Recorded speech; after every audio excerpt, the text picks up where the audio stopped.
Hello and welcome back to the Awakening Philosophy podcast. My name is Jed, and today we are doing one of the three things that we do on this channel. We do philosophy, which is learning to follow the Logos. What is the Logos, you may be asking in chat? Well, that's a good question. Figuring that one out is one of the reasons why we're here. That's one of the puzzles that we are carrying with us. But briefly, a brief overview, like a working definition that we will continue to build on as we grow. The Logos is the intelligible structure of reality. What the heck do I mean by intelligible? Well, rational, understandable, but also knowable. What the heck do I mean by knowledge? Well, in philosophy, the knowable experience is that which you apprehend not with your eyes, not with your ears, not with your tasty buds, but with the function that we all have called ousia. Ousia is the capacity and the function of our consciousness to turn around and know itself. Ousia. It's a funny word because it ain't English, but we don't have a word for that in English, and there's a historical reason for that. When we diverted from our spiritual and intellectual golden age, the Greek tradition, into the Roman tradition. Emperor Justinian, with the beginning of the Dark Ages, the murdering of the philosophers, the shutting down of the academy, the burning of the libraries, the eventual siding with the Nazis, all of that shit is the Roman tradition. Our education is currently in the Roman tradition. What we need to do is reawaken our Greek tradition, which is the understandable, mature way of reflecting on self, reality, and our problems.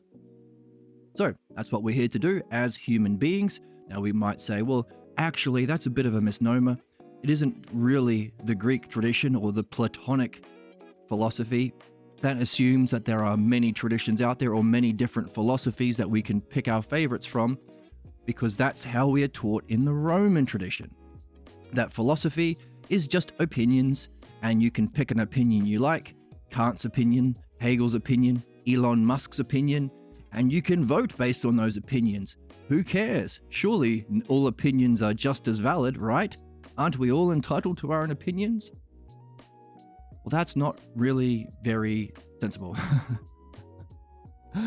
We know that's stupid in anything else that we do. For instance, if you go to the dentist and it's the dentist's opinion that he can fix your cavity with a hammer, we'll say, actually, you're not allowed to just act according to your stupid opinions. You need to go from opinions to understanding, and you have to verify your understanding in experience to make it a kind of knowledge. Only then will you get your dentist's license. It's the same for flying a plane, it's the same for building a house, it's the same for everything, except two kinds of things that we are, as a species, remain immature and barbaric about. We are still barbarians when it comes to ourselves, the nature of self, and how we organize our society. So, politicians, for some reason, we don't demand a same level of understanding,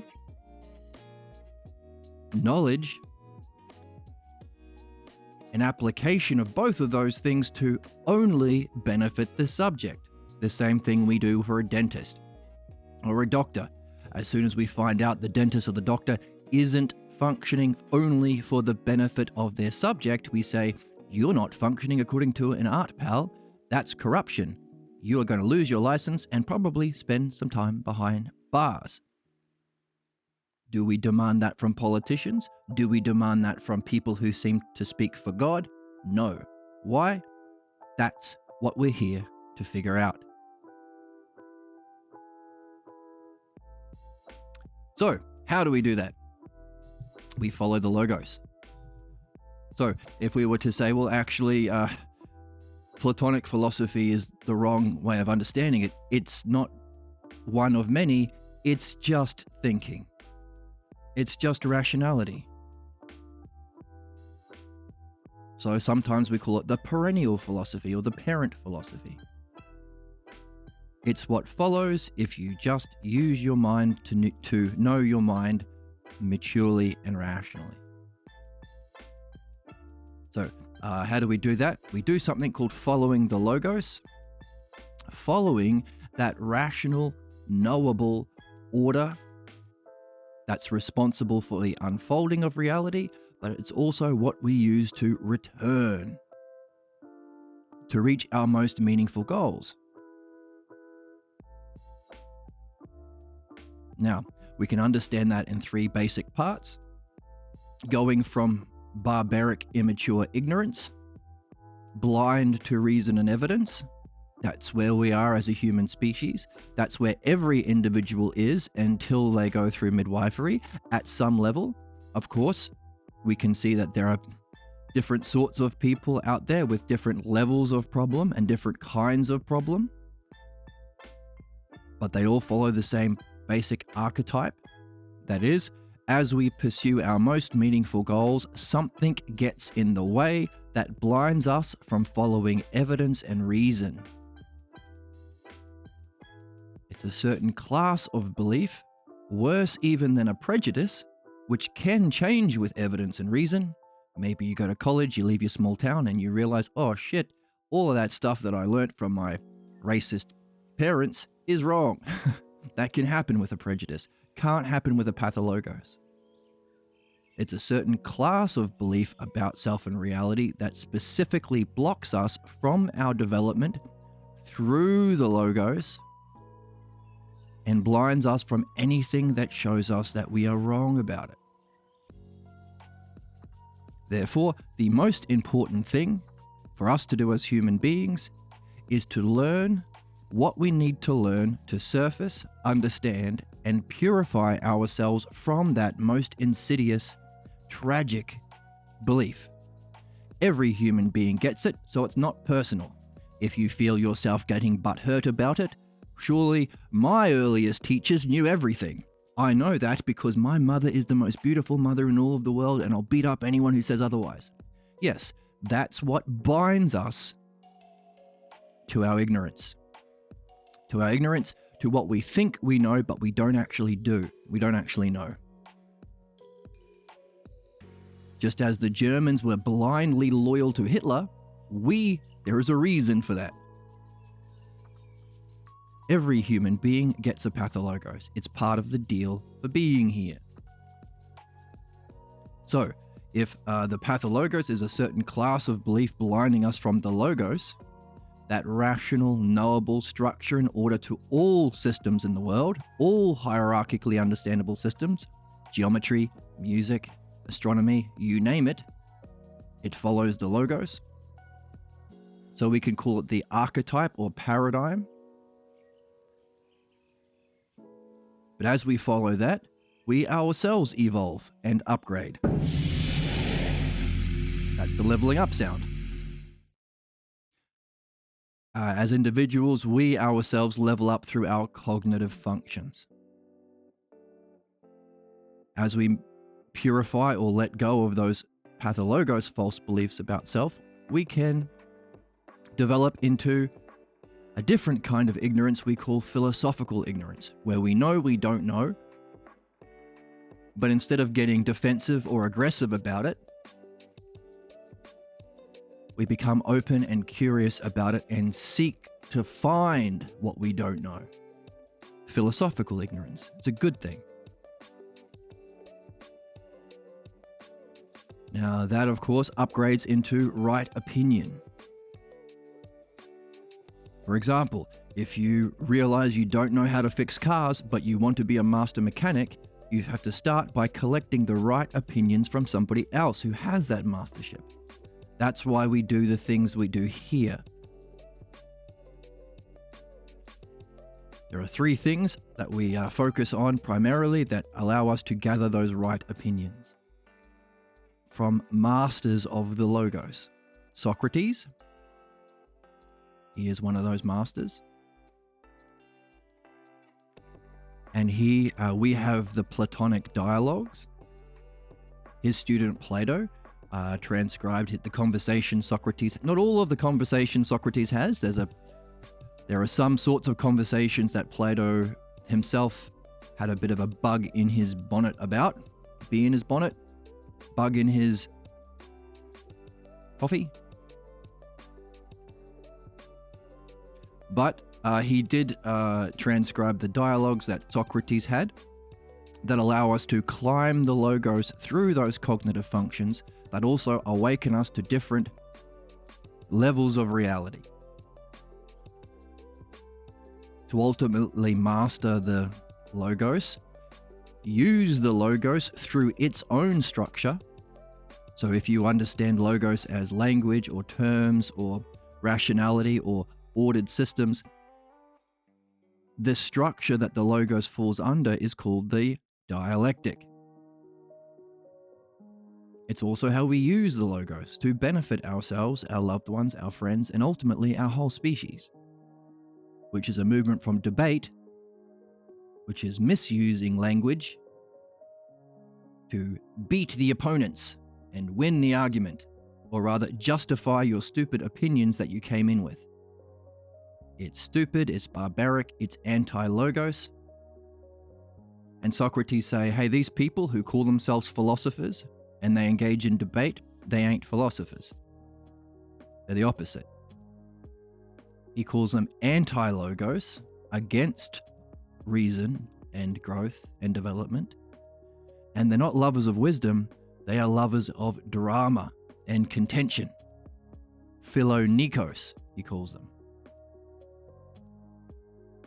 And he said, hey, you know those people in 2025 who call themselves philosophers and have a PhD and have tenureship at this or that university? They're also not philosophers. They're philodoxias, lovers of opinions. If you've ever done a philosophy course at college, you can recognize that. Here is a bunch of opinions from Nietzsche and Hegel and all these sorts of doofuses. Why? How do you know what's right or wrong?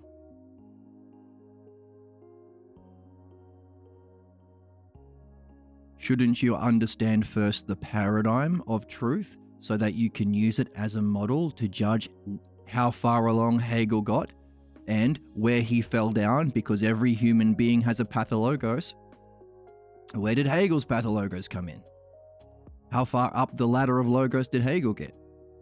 Who knows? We don't teach it because that's part of the Roman tradition, based on the church, which specifically said, hey, you know how you guys, you Greeks, you Hellenics, realize that understanding problems helps you? Let's flip it on its head. Let's pretend that understanding is bad and the devil, and blind obedience to us, faith, is what's good and will get you into heaven. Disgusting. That's where we are. So our traditions, professors profess the faith, standing in front of a pulpit in one of those lecture theaters as they vomit out their stupid opinions. Usually don't get you to read the text themselves, don't teach you how to read, and you vomit back their own opinions and they give you a good grade and they send you out into the world, and that's where we are right now. We're in a place where no one seems to be learning or growing or addressing actual problems. No one is learning or growing or addressing actual problems as a result of our fantastically terrible education system that can be understood. We want to understand why we missed the mark and what we need to do to turn it around. But of course, that's secondary to our own personal quest to turn ourselves around. That's what's most important. So how do we do that? Well, there has to be some sort of learning to master this logos and dialectic we've been talking about. That's philosophy. So, if it's a waste of time to read a bunch of dumb opinions from a bunch of dumb, dead white guys, like they teach you in school, well, where do we get the paradigm? Just like if you were to become a doctor, the first thing you have to do is understand the model of a healthy body. so you can recognize deviation from it, to diagnose the subjects of your art and prescribe a remedy. That's what we have to do to ourselves. So, where do we learn the ideal or the paradigm? Thankfully, we have a translation. We have translations of Socrates' words called the Balboa translations. The first time in history we have had actual translation. All of the past translations of Socrates have been horse shit. Sorry if that offends anyone, it's just true.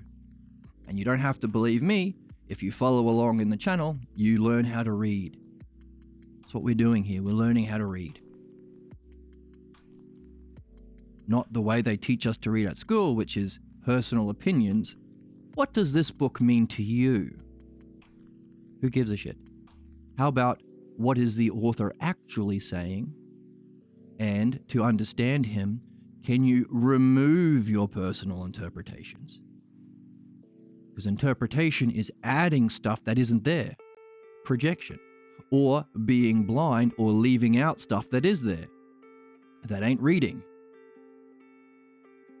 That's garbage. So we're learning how to read. And it is very important to do. And it's challenging. It requires courage and commitment and openness and wonder and having fun, but also a kind of trust in the process. Just as when you begin to become a master mechanic, you don't know whether the opinions you're getting from the master mechanic are correct yet. You have to have some reason to trust them. Not only that, you need to yourself be developing a kind of skill.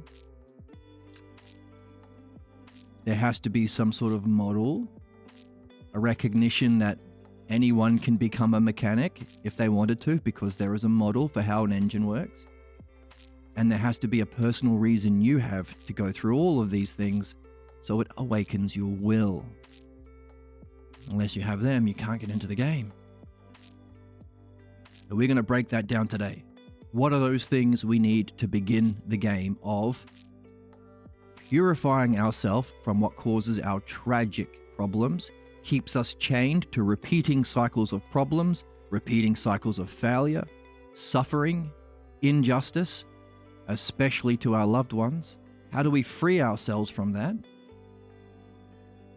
And how do we use that freedom to climb the stages of evolution, of cognition, or of ousia?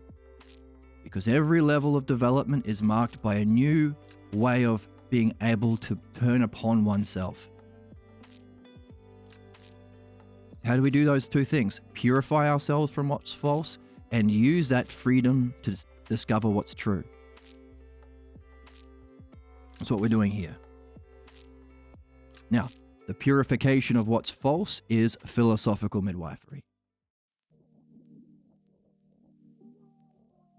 The development to seek the truth through those cognitive functions, starting with right opinion, starting with openness and philosophical ignorance, gathering right opinions by learning to read in a new way, where it's more like gathering clues,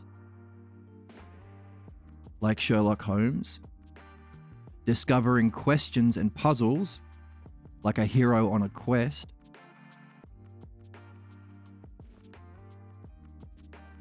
and then turning those right opinions, using the text itself, into your own understanding. That's a little bit loud. Turn that down. Because it's through understanding you see how and why those right opinions must be true. And you can make them yours. We see through our understanding. But of course, that's not the end.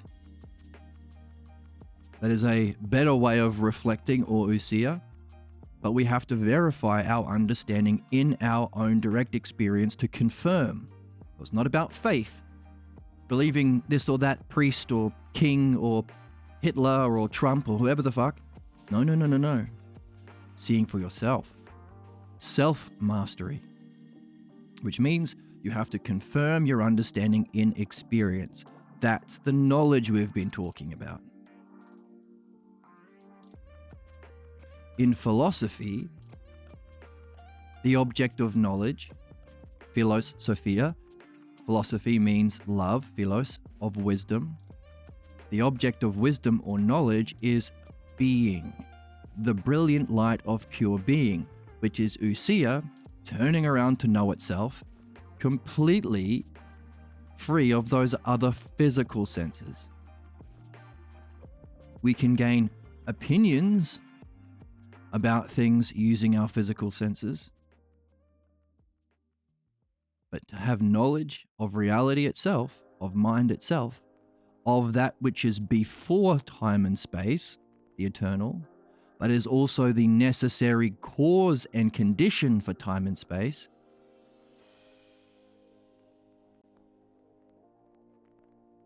that experience, some people call it enlightenment, we call it knowledge, or pure ousia, or nous, to use a Greek term, to nail it down. Nous.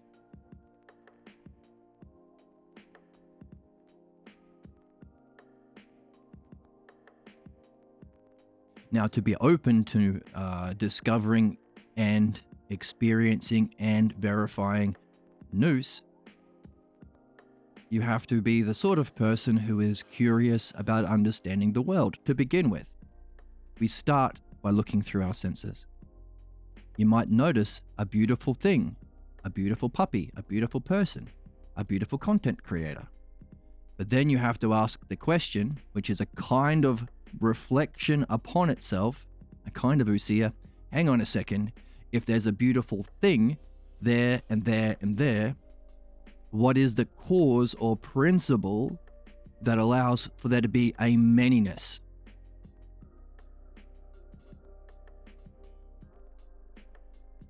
Another way of saying that is, normally we experience beauty or justice or goodness as an adjective, as a descripting word. If that's the case, where is the noun? Another line of questioning you might take is, hang on a second, I have one stick and I add another stick to it. 1 and 1 is 2. Hang on a second. If there was an alien species a billion light years away, could they discover that same thing? Or maybe a billion years in the future? In other words, is this a principle that applies to all time and space? If so, what's causing it? What's keeping that principle alive? Any of these questions is where you end up with in what Socrates calls philomathesis, the love of learning. When you have these questions and you want to go through those levels of cognition about that cause, about the eternal, about your own mind itself, you've upgraded to philosophy.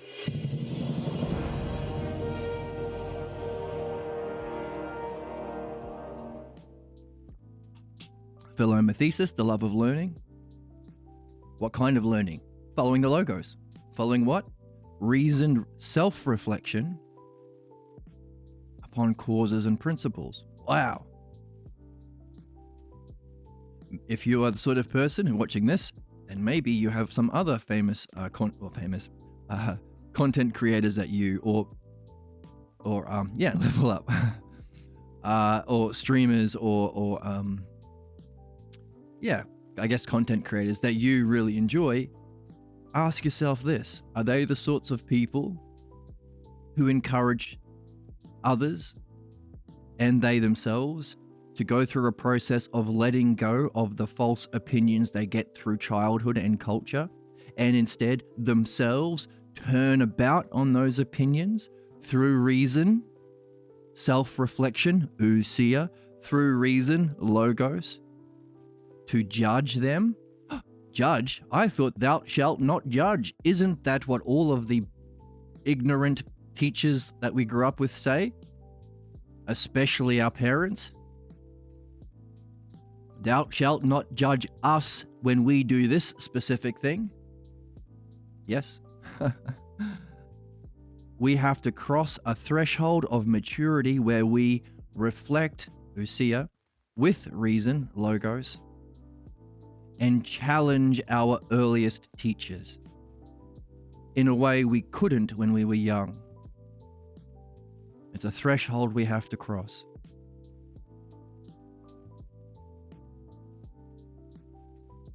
Now, last time we talked about how there is a kind of threshold we have to cross as a species, thumbs up, to save ourselves from the tragic end that we are hurtling towards.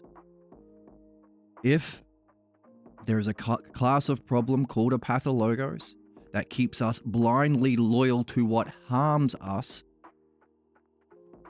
to what is irrational and blocks us from the logos and ousia, then we are playing that out as a species, allowing us to understand why certain people are blindly loyal to authority figures and cannot respond to or even see personal interpretation they project or they're blind to any evidence or reason that shows that their authority figure is wrong. In America, we call them Trumpers or right-wingers or conservatives. Conservative means to conserve or hold on to our past, which is why they always say the same thing. Whether it's Hitler or Trump or Bush, you name it. They say, make Germany, make America, make whatever country great again like it was in the past. If you ever tried to reason with them, they get very confused and angry because you're asking them to relate to that which they can't experience. They're blocked from reason and evidence that shows their dearly held pathologos beliefs are wrong. If they weren't blocked, it wouldn't be much of a problem. The pathologos is the most powerful force in our universe. Why? Because people have had enlightenment experiences through various different methods or techniques, or even just luck, providence, where they have awoken out of their pathologos belief, their false image of self and reality that they identify with, that molds them, that shapes how they hold themselves, that shapes how they relate to the world. Eventually, you see it as they grow up, they get more and more entrenched. You start to see they hold themselves. You start to see the lines baking into their face, and eventually it manifests as an illness. Interestingly enough.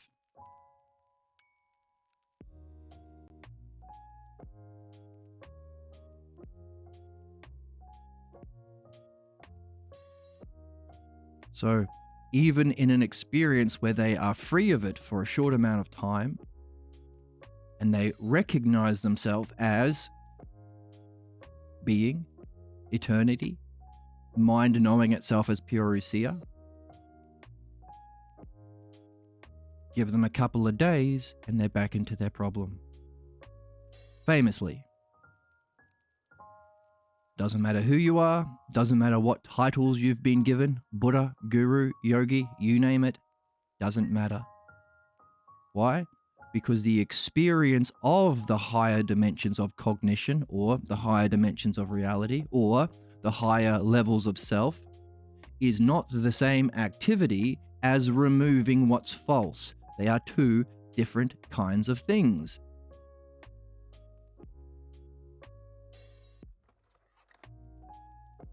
Good question. Hold on to it in chat.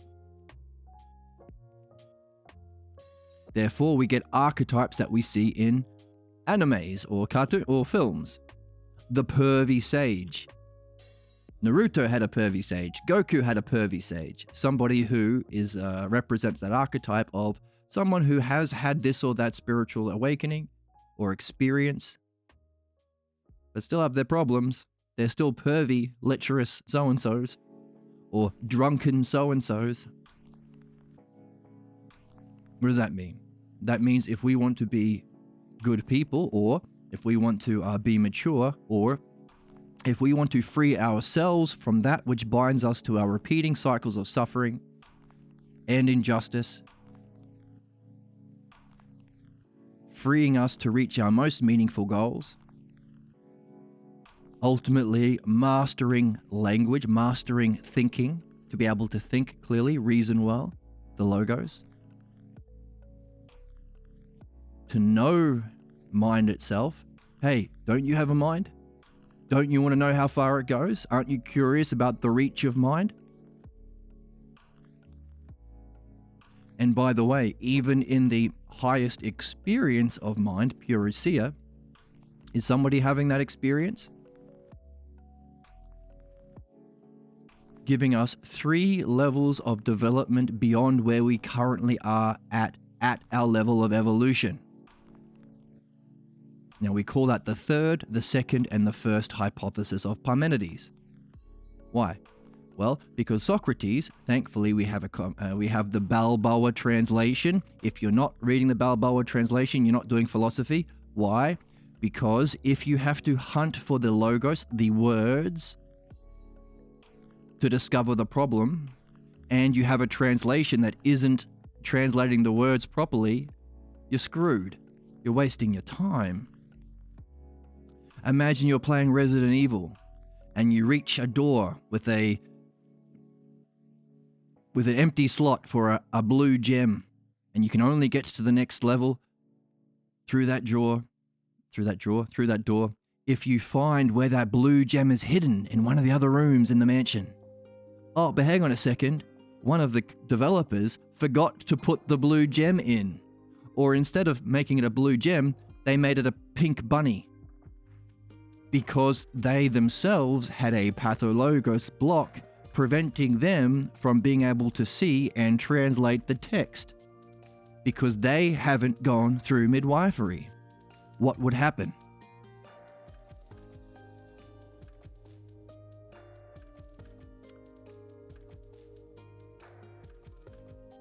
That's an interesting thing to say in chat.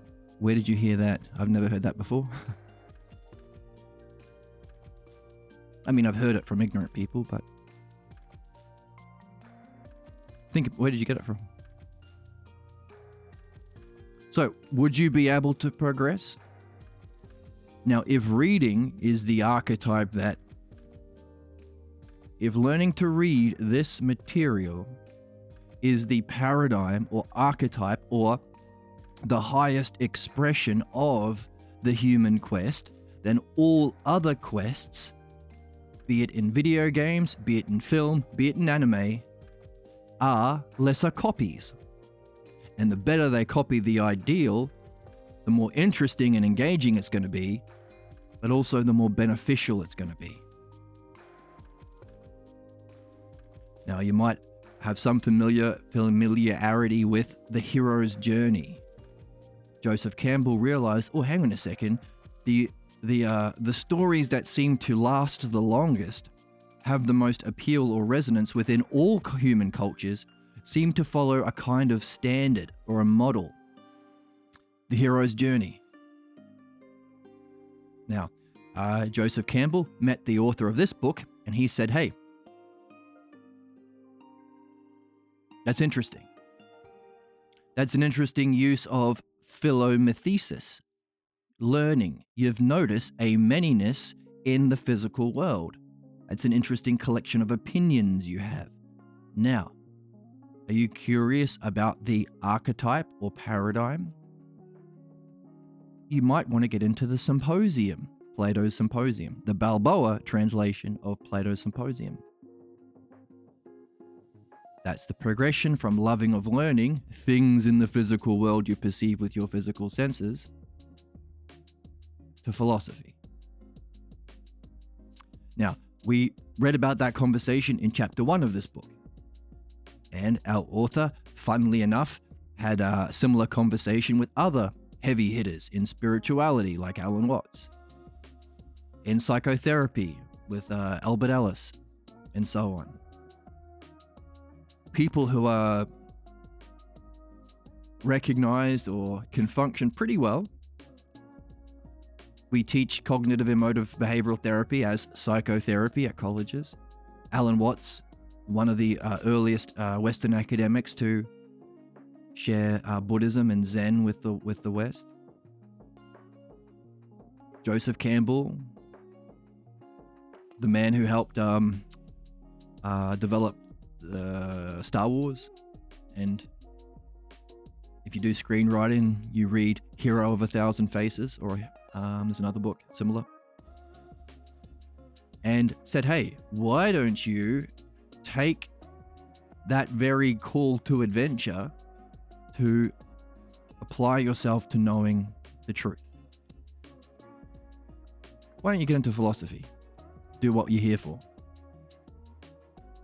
We read about that in chapter 1 of the book. And they all had the same reaction.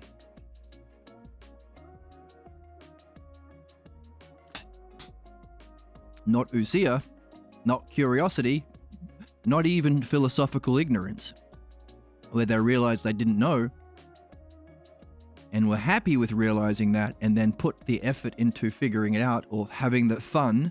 It's the funnest game in town. It's the noblest game. In discovering the truth, they did the opposite. They turned their butts around and they ran the other way. I wonder why. Now, my hope for anybody coming across this podcast or this channel is that you don't do that. Hopefully you see how much fun we're having with our fun sound drops. I've been a bad little girl. See? Emma from the Majority Report. I find that very entertaining. You got lots of things like that. We have Owen Wilson. Wow. Wow. What? Wow. Wow. What? And Stone Cold Steve Austin is in there. We have lots of fun here. So that you don't run the other way. So what are we doing instead? We are progressing through our own quest, the human quest, the paradigm of quests themselves, which is a progression through cognitive faculties, awakening different faculties that you have. You have the ability to gain a pathologos. You have the ability to gain opinions and beliefs. You also have a different function to gain understanding. And you have that sixth sense of ousia that can turn around and know itself directly. And of course, beyond being, or beyond philosophia, there is the higher level, philophronesis, as Socrates outlines for us in the Phaedo, which we have read on this channel, and you can find a playlist where we go through that together on the YouTube channel. Hello. Philophronesis.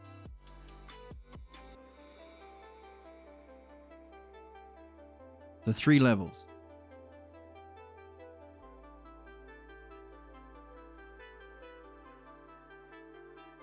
And last time we talked about the stages. Oh, back to Parmenides. Let's not get too far from Parmenides. So Parmenides outlined the dialectic and logos purely rationally. No metaphors, no analogies, no explanation. Just here they are. Here are the 9 levels of thinking, or 9 levels of experience, or 9 levels of evolution that we can go through, that we can experience. And we call those the hypotheses of Parmenides.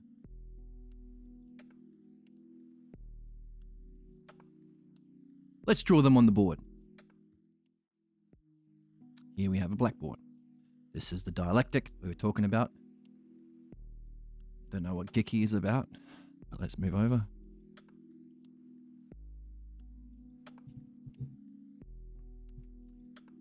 So, the 9 levels of the hypotheses of Parmenides. Right at the top, we have what he calls the one self, and what Socrates calls the good self.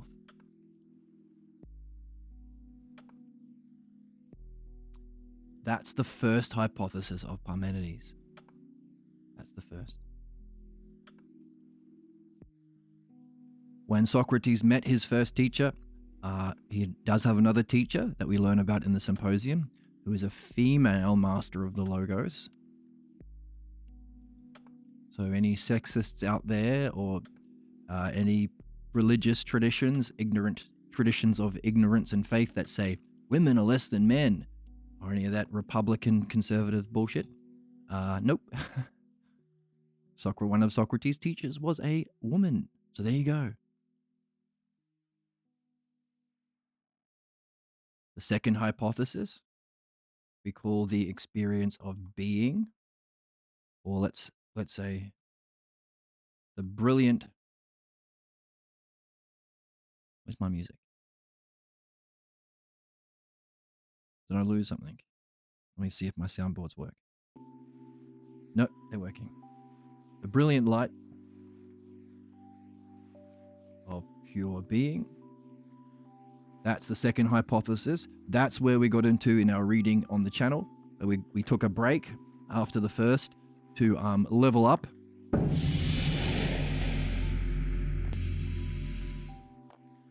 Before we returned, because this one is a bit complicated.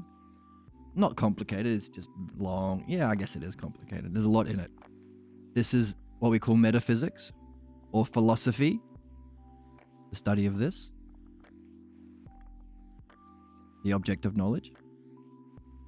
The third hypothesis is the functioning of this, how it functions within the gap between each moment in our physical world, allowing the intelligence or logos, the logos of this. Let's make them different colors, hey? Let's make this yellow. There you go. So allowing the logos or the intelligent, the inherent, intelligent, knowable, intelligible means both, order of pure being to unfold through time to create our physical world, not only to create our physical world, but to communicate to each one of us to help us on our journey to return. We're not on our own. Not on our own. Not on our own.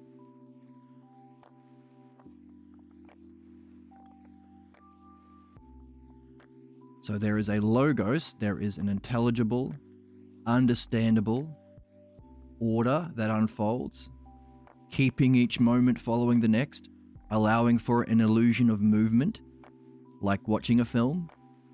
So we can sometimes think of this as the film strip.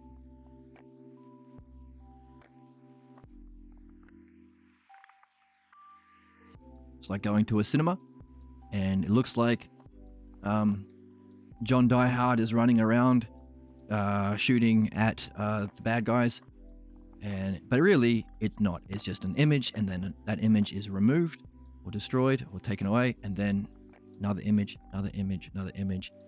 And he's actually, and it looks like motion. So we can call that the film strip model. For each level of these hypotheses, there is a way of understanding and a state of mind attached to it. For instance, there is a tradition built on trying to have the experience of the second. That's called Taoism. So you can even give it a symbol for that, which is this one. Whoops. Move it over here. Put the symbol in. Taoism has this symbol. You might have seen it before. Oh, let's use this one. Make it a circle. This one here.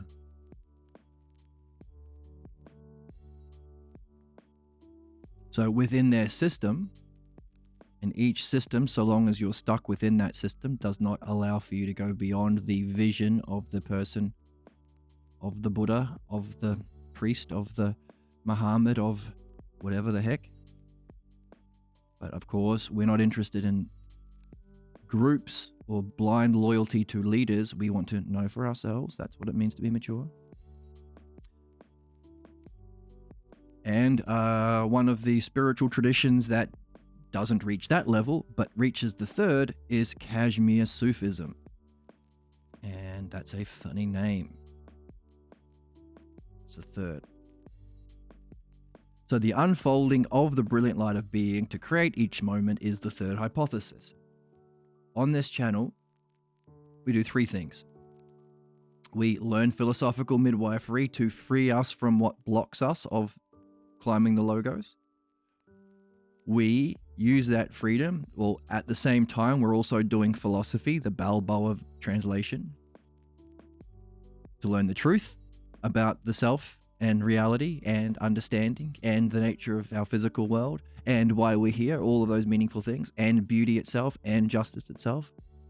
All of these awesome kick-ass things that we're curious about. We're born curious about. It's part of our nature. But, move this over here. Let's draw a picture of Parmenides, because when he said, when he gave us these hypotheses, Socrates said, hey, Socrates came to Parmenides with a question. A really good question, a philosophical question. Anyway, Parmenides responded with a bunch of different things, but one of the most important things he said, hey, listen, kid, Socrates was about 19 at the time.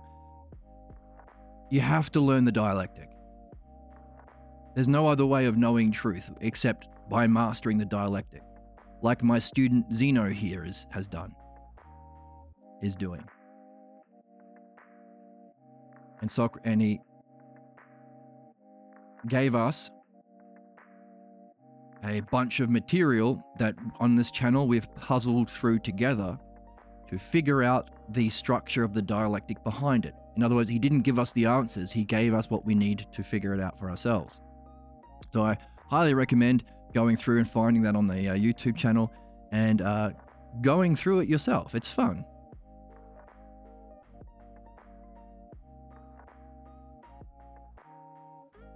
But I'm taking that conclusion, the model that we got together, with me as I continue to use the dialectic. So that's the point. The dialectic is the method through which we can know these things and solve problems.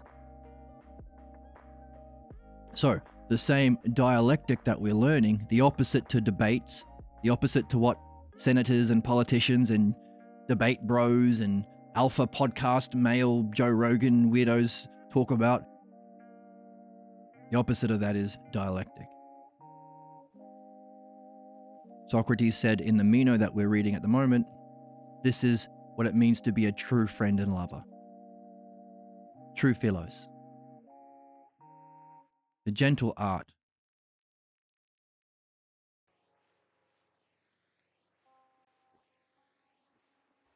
By the way, when he explained that, he'd just explained the dialectic to Meno, one of those rich senator sons who's well connected and thinks he knows what justice is, thinks he knows all the answers. Doesn't, of course. He had to use shapes and colors as an example for the dialectic, which is interesting because that's what we talk about today.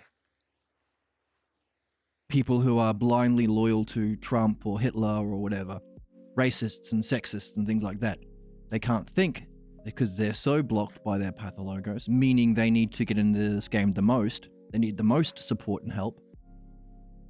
But we say these people are moved by shapes and colors. Literally, he uses shapes and colors to explain the dialectic. And that's the only one Meno is able to follow.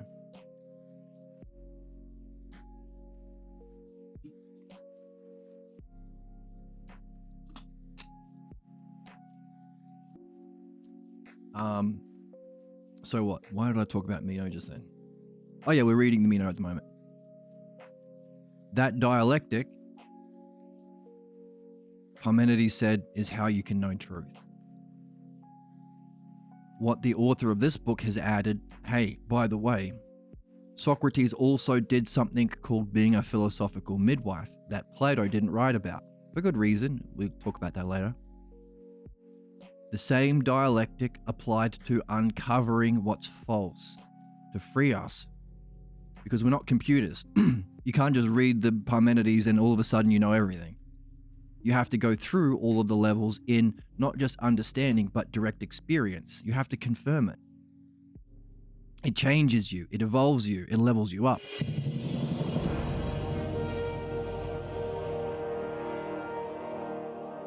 And at every stage of development through these hypotheses, through the logos, through our evolution, there's a block. The more meaningful your goal, the more likely you are to surface the block. So, you need to awaken a kind of motivation, a kind of will, a kind of inspiration even, to begin this quest. Don't give up. Don't fall into the crabs in the crate where you're dragging everyone down to your low level of ignorance, like a conservative or a Nazi. A loser mentality for losers, some people say. So today we're going to talk about what's needed to get into the game, to awaken that will. But first we have to give a bit of an overview. So the third hypothesis, the unfolding through each gap moment of that logos, that intelligible order, which is also providential. Because, as we're saying, you are a human, and there is that intelligence is used not just to sustain each moment, like my jumper's still going to be gray-black. In the next moment, it doesn't become pink all of a sudden. There's a fantastic profundity that speaks to a ridiculously profound intelligence responsible for keeping each moment coherent with the next. That's the logos. But not only that, each moment is designed to help us go through our evolution. That's providence. A divine, super intelligent care that's always being bestowed to us in every moment. In reading this book, we learn how to see and verify that providence for ourselves. So we like to quote the opening of chapter 2. I'll bring it up. We can read it together. That's chapter 4. Let's bring up chapter 2.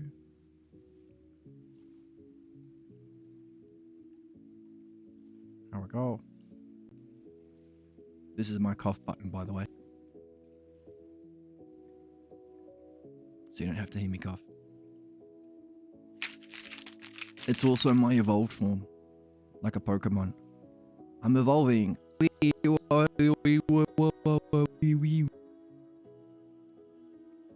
See?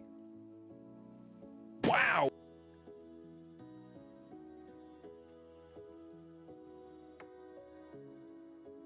Oh, and if you're enjoying a coffee with me, cheers. So, this providence that we've been talking about, let's read it. The beginning of chapter 2. It is entirely possible to verify for yourself that we are part of a caring, oneself, by the way. Oneself. Significant, considering the first hypothesis is the oneself. Little clues like that we find all the way through it, which is why it's so important to read it as it is without interpretation and to have the actual Balboa translation. So you have these words, so you can find the hidden blue gem to open higher doors. It is entirely possible to verify for oneself that we are part of a caring, that's the providence, and intelligible universe. The verification is a kind of proof, since it is a way of understanding. Understanding is a big one for us. That is based upon a realization that our mind constantly communicates with us and for our benefit. The communications from the mind are as profound as they are utterly appropriate to our circumstances. For while the scope of mind is pervasive, its precision is always directed to what is personally significant. Again, you have to be seeking your most personally significant goals to be in the game. We will demonstrate that our choice of goals, the problems we face, the daydreams or fantasies. Don't be disgusting. That we have, and the dreams that visit us in our sleep. Each one of them are like doorways into the richest sources of insights into our life. Wow. What we discover through these insights is that the mind itself provides ample evidence for its own goodness and intelligibility. See how we've left the physical realm. We've left groups, we've left opinions, we've left teams or religions or political affiliations, any of that shit. We have gone from the personal to the impersonal. This is universally true. Why? Because mind itself provides the evidence. How do you know it? Your own realization. Through what? A special kind of understanding that unlocks something for you to see the profundity and the precision.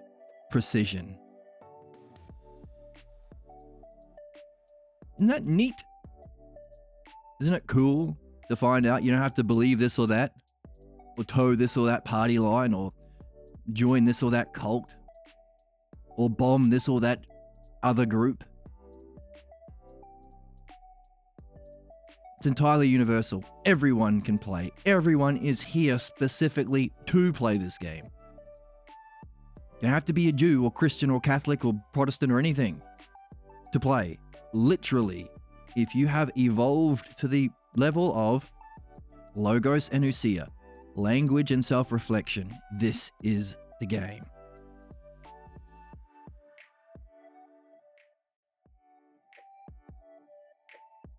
So one of the key words there was dreams.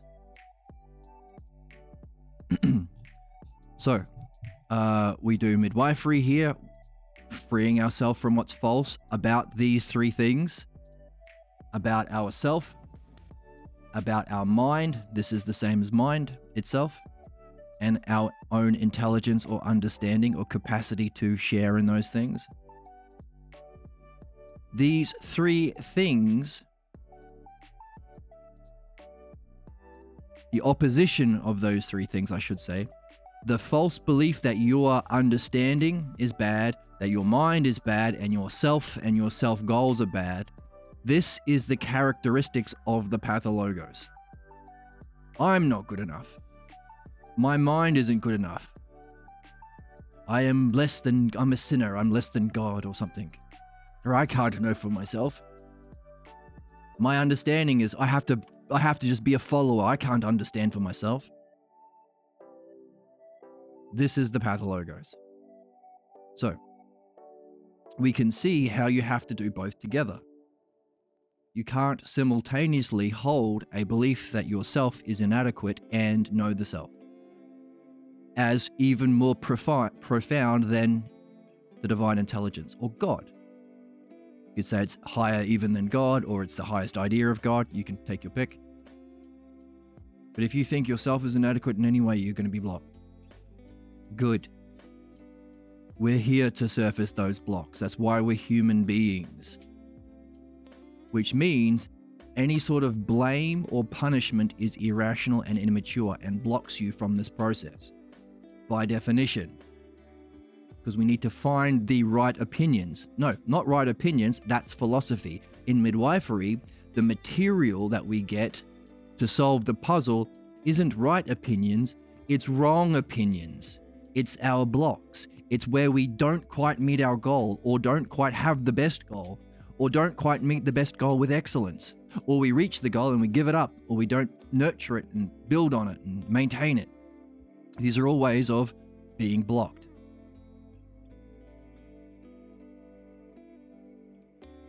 And the analogy I like to use is, hey, if you want to be a vet, you can't be a good vet and simultaneously hold the belief that cats and dogs do sex to each other. That's how you get puppies and kittens. the girl offsprings are the kittens, the boys are the dogs. A little child might believe that. But you can't keep that belief if you want to be a vet. You have to let go of what's false. The difficulty with pathologos is the implications of your loved one's way of being. That's why they call Trump daddy. They're trying their best to say, hey, he's just like your dad. You know how you would never ever challenge your dad or your mum? That's Trump. They're trying to leverage our human ignorance, which is the pathologos, to manipulate people so they can be harmed and exploited. That's the nature of right-wing or conservatism. That's why there is no Republican Party. It's not a thing. There is no conservatism. It's just the pathologos. It's the pathologos group. By definition. Not because I'm not in that team, just understanding how it functions. The names we give things have to be based on how they function, not based on what they tell us. Trump isn't your daddy. They're trying to leverage that blind, unquestioned loyalty, the same reason why we called the Nazis dogs. Not because they're wonderful, loving creatures like a real dog. No. Because a dog never questions who they're loyal to. A dog will be loyal to the cop and bite a protester, someone protesting against a genocide. Dog doesn't care. Dog's blindly loyal.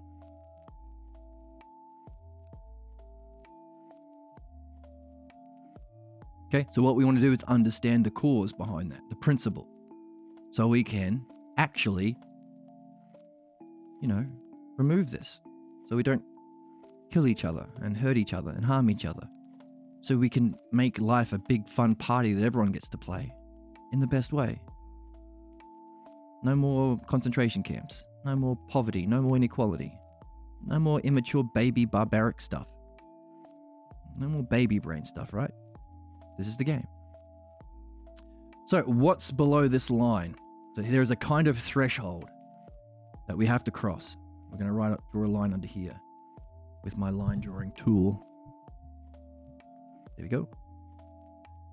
There's a line. Our species, both individually and collectively, has yet to cross that line. This is the fourth hypothesis.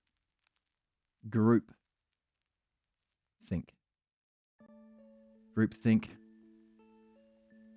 / identity. People don't say, I like the Christian beliefs. They say, I am a Christian. I think the Nazi way of understanding how human beings should relate to each other is the most accurate hypothesis so far. So I'm going to carry it as a hypothesis, along with other hypotheses, and see which pans out. That would be rational and mature. That's what we learn to do when we read. To develop questions and carry them with you in your inventory, in your question sack.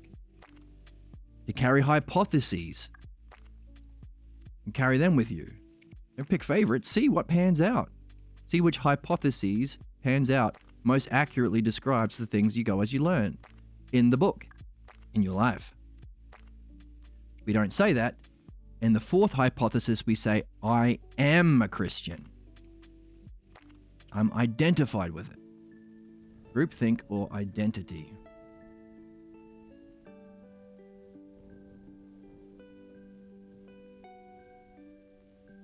So we can give a symbol for that if we want.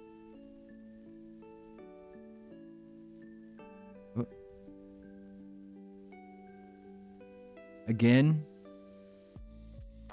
if you are getting a bit butthurt, because that's normal, you're supposed to write that down.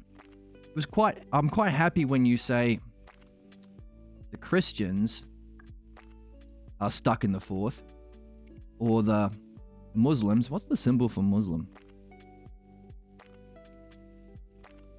me find it. Muslim symbol. Oh yeah, I remember. It's the star thing. Or the Muslims. I'm quite happy with that. I can see how they're absurd. I mean, don't they realize that it's not a coincidence that they're only Muslim because their parents were Muslim? Haven't they woken up to that? There's a star.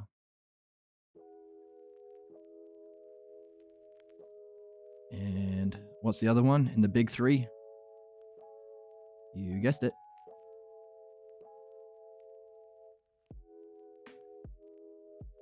In the news a lot at the moment because of the genocide that they're doing unto others as was done unto them, which again is a mark of the Pathologos.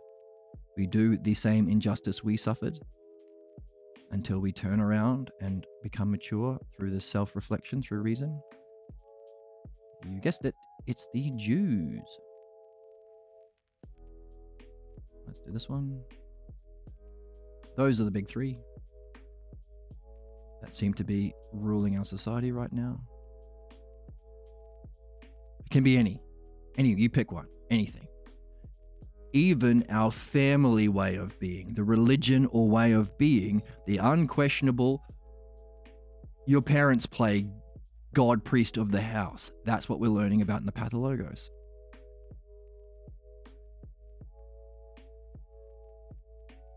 They each have a symbol. Oh, we haven't done the first hypothesis. Right, so when Parmenides said to Socrates, hey, you got to learn the dialectic, kid, if you want to know the truth, Socrates was very clever and said, oh, that's interesting. Can you give me an example of the dialectic? Now, normally in philosophy, we apply the dialectic to know the nature of beauty itself. So we can understand and prepare our own minds for the ousia, where we experience directly the brilliant light of being as pure beauty, or the model of justice, everything perfectly ordered the way it must be. Or goodness, or wholeness, or sameness. There's a whole bunch of aspects that we study, that we reflect on through the dialectic in philosophy. That's called the eidos, which means to behold.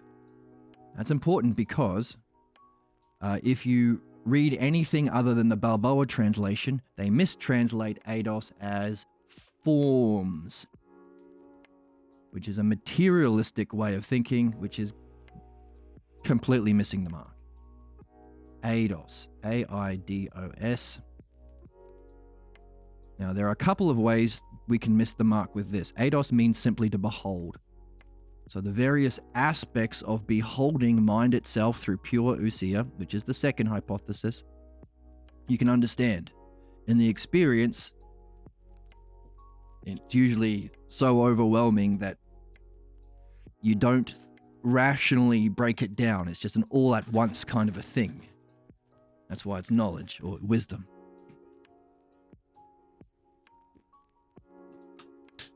But as you come back into your body, you'll want to think about it and understand it. You can recognize it as people. Hopefully you've got some friends in your life that will want to encourage you to put words on it. What was it like? I experienced the most perfect balance of everything all at once. It was beauty itself.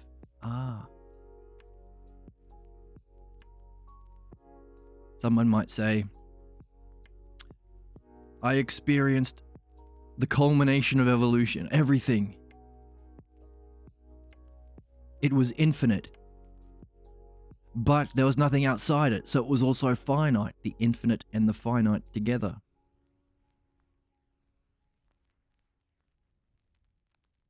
Now, that intellectual way of breaking it down is the second hypothesis of Parmenides. To see how certain keywords fit together, infinite and finite together completely.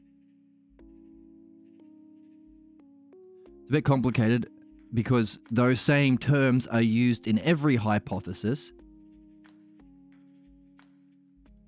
For instance, the infinite can relate to the finite in time in a rational and caring way. That's the third hypothesis.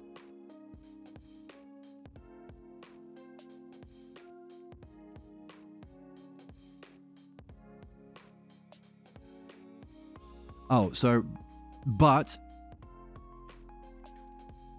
okay, we're going to get into that later. We're going to get into all of this because we have to own Hassan Piker, who was recently on the Majority Report, and he said something interesting, and we're going to take him down and own him, which is big drama, super exciting. So, ADOS, the aspects, the intellectually distinguishable aspects of this oneness experience. Now, we can mistranslate it as forms, which sounds like a physical thing. It's not forms. This is why you have to read the text itself. You can't just believe your teacher at college. Or idea, because it kind of sounds like idea, ADOS. It's not an idea. Now, we think of ideas as abstractions. To have an idea about a pen is less real than the pen itself, because the physical world is what's real, right? See, this is a problem with mistranslating it as idea. ADOS. So last episode, we talked about how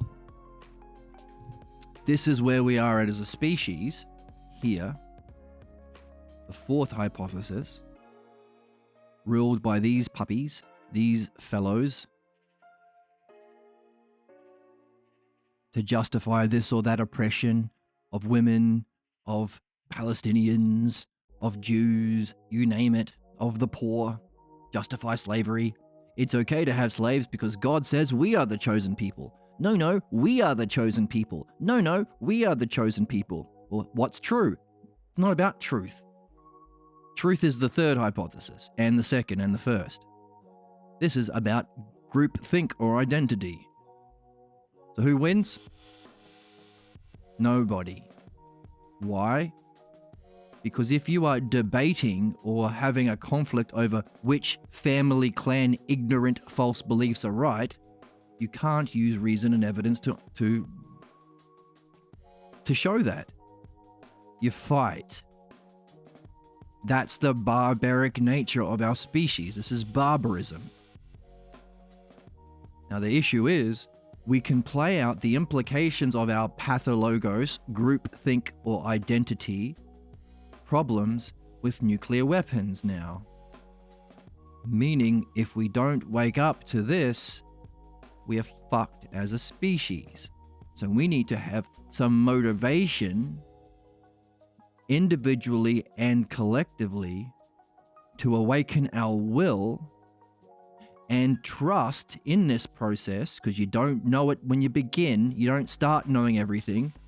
Give up that knowing role like mummy and daddy had, like your priest had, like your political leader pretends to have. They're all lying. Give that up.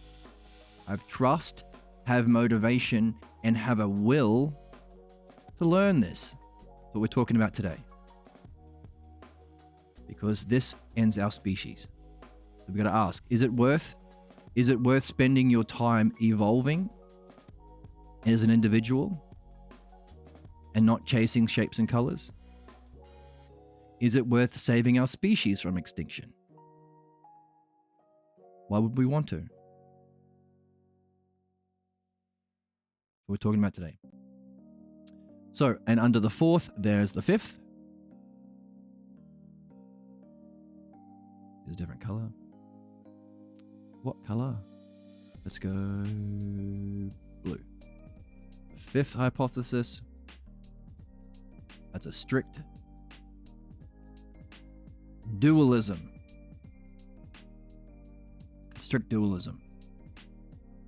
There might be some divine intelligence of the second, but it's not connected to us. There's a kind of logic that we can understand for people who are in the fifth hypothesis. If there was a divine intelligence, we would be mere ants to it. Do you care about ants? Similarly, why would the divine intelligence care about us? Completely blocked from what? from the logos and providence that we receive by philosophical midwifery, philosophy, and dream analysis. Dream analysis is where we can verify for ourselves that there is a providence that we get if we apply the logos and dialectic to our dreams. Every single dream is a profound message to you about your problems you're here to solve, most importantly in philosophical midwifery, and your reading in philosophy. To use that freedom to actually, once you've got the pretenders off the throne, the false image of beauty from parents, the false belief about yourself that's causing your problems, your false logos, your pathologos, your sick way of thinking that keeps you stuck. Once you've got those pretenders off the throne, you can now put the real things on the throne and evolve.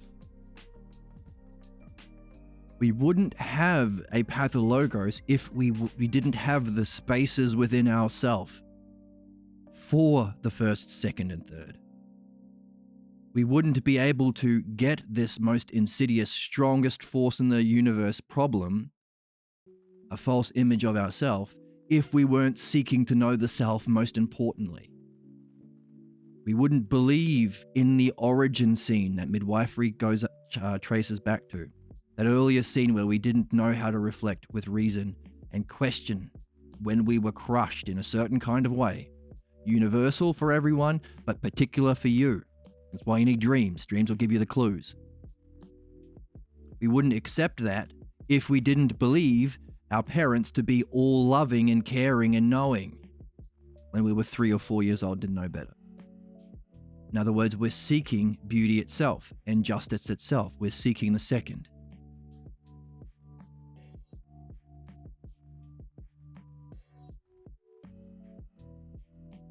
We wouldn't mistake that for providence or care or love if we weren't also seeking the third.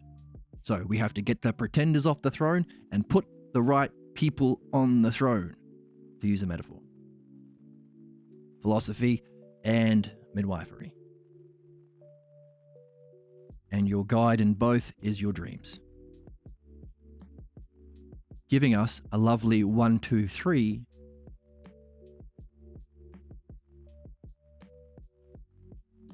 within this tradition.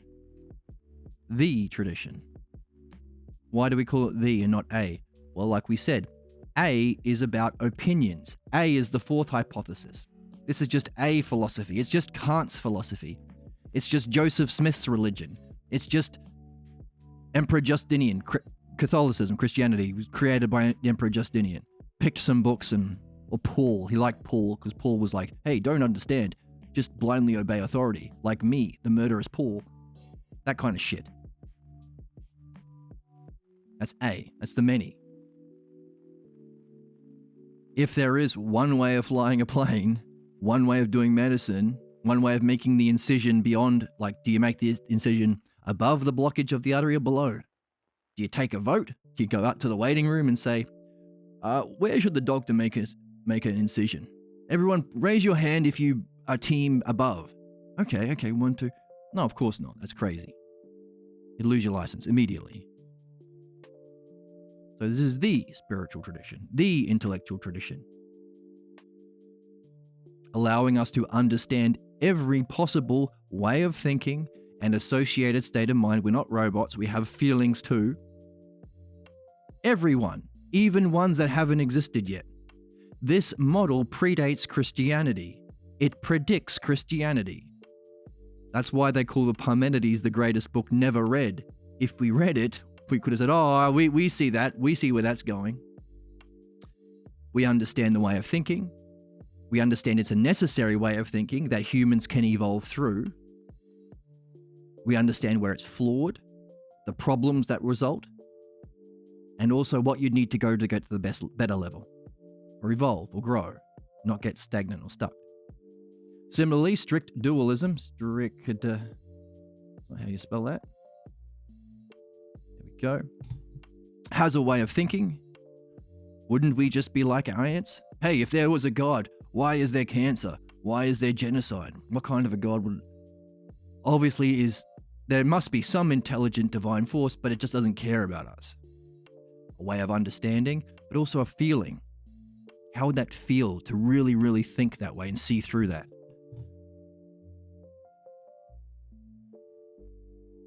What would you be limited from? Everything above. So those are the five. The first five.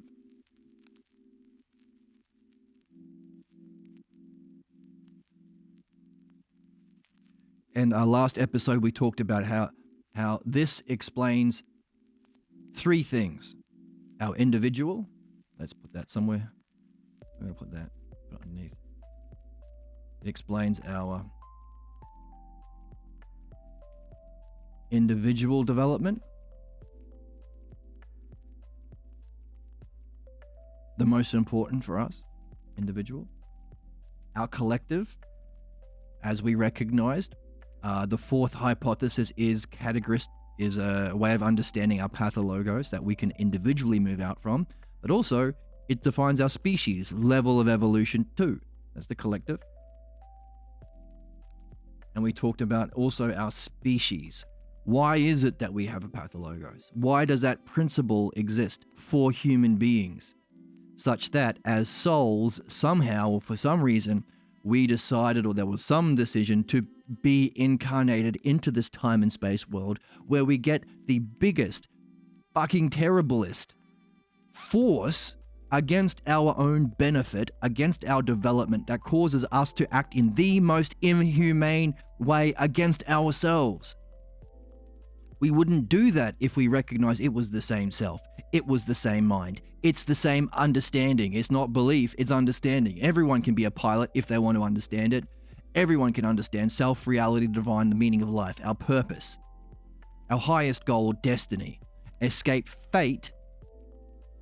Everyone can do it to reach our purpose. If we realize we were the same, which you won't realize in anything below this line, we wouldn't treat ourselves in the way that we do. Animals don't treat each other that way. Animals don't pass on this terrible, terrible thing to their loved ones, to their children. We do. Everyone does.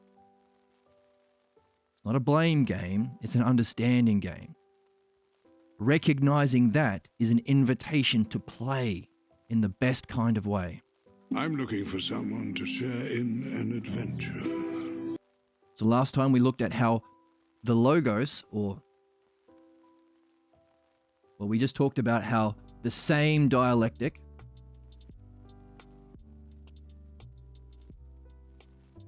that we can have as an art, so long as there is a knowable model.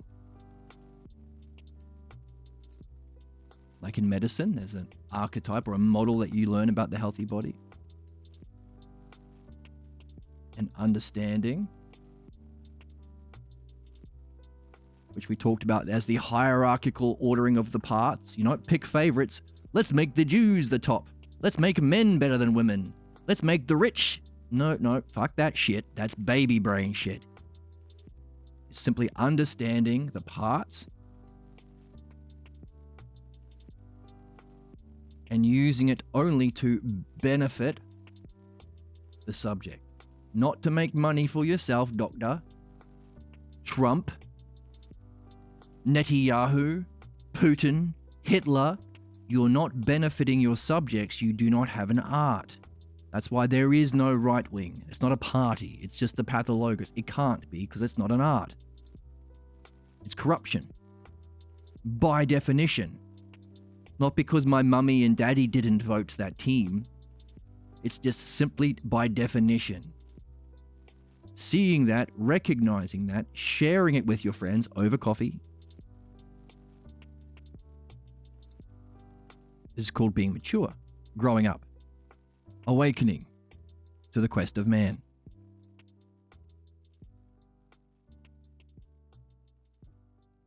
Let's make it a bit neater. Benefiting must benefit the subject under your care. So we have a structure of 3 whoops, under a higher structure, giving us 4. That's an art.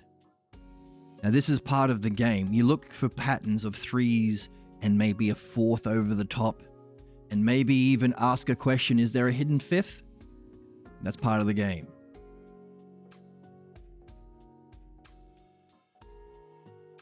Doesn't make sense? Good. Keep it as a question. Because last time we talked about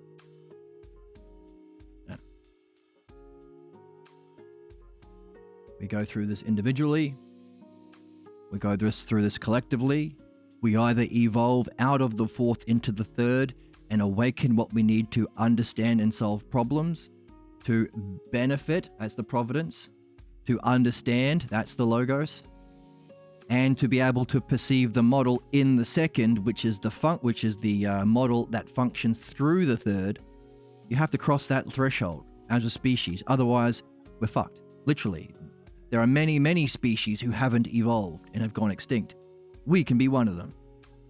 Our responsibility as rational, self-reflective, evolving species is to recognize this, grow up, stop being barbaric or immature or dogs. Yo, welcome to the chat.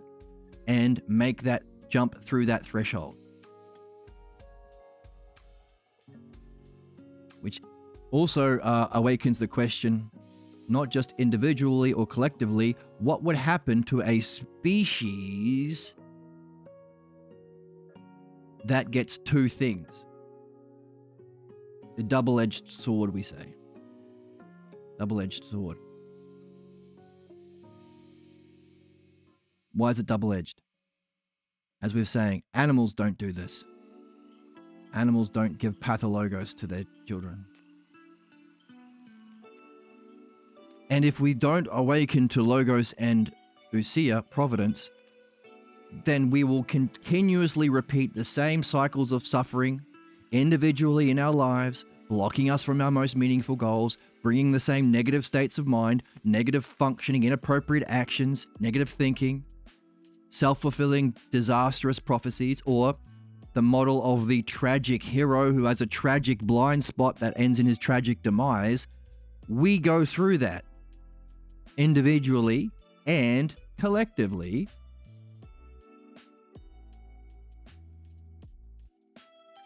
But what's the other edge? What's the other edge of the, if that's the negative, what's the other edge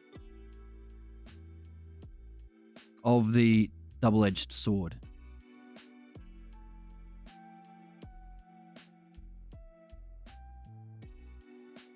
One hypothesis we can carry with us in our hypothesis sack. Remember, to be on the quest, You're a wizard, Harry. is to carry in your inventory a bunch of questions, which is why we have to read the Balboa translation to get the clues, to get the right opinions that we can have questions about and learn to read in a new way. Learn to read what? The philosophical midwifery book and our problems. Learn to read the Balboa translation of Socrates, and learn to read our dreams in a new way that can allow us to solve questions in hypotheses or ifs. If this is the case, then maybe this is what follows. So we carry both sacks in our inventory as we level up. Why are they ifs? Because the conclusions you get through understanding, you don't verify through understanding. As you evolve to a higher level, you can verify it and look back and help people who are going through where you've just got out of. Okay? So one such hypothesis we have about our species is, or the double-edged sword is, if we get what we need to be the most inhumane, irrational, and barbaric to ourselves, our loved ones, and our whole planet, does that mean we also, individually, collectively, and as a species, are we being forced into going through every stage of the parts forcing us to understand and experience every level of evolution, meaning we can evolve completely in a single lifetime. If that's the case, are we going through an understanding and experience, understanding and knowledge of each of the parts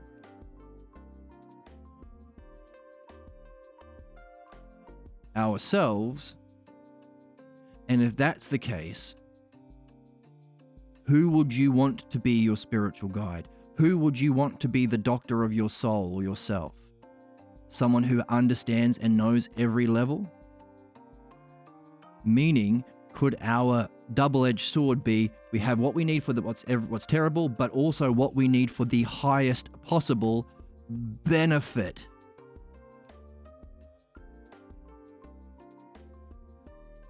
Complete evolution. What would that mean for us individually? Most important. That's the most important. I gotta really emphasize that. If our species goes kaput because we don't all wake up to this, then you can still do what you're here for. That's why we do this. That's why we also do dream analysis, midwifery, and philosophy. But collectively, the whole planet could be what? A masterful party? Could we be united in this art? The greatest art that truly benefits? Would it be a kick-ass time? And then equally so, because the Logos unfolds through every level, that's why it's a paradigm. Does that mean that our species might also have a role to play, having gone through this in our entire universe? Could there be a reason that not just individuals get a Pathologos, means no blame, ever, no punishment, ever, no blame or punishment? You can't even begin to become rational if you think blame and punishment makes any kind of sense, because everyone gets a Pathologos. It's part of being human. Time to wake up. Number 2, if we removed punishment and blame and violence and wealth inequality and suffering and slavery and all that kind of genocidal, oppressive shit, what kind of a party would we have collectively? Would we be able to be a artful, beneficial steward and guide? Write that down. Artful, beneficial,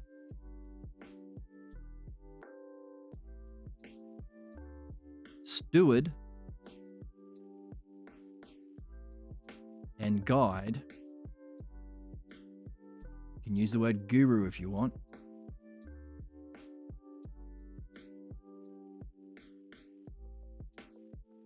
Not just for our own souls individually, most important, but for our whole planet, for every living being. Therefore, one of the characteristics of the most beautiful, wonderful people out there are the people who care for animals, spend their life energy caring for animals, and sharing that beneficial, artful stewardship of animals, sharing an understanding of what's involved with caring for animals to benefit the animals. These are the wonderful people that we want to look for. One of the questions in chat is, how do you know you're talking to a reasonable person who can get into this game? Look for those people. If you're looking, they shine. They do. Their beauty shines in an interesting way. In an interesting way that confuses and puzzles the people ignorant, stuck in their pathologos or groupthink identity of the fourth hypothesis. Because the pathologos is confused about what's beyond this line, about understanding and care, be it for animals or be it for the people who are out there sharing an understanding and care for our race. Same thing. They shine. Their beauty is this beauty. Beauty itself, which is the shining of the self. So, to answer your question in chat, look for that. Look for that beauty that puzzles you. Why hang on a second? These people seem mid, right? No, but they're beyond I'm confused and puzzled. Why is it that they are the most beautiful? What's going on here? A transcendent beauty in some way? Then ask the question. You can ask two questions. Are they sharing as best they can themselves as they share a understanding and care as best they can for living creatures, humans, animals? Second question you can ask. Are there people who are obviously stuck in ignorance? Trumpers, right-wingers, conservatives, haters, people who haven't learned how to themselves reflect on themselves and reality. Are these people the haters of those people? Do they get confused and mad? They can't understand because it's a reality they are blocked from perceiving, because that's how blocks work. It wouldn't be the strongest force in the universe if it didn't block you from perceiving that which can allow you to get out of your problems. It would be a crummy block. So they're confused and defensive and can lash out in anger and project all their horse shit to try and make sense of something they can't make sense of. The people who project, the people who get mad at those people. Right-wingers, conservatives, fascists, Nazis.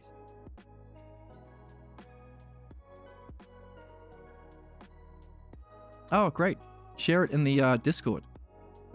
We have a Discord channel you're welcome to join for free, and we can share our creations because we've been talking about philosophy, midwifery, and dream analysis as the three, but just as we said, look for fours as well. The fourth aspect in this art is creating, using your understanding that you're developing of this to create and share with your friends.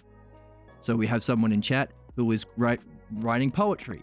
That's the fourth stage. Midwifery, philosophy. So philosophy is addressing what's true. Midwifery is what's removing false, what removes what's false. Dream analysis is both because it helps you. It's your guide. It's your own personal guru, steward, guide for that both. Mythology is the fourth one, rounding out the four. Mythology is sharing your understanding of that as you go in your creations, in your profession, in your art. Poetry, content creators, we're saying, hey, these people often, they don't just develop an understanding and a care, they want to share it with people. That's mythology. That's the fourth aspect of this single art. Single, the art. Philosophical midwifery isn't a way of removing problems, it's the way. Just like putting the gasket on the carburetor and torquing the turn screw isn't a way of fixing a broken engine, it's the way of fixing that engine. Always. Just like turning the pilot steering wheel to the left is the way of making the plane go left. You can't decide, well, it's my opinion that if I turn it the other way, it's going to go left. And aren't we all entitled to our opinion? Who are you to judge me? It's not who. Who is the wrong question. Anyone who says, who are you, or who's to say, is stuck here. Who? Who is about people, it's about identity, it's about groups. We want to know what is the truth. What? That's the question of above the line. Don't ever fall into the debate technique of who is to say. Fuck who. What is to say. Why? Because logos or understanding is open to everyone. If you're learning how to fly a plane, you don't say, who are you to say? No, you say, what are the reasons, the causes, the principles that allow me to turn the plane left?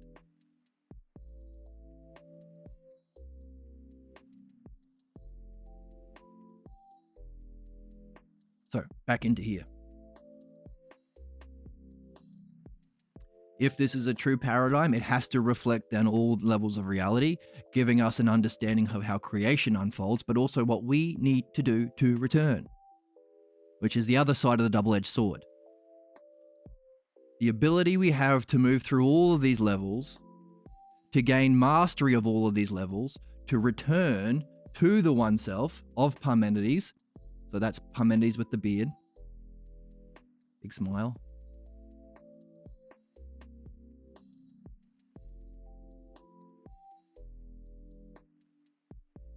More hair. God, he doesn't look like a person with a beard, does he? Means we have something in our soul that allows us to understand, well, become ignorant in the good way, curious ignorance, and then gain right opinion, and then gain understanding, and then verify your hypothesis, indirect experience, and then use it, share it, mythology. That's needed too, to gain mastery of it, of understandability and care, understanding and care, of the true model of self and reality, of beauty, of justice. Hey, if you want to make beautiful things, don't you want to know the ideal beauty, the model of beauty? You ever notice that you can see beautiful things in the physical world? Where did you learn that? You didn't. You're born. That's why in philosophy, we learn the arguments, the dialectic that can turn us around and help us understand that all learning is a kind of remembering. Different from the Roman model where it's shoving opinions into your brain. That's the model of education we have currently. You got to shove information into a student's brain. No.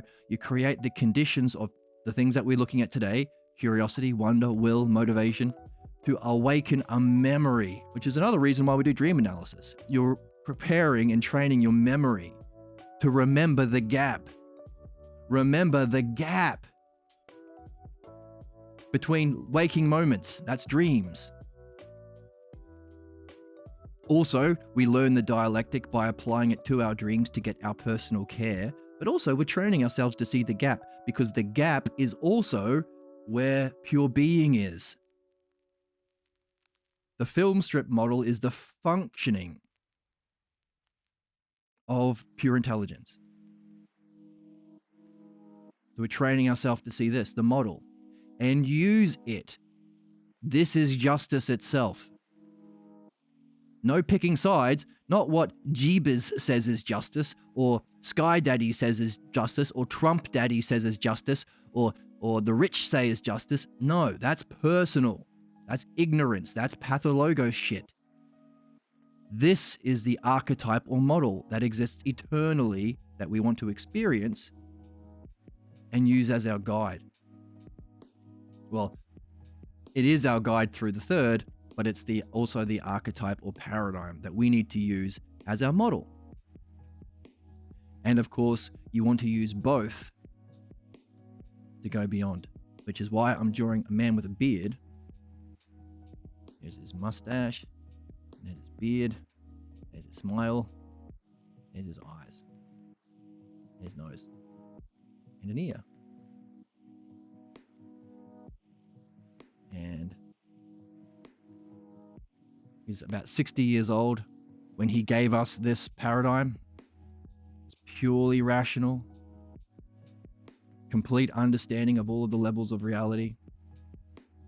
Because Socrates said, hey, if you are telling me that the dialectic, the method, the paradigm, the pattern of understanding is the only way of reaching truth, give me an example. Now, as we were saying before, normally we look at beauty itself, or in the Symposium, or justice itself in Plato's Republic. But Socrates did something special, which made Parmenides and Zeno, his student, laugh. Give me a dialectic not on beauty or justice, or Give me a demonstration of the dialectic, please. On the self.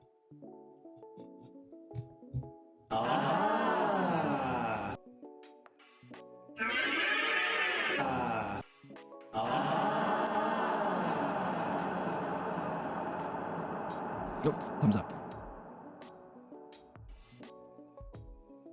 I said thumbs up. There we go. So, he said, look, this is my hypothesis. This is my understanding of myself, from myself. And he unfolds all of it, giving us the greatest book never read. But now we have the Balboa version, and we have philosophical midwifery book, meaning we can actually remove what blocks us from reading the Balboa version of translation of Plato. And we have dream analysis.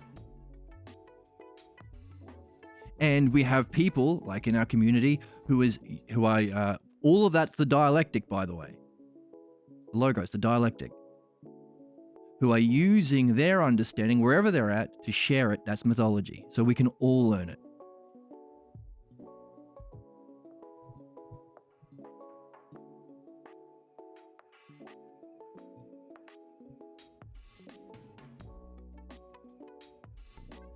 Let's write that on the board.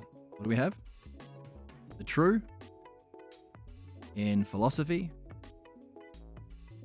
specifically the one Balboa translation, which you get for free. It's not a grift to sell books. It's just, and by the way, the Greek's there too. So if you ever get confused about a word, you can look it up for yourself, which is what we do on the channel. Again, it's not a who, it's a what. Balboa translation. Translation of Socrates. Or Plato, who wrote the book. It's Socrates' conversations. There's reason for seeing that. Plato.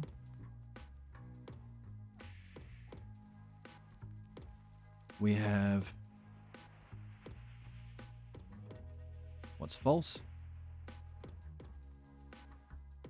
We remove what's false with philosophical midwifery, which is what we're reading here. We do both. We get guidance, or our personal guidance of both. And also training in the skills you need to do to learn how to read those two things in dream analysis. And then we have the sharing of that. And also the remembering. It's a mnemonic device too. The sharing and remembering through mythology, which is using this in your creations. So, I had to pause for a second in the recording, and I was just making a funny joke about how protein is muscle juice.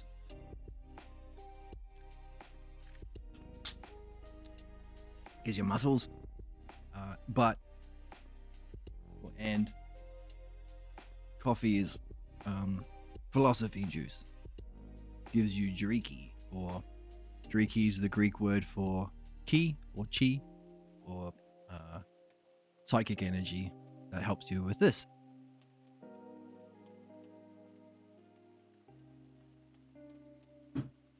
And everybody laughed. That was really good. Well, and all my effects are on. And then they laughed normally, like a regular person, not a weirdo. Like that. And then everyone clapped.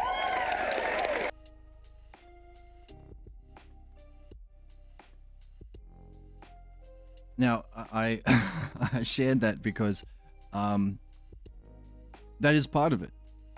Like,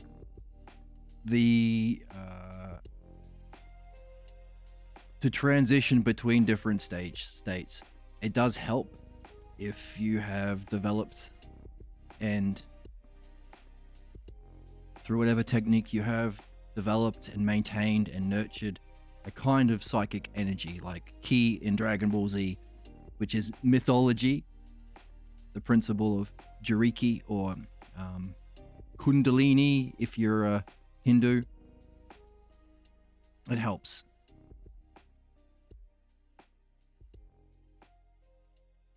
We'll get into that later. What? This one. No, this one. Here we go. So back from my break. Yeah, so these are the four aspects of what's required in the true art. Which means, as soon as we recognize this, we will never ask the question, who should we vote for? Or who are we going to defend? Or who are we going to genocide? Or who are we going to send to prison? Any of that crap. It's this level, groupthink. Pathologos, where we are currently as a species. We would ask what? It's not a matter of who, it's what. What is universally, eternally, objectively, verifiably the art? So that anybody who has any position of authority or leadership has to show that they can demonstrate it no different than a pilot or a doctor. Can you do this? Show an understanding of the parts, show the understandable, show then that you have apprehended the model, and use it to benefit your subjects. Let's upgrade our hypothesis here by adding in that extra term that we've added. Mythology. Can you share it? Can you answer questions? What's the most infuriating thing for your boss or for a politician or for a priest or anything? When they do not answer questions. We intuitively recognize that's fucking bullshit. Don't ask questions, just have faith. Fuck you.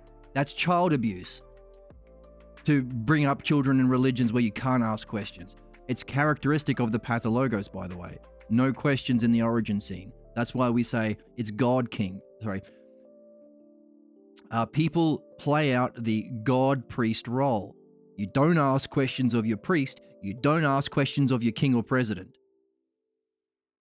You can always ask questions of your vet teacher or your mechanic or your engineer or your every single else. But those two fuckers get away with not being able to answer questions. Meaning, we must demand a mastery of how to ask and answer questions. No debate, bro, conservative Nazi bullshit anymore.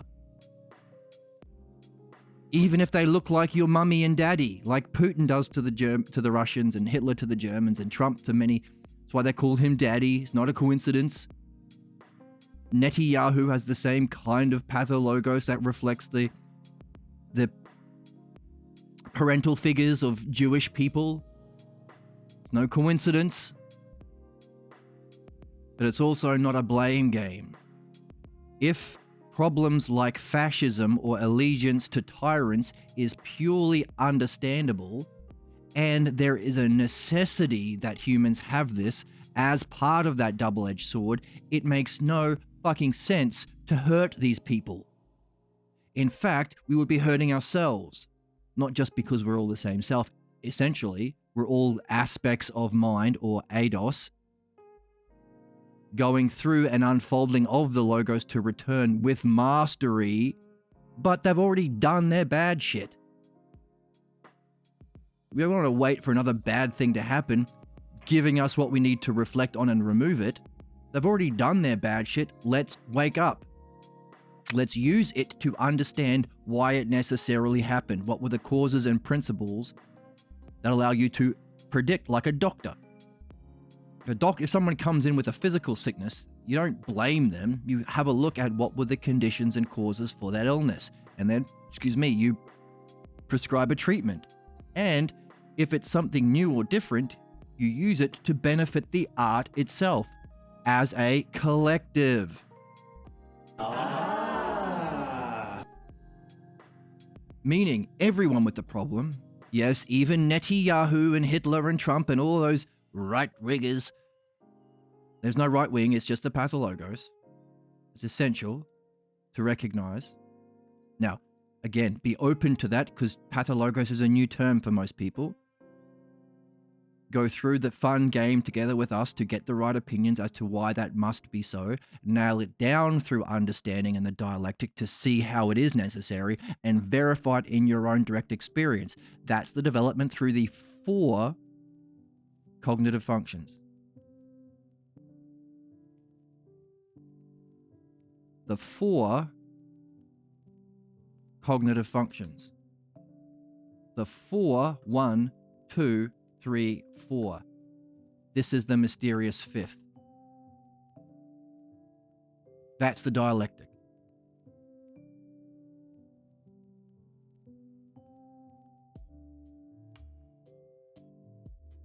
The 4 aspects.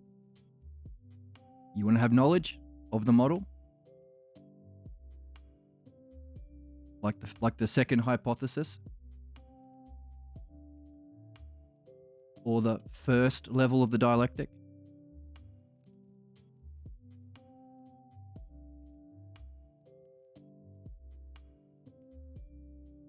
You want to understand the parts like the third hypothesis? Or the second? Now let's get the nail down the parts of the dialectic. Dialectic means 2, of course, if it's the most. So if this is an unfolding of the archetype of rationality, of reality, it has to start most primary. That's just a thing. You start from the most simple. What's the most simple concepts we have? What's the most simple perception we have? The first thing we understand is, hey, the very first thing we recognize is there is a self, there's this guy, and there are others. This microphone is not myself. So if I pinch the microphone, I don't squeal. See?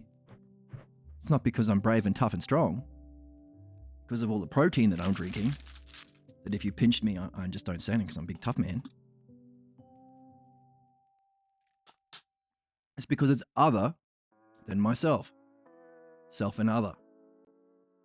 Primary. Most basic. Now, what if we use those 2 primary terms to unfold a rational system? Well, we'd have, let's make S and O. S and O. Okay. With you so far? Everyone in chat with me? They're all agreeing. They're all nodding furiously. Well, how many ways can you arrange these 2 most primary terms? Self in relation to itself. So anything you want to understand, you can say, what can you say about it, itself? Now I'm going to use something we don't normally do the dialectic to, but you can. But normally we apply things to aspects or eidos in being, that's philosophy. Or if you're tricky like Socrates, you go even further and say, give me a dialectic of the self, Mr. Parmenides. And everyone will go, and they'll also go, and they'll also go, and then they'll also go, Pour much? well,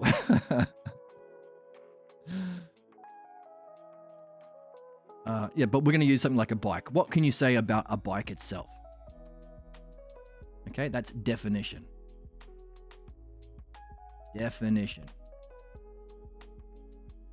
What can you say about what a bike does? If you've never heard of a bike before, you want to understand, well, if someone was to explain it to you, you can talk about how it has a handlebar and stuff like that, pedals, but you also probably want to tell it how you use a bike,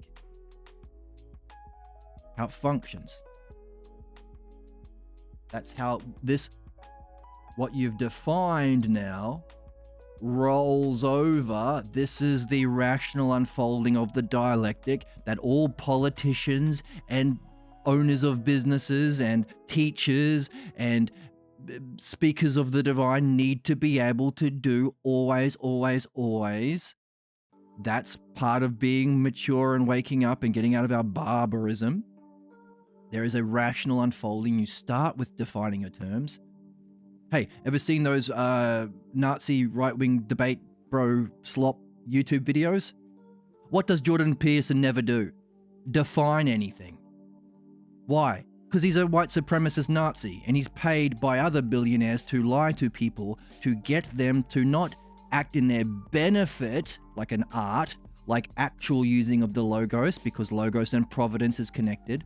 But he has to lie about things to harm people for the short-term, long-term harm to the soul and to our species, but the short-term, more numbers on the computer of the billionaire people who have the biggest pathologo sickness. Doesn't define his terms, does he? There's one recently at the time of recording, Jordan Peterson versus 20 atheists, and these children were pulling out their hair because he wouldn't define anything. Well, I don't know. I could be a Christian, but maybe I'm not. Who's to say? What does any word mean, really? When you think about it. Grow up. Come on. Don't have time for that shit anymore. By the way, it's an important thing to point out. This used to be an esoteric teaching. Of course, because if everyone has a pathologos and it only functions as a block to blind people from the logos, then if some teacher like Socrates said, hey, here's the logos, this is what you need to benefit everyone, human beings who have a pathologos and haven't shown that they have the care, the will, the maturity, the motivation, the character, the integrity, the truth seeking, the focus,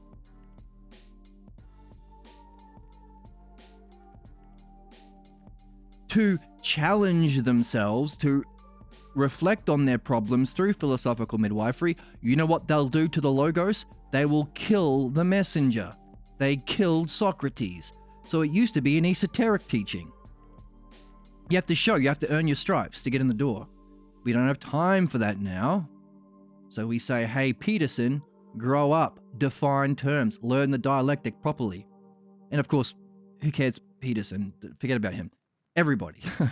Demand it for everybody who has any sort of power. And yourselves, most importantly. So, what you've defined rolls over to that thing you've now defined here. How does it function to others? Self and others. That's demonstration. How does it function?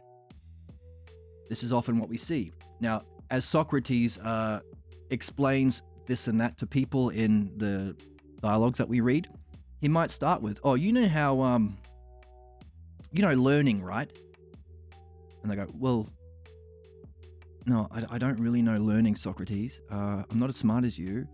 You're Socrates. I'm just some dude. I'm just one of your friends. Can you please explain it to me, Socrates? It happens many, many times.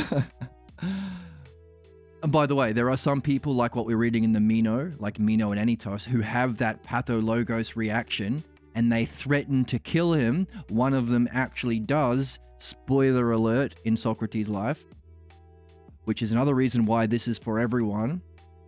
If there are good people, like we talked about, the people who shine in that way that we talked about before, if they are emerging in our species as the positive side of our double-edged sword, yes, we have all of these dictators and fascists and pathologos-driven jerks and billionaires that yes, we have them. But as a result, this creates the conditions for the best people in our species to emerge. And they're not wearing suits. And they're not, alpha bros or finance bros.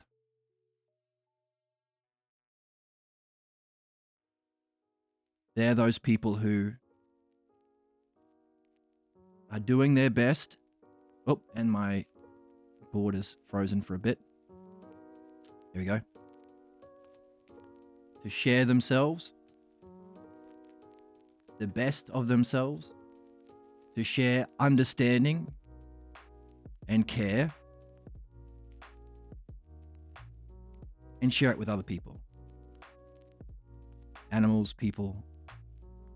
So as these people emerge as the positive side of that double-edged sword, we need to say, you need to be in charge.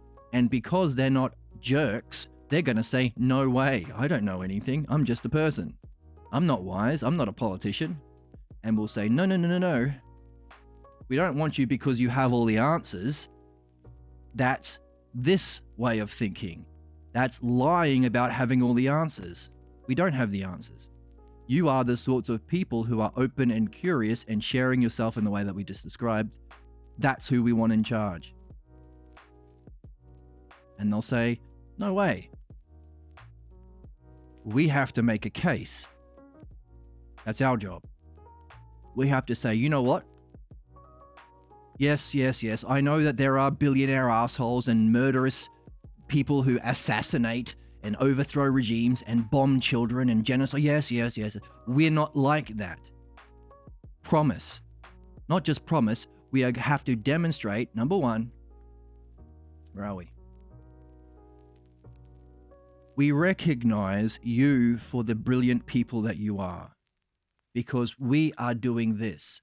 The Meno, the virtue of self, the highest excellence, isn't knowing everything. It's the opposite. It's aporia. Again, that's one of the puzzles we have when we're reading the Meno. So check it out on the channel, YouTube channel. And we also value what you're doing with sharing. Number one, that's the dialectic. Sharing what? Logos, or your understanding, in order to what? Care for anything that you're caring about, be it animals or people or the planet. Or all three. So we have to show them. Bit my tongue.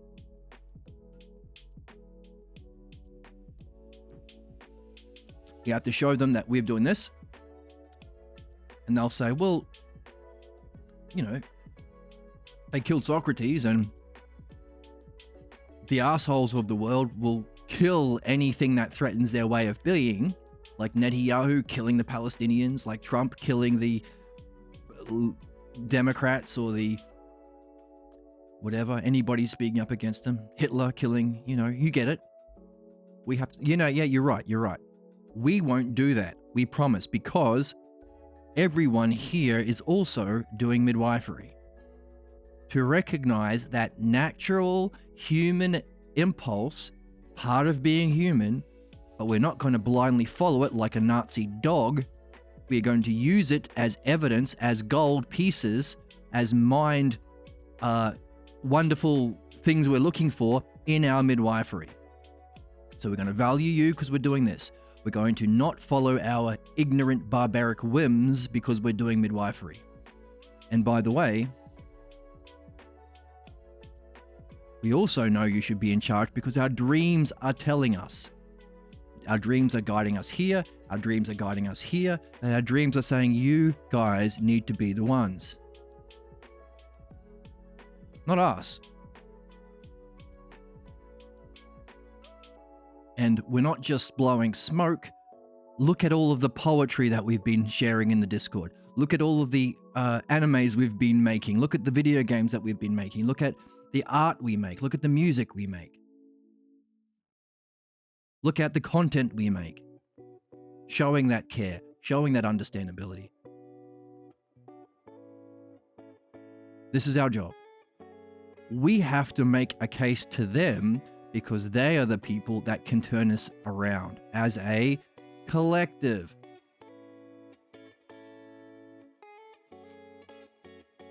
We have to show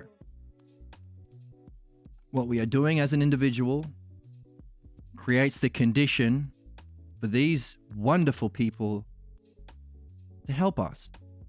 And they won't want to. Why? Because an art benefits the subjects. They're not making money. It's not Trump. It's not Netanyahu. It's not Putin. Land grab and genocide shit and making money shit. They are only going to act in a way that benefits the subjects. They're going to sacrifice part of their life energy and time for us. So we have to really show we have earned it.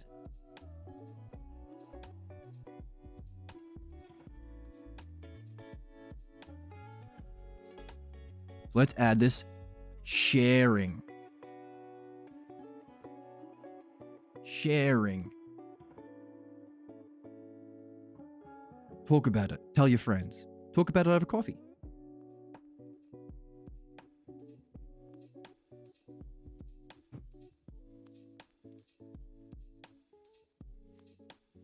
So, another form of motivation for what we're doing here.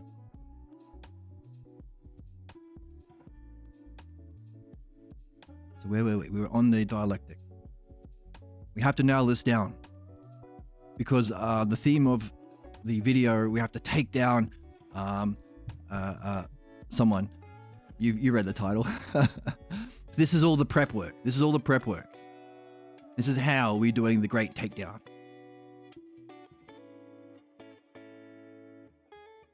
Demonstration. Now, equally so, this functioning that we have just defined. Oh, and by the way, I was telling about Socrates. So yeah, Socrates would say, hey, you know what learning is? And I'll say, no. Well, let me give you a demonstration of it. Oh, it's a remembering. No. I'm going to define learning as remembering, which he does in the Phaedo and the Meno, lots of other places too. What? We've never heard of that, Socrates. Learning as remembering. It's not the school I went to. Can you break it down for us so we can understand that? And Socrates goes, sure. Let me give a demonstration. Like today we talked about adjectives versus nouns. Or we recognize 1 and 1 equals 2, but an alien might too. Or somebody in another galaxy in the future might. We inherently recognize justice and injustice, beauty and stuff like that. We're remembering it.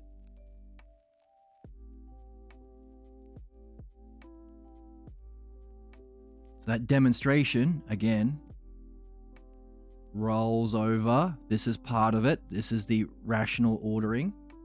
Rolls over to this one.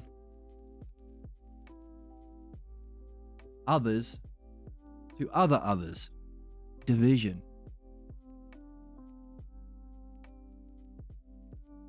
Pushing the implications. Hey, if a demonstration, if that beauty thing that we just talked about, or that 1 and 1 is 2 thing, didn't really work or didn't stick, or you're still confused, then you'd say, hey, Socrates, I don't really know. By the way, Socrates is saying, do you think? What do you think? Do you follow? It's not gish galloping like the American fascists do. They just say 15,000 different false things in a line because it takes more time to detangle 50 lies, because Benny Shapiro or any of those weirdos, sick, women hating, anyway. It takes more time than for them to make a series of lies. That's why politicians shouldn't be allowed to make speeches. Not speeches, it's dialectics. Because we all have to come along. So he'll say, hey, by the way, do you see this example with beauty? And they'll say, no, I don't follow. If they did, we'd go on to the next step. But if they say no, division, which is this functioning, how does it function to other others?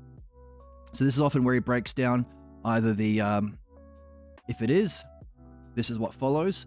So we see how it's necessary and beautiful. And you can mythologize that with Aphrodite and Apollo, by the way, talking about mythology. Or if it isn't, the absurdities. This is the Socratic humor. Oh, let's take your position and see what happens. Let's make fun of it. Not to make fun of you, but to make fun of this position that learning is filling a child's head with stuff. That should be, and this is what will change the person's mind. Again, this, from these now, all of these others, you need a single other. From this, there'll be something like that explains all of these divisions or parts, all of these things you've broken down, or something that takes them all as a whole, or something primary and causal of the rest. That's what you pull out yourself, you do it. That's synthesis. And you take that back to the start, back to the subject you defined. That's analysis. Analysis, which is the conclusion stage. You need to conclude. Conclusion. So you end up, both people having shared this benefit because you started with what you thought you knew, or your definition.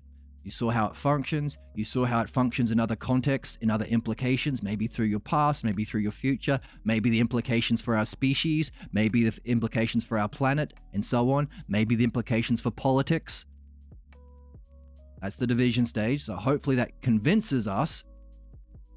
And from that, we come to one thing out of all of that division that we can take back to the definition, other back to self. So now both of us have a better definition. See how we've grown? We've unfolded and we've returned, but we've returned in a better stage than when we started. Because we have a more nuanced or a better definition than when we started. This is how we evolve. The pathologos or debate or anti-logos or love of contention doesn't. A debate, you start with your dumb opinions and you misuse language and you don't ask questions and you make speeches and you appeal to the pathologos and you say Trump is daddy and you end up with the same bullshit you started with. Stagnation. This is the distortion of learning. This is the model of learning. As Diotima and Parmenides taught Socrates, so too Socrates is teaching us.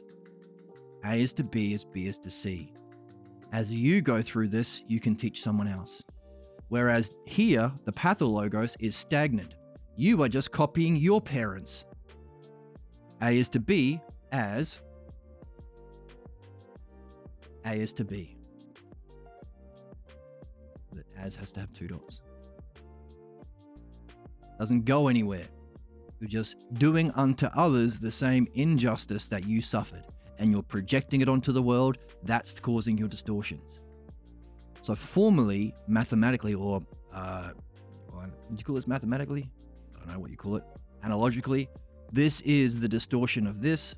This is the true model of our learning. This is its distortion. This is where we are as a species in the fourth hypothesis. This requires a movement to the third, individually, collectively, and as a species.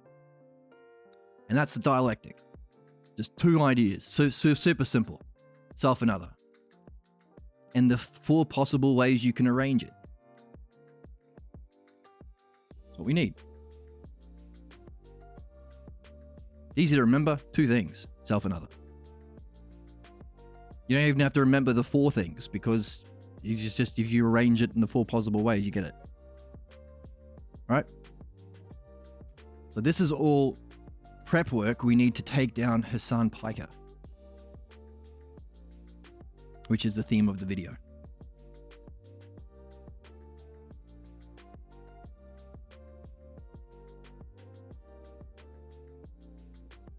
So what? We need to take it back to the hypotheses of Parmenides, which is the model. This is a model. Model of what? If you take this model of thinking, the archetype of thinking, the paradigm of thinking, you can unfold all of the different stages of evolution, of individually that we go through as people, all levels of understanding and states of mind, collectively as a species evolves or doesn't and goes extinct, and then as a species.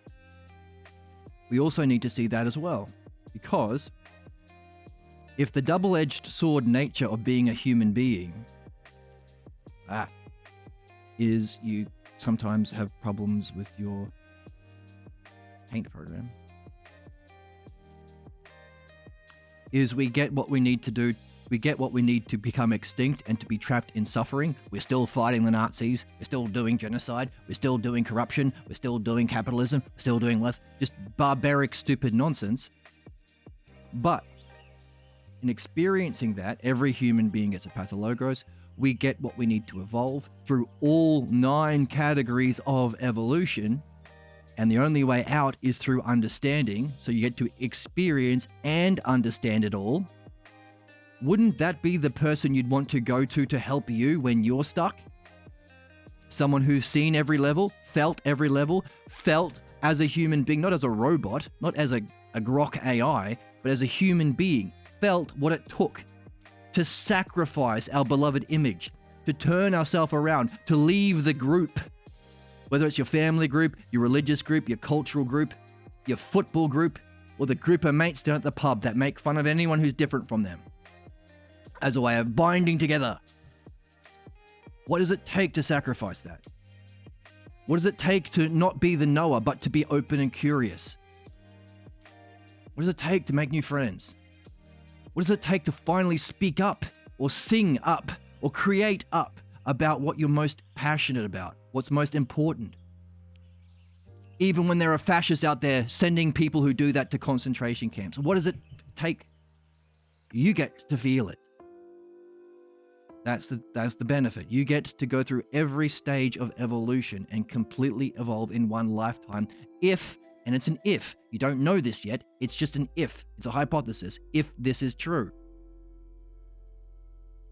And as we just said, if we can make the case to somebody like those people we've been mentioning who are surfacing, the most beautiful and shiny souls, then we get to do that as a collective and have one fucking kick-ass party. Everyone.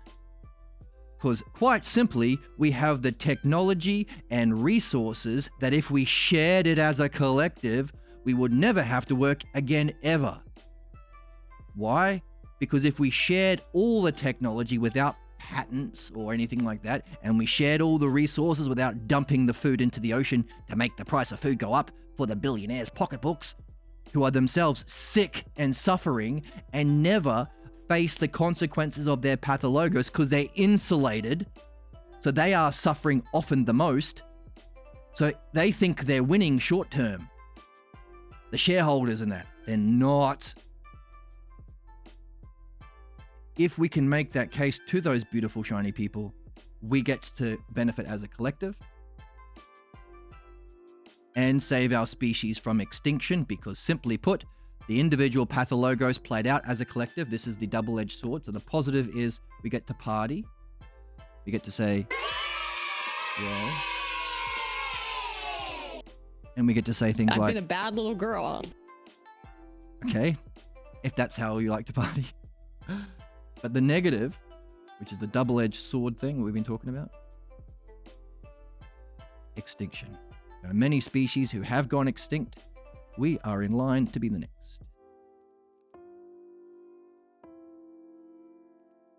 If we don't play this game. Extinction. It's the negative. And then again, the next level up. This is analogy, by the way. This use of understanding of one level and applying it to the next is analogy. That's how we think. That's what thinking is. What would that mean for our species?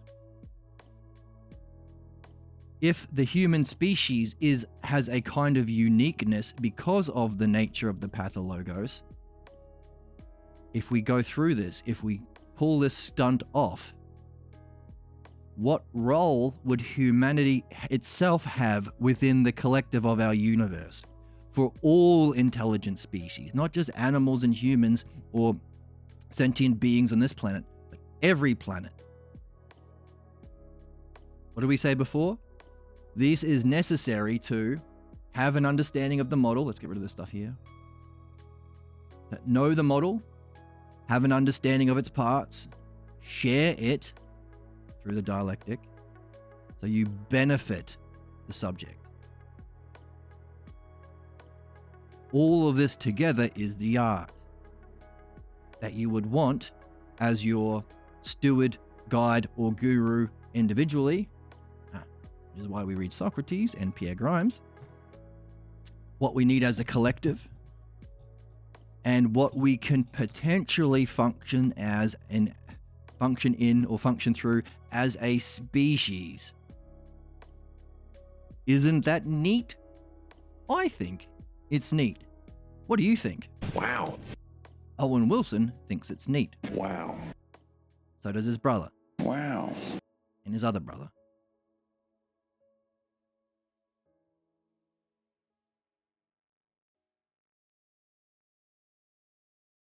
What are we doing here?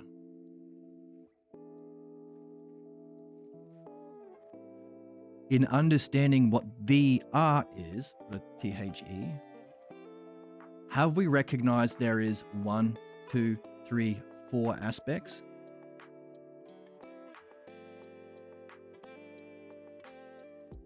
Are we using our reflection on our experiences to gather right opinions about the physical world and the world of intelligence or being itself? And taking those opinions or perceptions and arranging them according to a hierarchical order with 4 parts?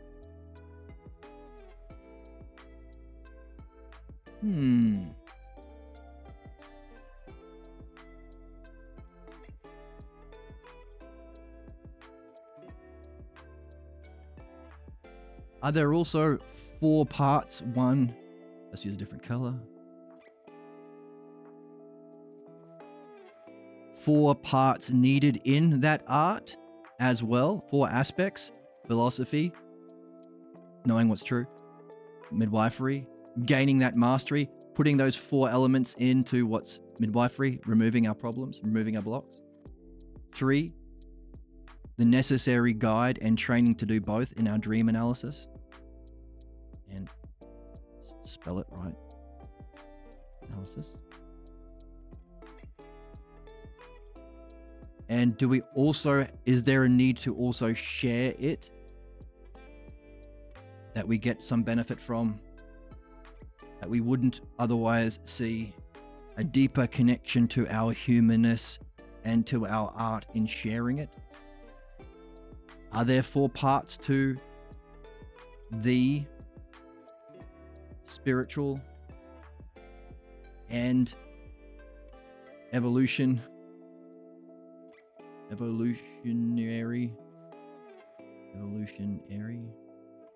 also our education,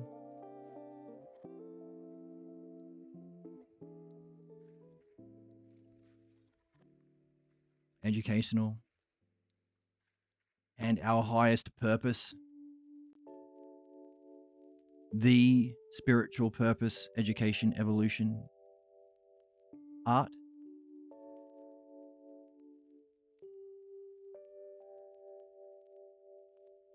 All of this necessary for what we defined as an art?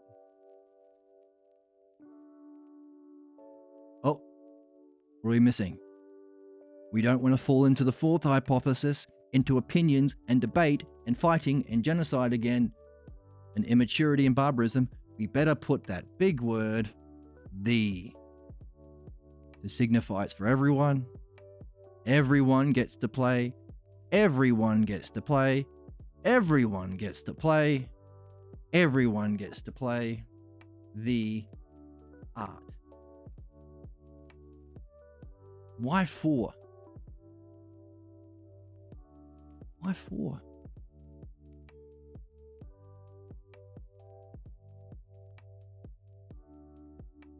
What? Where do we go? Here. Hang on a second. Do we have a model that we're playing with? Can we say this model has this one? 1, 2, 3, 4.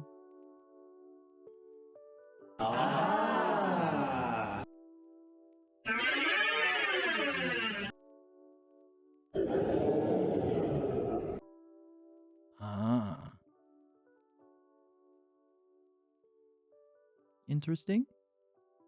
Is it interesting? Are you curious?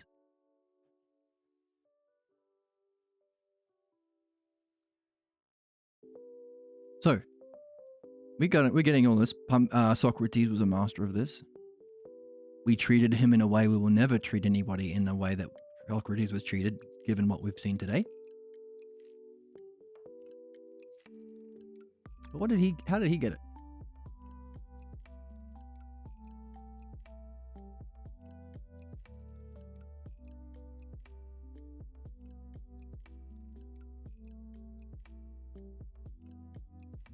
Well, we said there were 9 hypotheses of Parmenides. As Socrates sneakily, good for us, said, give me a demonstration of the dialectic, not to anything in being, not to anything in the physical world in becoming, like we said today about the bikes, the physical world, physical realm, be fancy because of this. Realm is a cool word. The physical realm. What do we got up here? Let's move this down. Get some space. Move it all the way underneath down here. Move this in here as well. There we go. The physical realm, right? Oh, spam. How do I delete the spam? There we go. Block the spam. There we go. I did delete the spam too. I think so. Physical realm of the physical senses. Physical senses. Like your eye peepers. And your nose sniffers. And your tongue tasties. And your ear hearers. And your hand touches. Where we get our opinions from. We're not interested in opinions. Every idiot has their own opinions. No one cares about anyone else's opinions, except for the kids when they have to, because that's the appeal of playing the Pathologos Noah role. The only people who care about your dumb opinions is when you're stuck there as a kid and you don't know how to reflect yet. The intelligible realm of being, which is the object of philosophy, which is the subject of philosophy, love of wisdom, philosophia, philosophy, which is also the object of nous, or knowledge, the capital N, knowledge, or pure ousia, put ousia in there as well. But then above that, we have the world of the self. The one self, or the good self. One self is what Parmenides called it. Good self is how Socrates talks about it.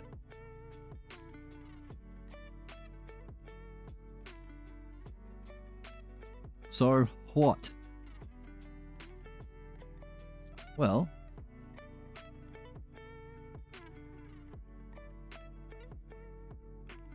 Socrates didn't ask, because Parmenides say, hey, Parmenides, you're a good kid. You're young, but you've got an aptitude for the logos. You have a good, curious mind. You're a good egg. Or as they say in New Zealand, you're a good egg. I see you are curious about this. You have a love of learning, philomathesis, and you have questions about knowledge or Sophia, wisdom. You can pass into philosophy. The only way you can pass into philosophy is through the dialectic,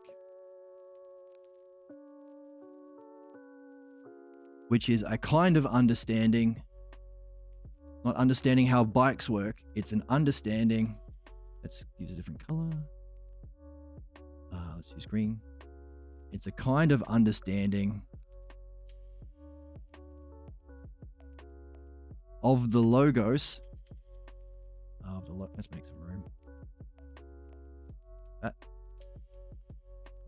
a kind of okay. I'll move the circle too. Kind of understanding of the logos that has a name. That again, as we have to use the word nous, because we don't have the word for knowing the realm of being in English because of our Roman Latin ancestry. If that stuff, if you're not interested in that stuff, you can ignore the historical stuff. Don't get distracted by it.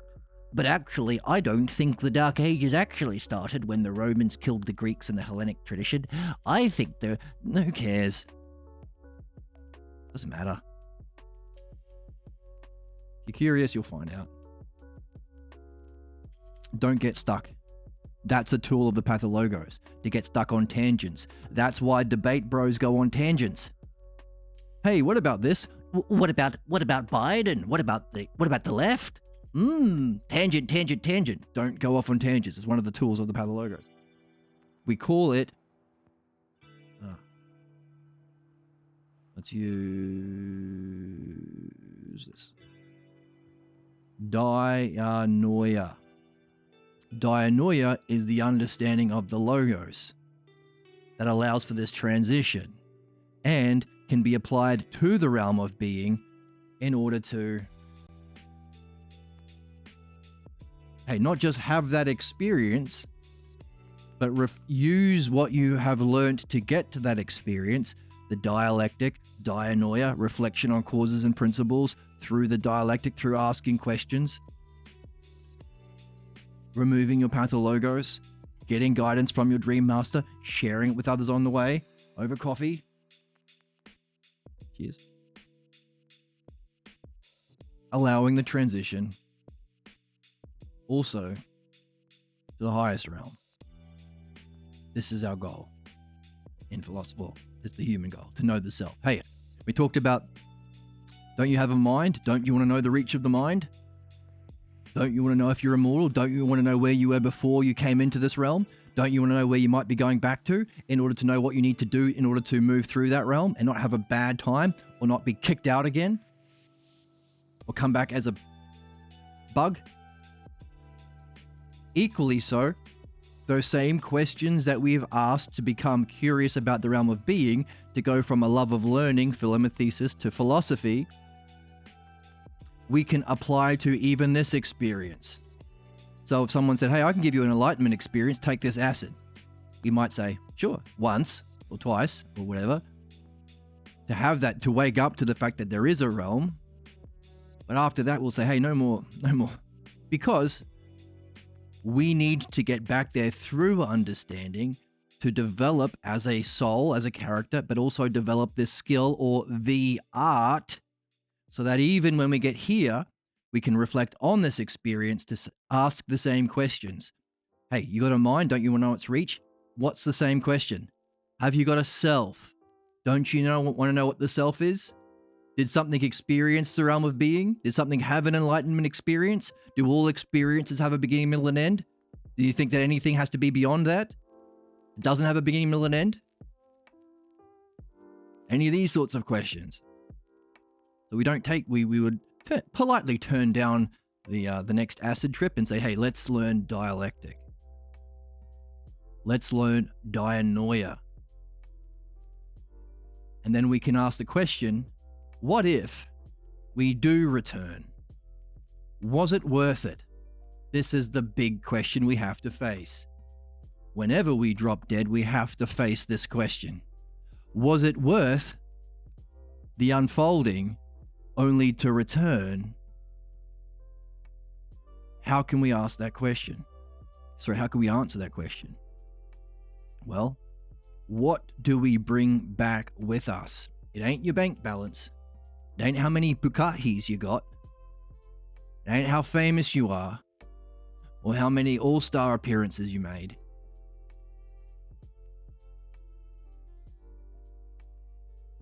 It's this development of this art and its application to your being.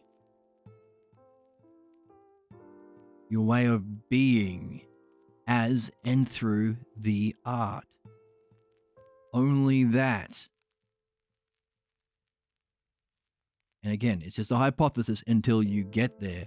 With this in your back pocket, hey, what's the difference than having an experience of Buddhist emptiness, nirvana, or whatever, and returning through this art? Do they not see something that's there to be seen? Is there going to be a consequence to that? The pervy sage? The drunken master? All that crap?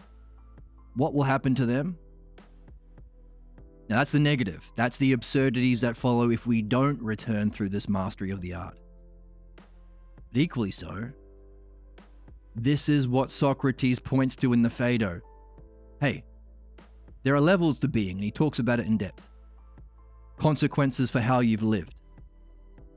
Even if you've lived a otherwise pretty good life, but not through this art of dialectic and dianoia, you're going to come back still.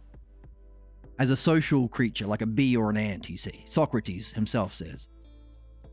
So don't just be content with everybody on your street saying, oh, he's a pretty good person. Not. Understand what's the good. Master it.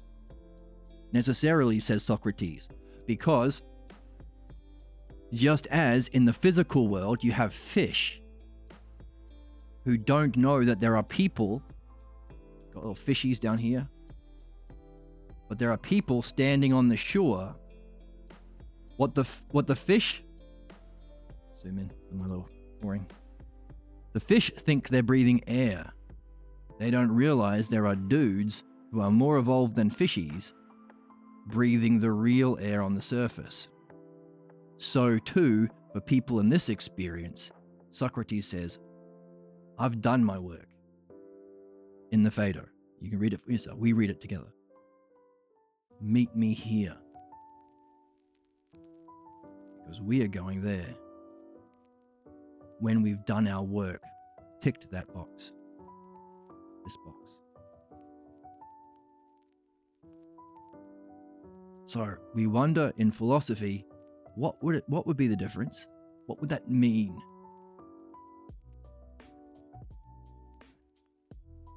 Now, we are back here. Again, this is all just background. This is just background understanding of philosophy in order to take down the Hassan for the video. Okay? We're back here. Okay, and we're back. So, all of that, again, is a just some background stuff that we need to be aware of in order to do our takedown, our epic takedown. And pwn Hassan. So what?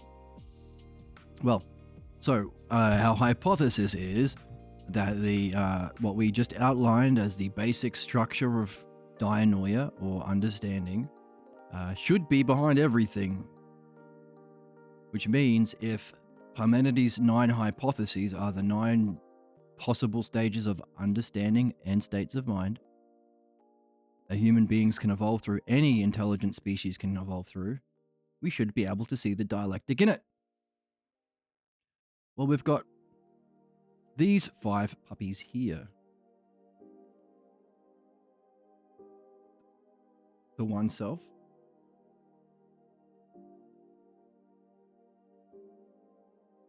or the good self, the hypotheses of Parmenides' self. The brilliant light of pure being, mind knowing itself as pure ousia, or the Taoist experience, the highest thing they get up to in their thing. The gap, how it functions to create each moment through the gap, which also allows us to tap into it through dream analysis, to share in that intelligence and providence itself. And also, if we have the dialectic under our belts, we can be providential, which is why those people that shine brightly, we need to make the case that, hey, please share the dialectic with us so we can all providence, we can all benefit. That's why you have the art. And below that line, we lack logos and ousia. We lack this ousia and this logos, keeping us stuck in our problems. Or, Where's the joy? Where's the whimsy? Where's the childlike wonder, dude? yes, we're not having fun, but also No one seems to be learning or growing or addressing actual problems. that's the deal. And we have the symbols that represent those fellows, but also strict dualism. We need a symbol for that. Let's make one. Strict dualism means, well, of course, there is some divine being or self, but it would have nothing to do with us. So we have the picture of, let's draw this guy here.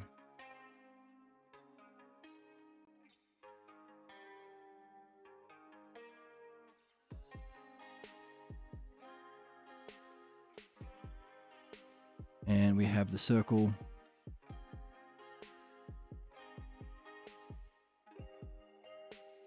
And we have the Ghostbusters symbol. No ghost for us. No divine for us. Ghostbuster symbol. See? There you go. Fifth hypothesis.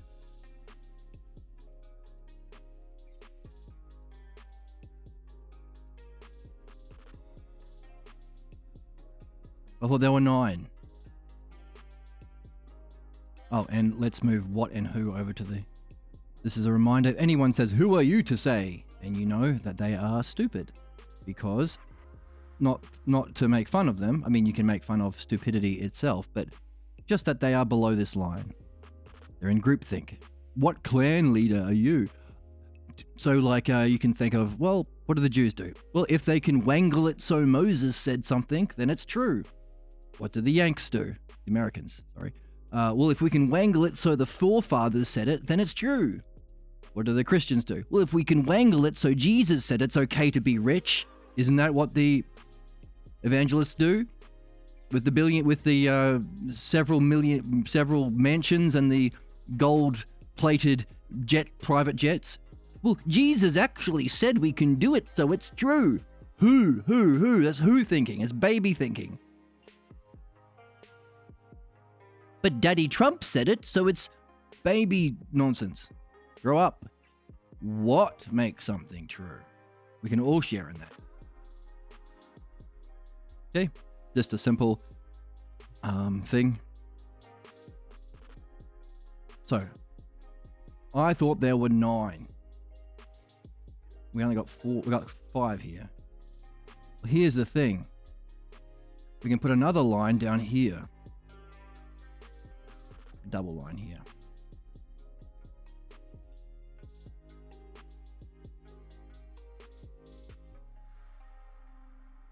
Because for each of these levels of being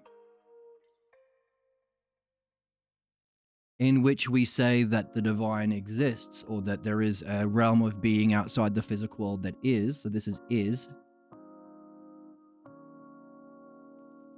there is equivalent, it isn't. What if you reject it? If you accept there is such a thing as the brilliant light of being, what if you reject it? Because people reject it. That's a way you can think, and there'll be a way of feeling associated with that as well. Oh shit, I'm offline.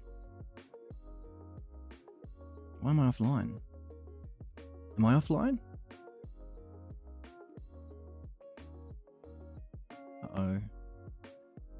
What happened? No, I'm back online again. I think we're good. Hang in there, computer. So, yes, so let's go back to the dialectic again. Only 4 categories. Simple, simple, simple. Where is it? Yeah. We've got those. Let's move it to the left a little bit, to the right a little bit. We've got self in relation to itself, or definition. How does it function to others? Demonstration. How do those others affect other others, or division? And of those, can you synthesize it together and then bring it back to the start and make a conclusion? So that's the dialectic that Socrates is told to master if he wants to go from the physical world to the realm of being. To know the truth. Know it. Nous. Ousia. So, in order to do that, you have to say, pick a topic. Now, Socrates used the self. That's a bit tricky. Let's just use what we normally use. If beauty itself, or self-beauty exists. If beauty exists itself, or we call them selfers, if beauty itself, or self-beauty, B-A-U-T-Y. If it is, what can you say about it? Define it. How does it function? What are the implications to others having experienced beauty? So we can talk about those people who emanate that beauty that we talked about earlier. And then what's the conclusion? Having been affected by those people, how would those... If there is such a thing as self-beauty, what would you say about it in the realm of being? Being is what is. Exists. Is or exists. When we say exists, we don't mean temporarily in the physical world of change and becoming. We mean exists eternally as a principle or cause or eidos, has its own selfhood eternally in the realm of being. Exists. What's being? Just to remind us, over here somewhere. Where is it?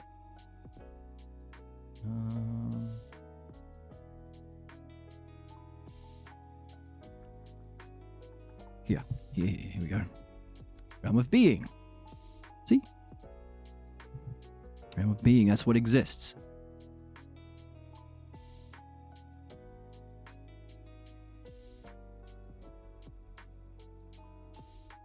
So many notes. But okay, you can also, to fully encapsulate an understanding of the topic, you also have to say, well, what if it doesn't exist?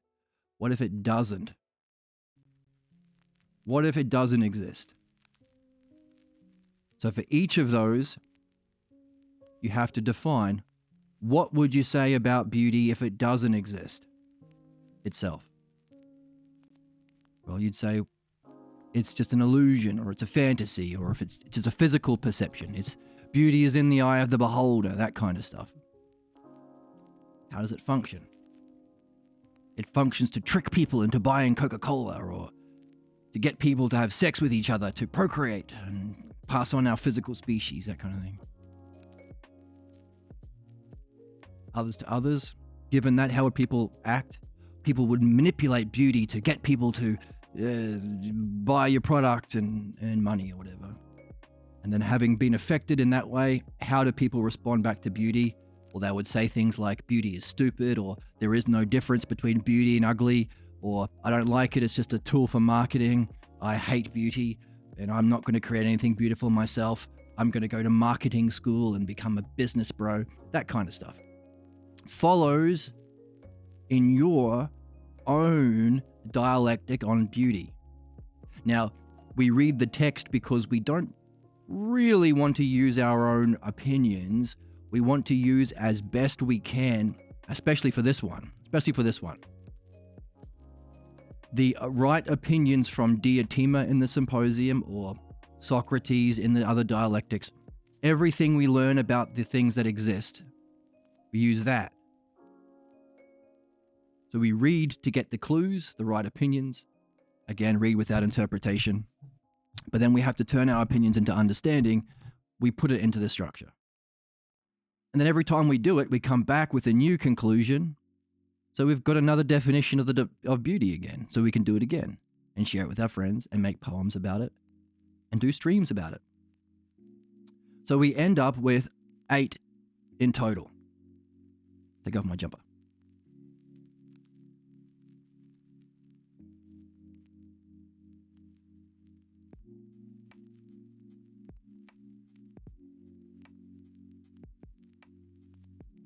Jumper is off. I'm gonna eat some, drink some juice. Ugh.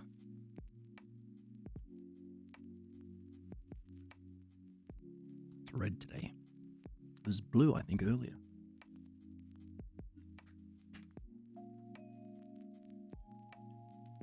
Have some philosophy juice. All right, so we end up with 8. What if it is and what if it isn't? So, back to Parmenides' greatest book never read. Where is it? Here we go. You can see him. That's him there. That's his face. That's what he looked like, I imagine. So what if it isn't? So for each of those, you can reject it. So what if there was no brilliant light of pure being? That's the 6th hypothesis. What if there was no logos and providence? The 7th. No, sorry. What would happen? What would happen in the world? What would be the functioning of the 6th of the world if it didn't actually exist? The 4th. Now the 4th is group identity. So these people with these symbols still think that there is some sort of divine, but the best they can do is form a group and yell MAGA, MAGA, MAGA, or yell Jeebus, Jeebus, Jeebus, and chant and sing Kumbaya and stuff as a group. They can't actually connect with it through the 3rd, understand it, or experience it in the gap between each moment. Faith, belief, authority. They can't connect with reason and providence.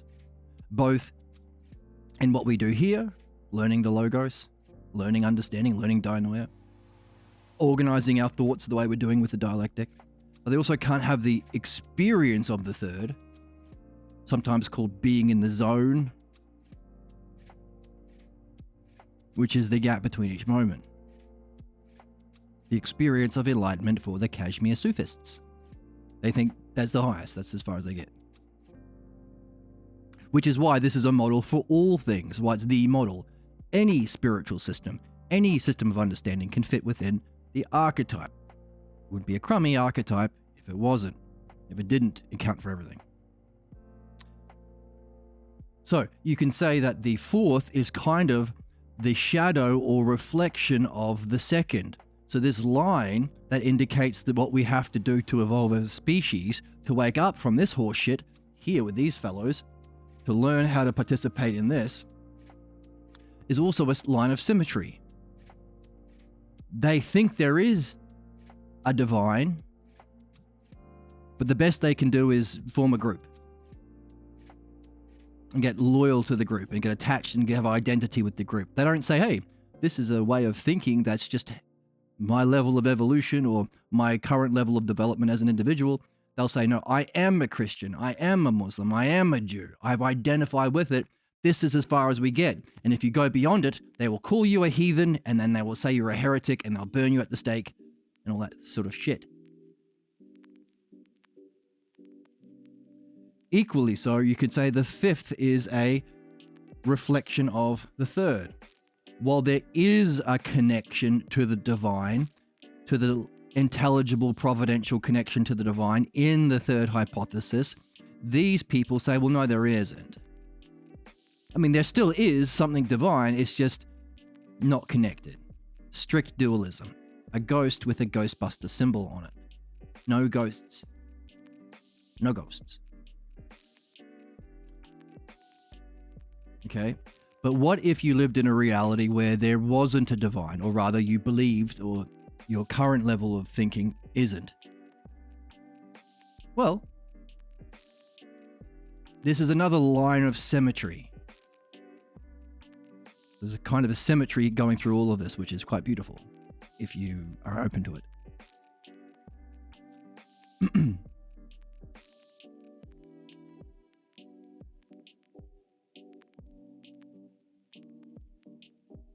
A way of being that is the fundamental principle for reality, but it doesn't exist in being, it just exists in the physical world. What would that be like? How about Marxism? Seems to understand our physical world of opinions pretty well. The class struggle between the proletariat and the bourgeoisie, the haves and the have-nots, people who own shit and just get more and more billions of dollars while we all suffer and starve and our planet goes to shit. Seems to be a way of explaining things without reference to anything beyond the physical world. Do they have a symbol? Let's see. Was it here? All right, I think it's the hammer and sickle. Surely not. I don't know. Maybe it is. Communism. No, it's not what we want. Okay, maybe there's no symbol for that. You can fill out. Hey, by the way, I'm not going to do all the work. You can do some of the work. You can find a symbol that helps you remember the 6th. Now, what's interesting about this is the dialectic, but within it, it's also the dialectic. So how can you explain it rationally? Well, each concept, you could say, unfolds into 2 terms, whole and part, infinite and limit. So when Parmenides explains these 9 levels of reality, he says, I'm using the same logos each time. The same self-er terms, whole, part. See if I remember them. Whole, part.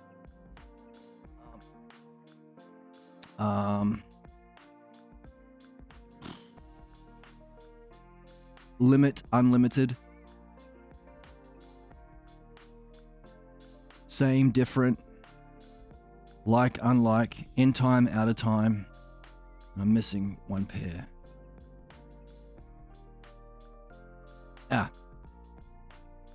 Maybe it's best to leave a few open so you can get into the book and discover it for yourself. But the point is, you use the same terms, but in different ways. So the brilliant light of being, some people experience it as the whole of everything, whole, all of the parts connected.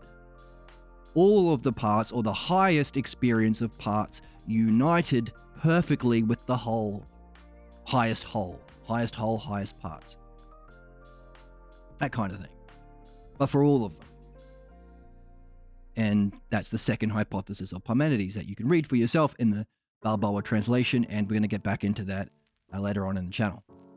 The third hypothesis is, well, what if it was whole and then parts, but they were connected in the most beautiful, brilliant, providential, rational, intelligible way? It's a third hypothesis. Allowing for the functioning of our dream master, allowing for the functioning of the dialectician of Socrates, allowing for the function of us as a philosophical midwife when we master the art of how to remove problems. The dialectician.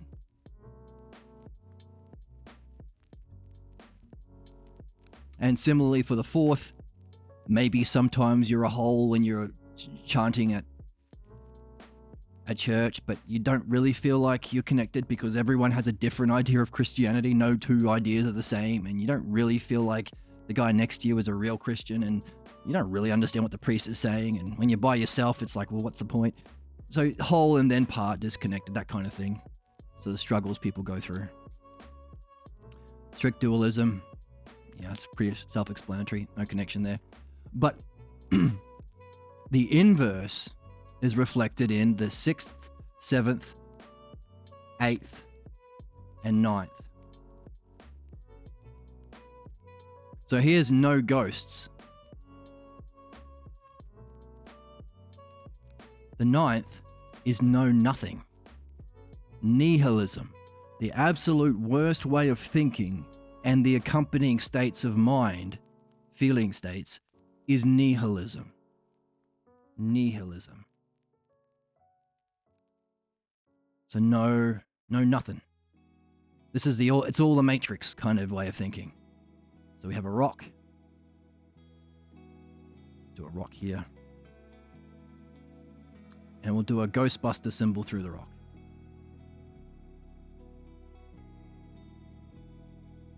No rock. No rock. There's not even a physical world. Which might give us a clue of the next. Let's keep the colors the same just for fun. Make it blue. Make it blue. This is where you start. One of the significant features of learning this and mastering this as best you can is whatever level that you've gone through, there are some levels that require another person to bust you out of them. Nihilism is one. As you learn the art that we've been talking about, one of the things we've been saying, hey, it's not really an art unless you share it. Doesn't matter if you're only just starting. Because if you meet someone who's a nihilist, doesn't think that there's anything, you can say things like, hey, by the way, are we having a conversation? So at least there's other. There's something other. I'm other than you, right? Is there something common, at least, even if it's just an idea or a concept that allows us to have language, to have this conversation? Are you enjoying this talk? And maybe that way of treating another human being with patience, with care, with grace, with understanding, without any concept at all of blame or punishment, for that person, you may be the only person like that they've ever encountered in their whole life up until now. That's significant. So whatever level of this you're at, you can help people. Just by that, just reflecting on a conversation you're having in this kind of a way. Helps you because you gain from it. Helps them necessarily. It's only in that kind of a conversation, and some of the levels it's like that. So this is another motivating reason to get into the game. I'm looking for someone to share in an adventure. So no ghosts on one side, no rock on the other side, which might give you a clue as to what the eighth is. Materialism. Materialism. Trendy one in our current age. Very popular right now. Materialism. And we can also trace that back to the Romans and Aristotle, who dropped the ball significantly. Materialism. By the way, this is a popular view of philosophy on YouTube called Stoicism. Stoicism uses the language of philosophy, like the virtues that allow us to progress to the higher stages of being, that exist eternally as aspects of being: wisdom, courage, keeping your cool, grace, charm, but they take away everything on this side. That's called Stoicism. So the purpose of life is just being tough, toughing it out. Courage is just going through the material world and getting hit by rocks, but being a tough guy. Lifting the heavy weights and drinking all the protein. Where's my protein?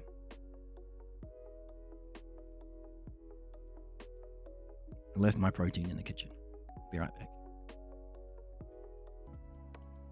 So materialism. So while no rock, we have a rock, which is the, by the way, the philosophy videos that I see get the most hits on YouTube, like the 100,000 hits sort of things, it's people speaking to this. Stoicism. There's just a physical world, and the best we can do is be tough guy. Tough it out. Very different from the true virtues. If, in order to go through this, you have to trust the logos for good reason as you go through, that requires courage. Because until you've removed your pathologos will say otherwise. Don't do this yourself. So we can say, hey, these top 3 are rejected by your pathologos that we all get. We all get it. It's part of being here. So how can we seek to understand these 3 things? Courage. It takes courage to follow the logos. It takes a trust. And in your pleasures and pains, in your fears and desires, you have to stay in the game. You're a wizard, Harry. Because you're a wizard, Harry. You're a wizard, Harry. That's courage. Now, once you start to connect with the third hypothesis in what we're doing on this channel, courage transforms. It's easier. It's no longer courage. It's a different kind of a courage because you're seeing it. You're understanding it. Once you directly experience the brilliant light of pure being through the dialectic, or as a result of the dialectic, now you're at the end of the symposium. That's where you give birth to the highest virtues, the real virtues. The other virtues have been practiced along the way. You don't have to trust when you know it, but you do need courage to hold on to it, to understand it, to use it, to share it, to benefit others with it.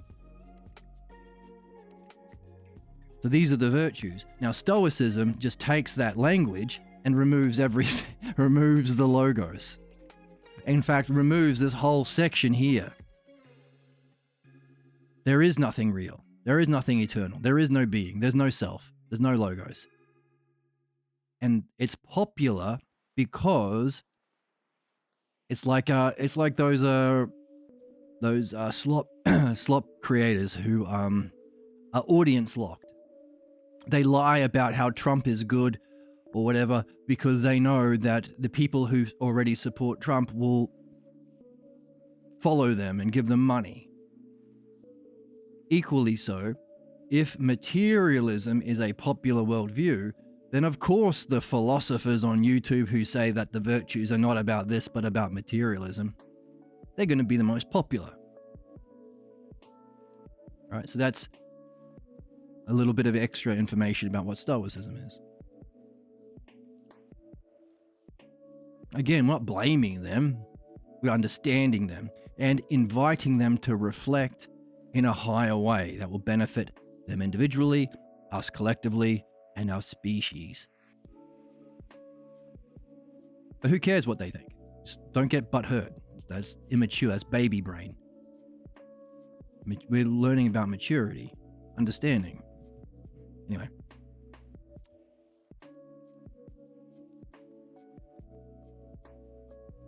And I say that because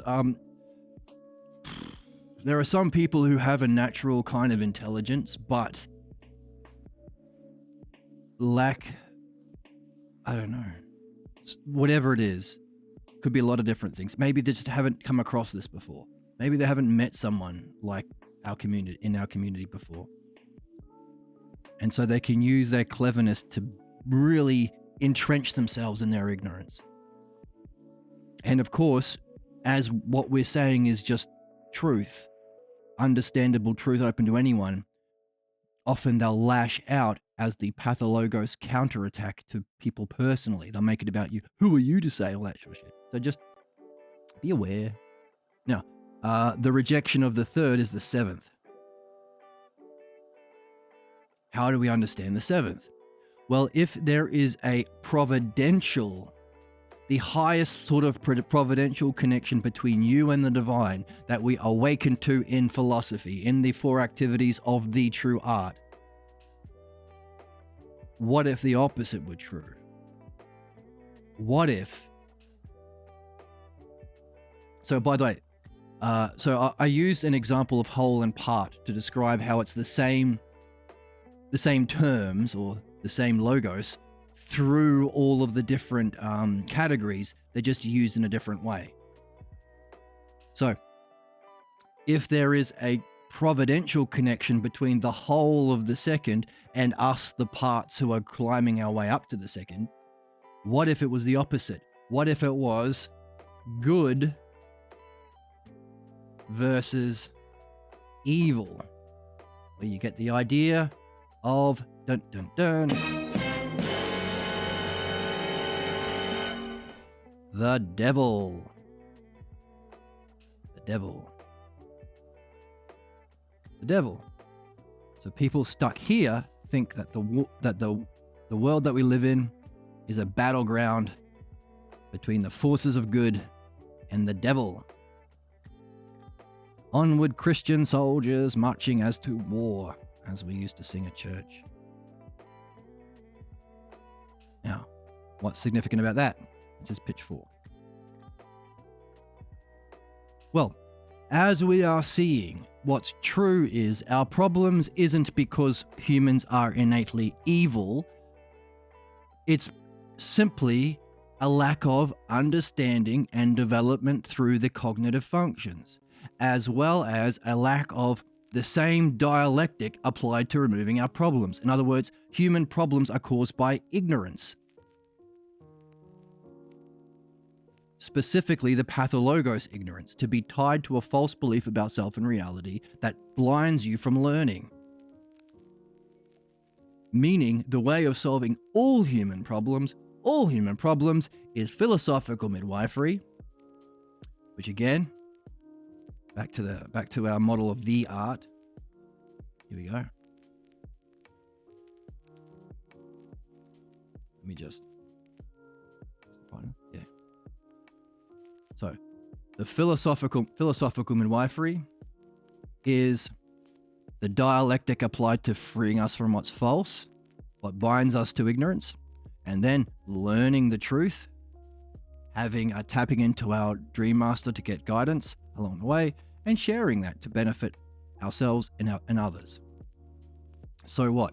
So this one art has the same dialectic applied in 4 different ways. So we can say the one true art that all human beings are here to master, which is the good side of the double-edged sword. Yes, we have the pretenders to the throne that can get in the way and cause us to be stuck, but also we have what we need to develop the dialectic, the art of dialectic. Now, we also said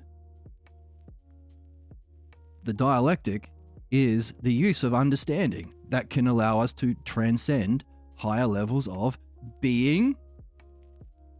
So the fancy word, if you want to be fancy, is ontology, which is just a fancy word for ontos, which is being. Being. And ology is just the study. So the study of being, or what exists. Ontology are these dimensions. These are dimensions. And you perceive the different dimensions with different senses. So the eyes and your sniffer and your taster sees the physical world. So these are the levels that you perceive with, and the function that you have, like your eyes and ousia and whatever it is that perceives the self, the one self, that's called epistemology, or thinking. Epistis is the fancy word for knowing. How do you know?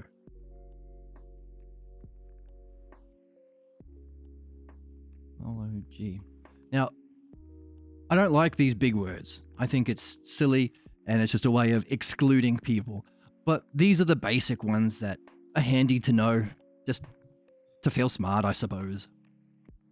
But that's about all you need to know. I mean, the Greek words like nous and ousia you need because that's your sixth sense, ousia. And the activity of knowing is nous. So we need a new word to say knowing, but not knowing the physical world down here with the fishies, but to know this place. And of course, yeah, so epistemology is our cognitive functions. I hope I'm not getting too far in the weeds, but there you go. This is just all background. There we go.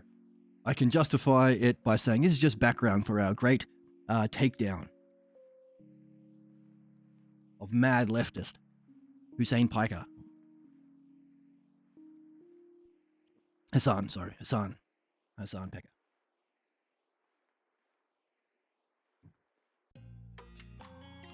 Right, so as we looked at this, we saw that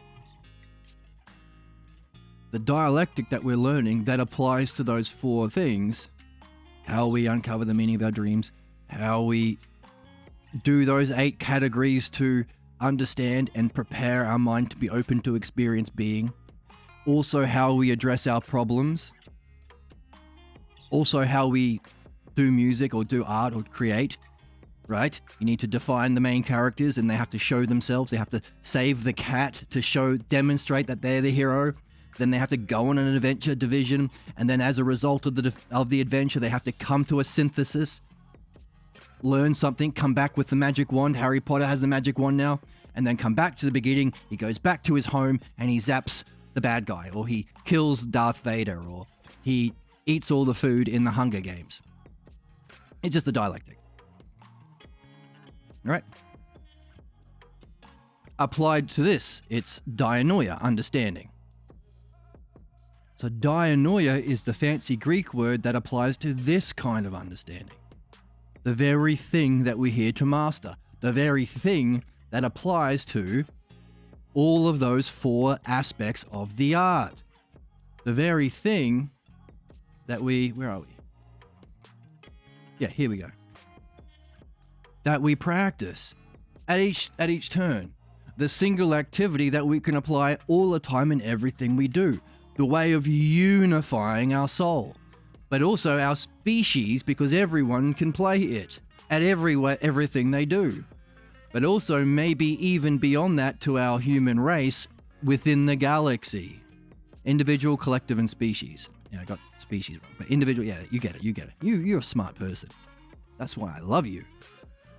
So smart for being here and watching this. So isn't that neat? The one true art that incorporates all of it, what we need. If we don't, if we do, hooray. If we don't,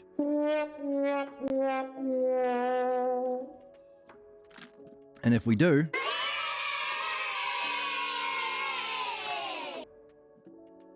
which is the divisions, what happens if it is, what happens if it isn't? We can say is philos or philo dianoia. The love of understanding, dianoia. That's it. That's what we're here for. Philodianoia. It's a new term. It incorporates all of the parts left to us by Socrates and Pierre Grimes, the master of philosophical midwifery. Socrates, the master of, well, philosophy and midwifery, but Plato didn't write down the midwifery stuff. But we've got it now, so hooray for us.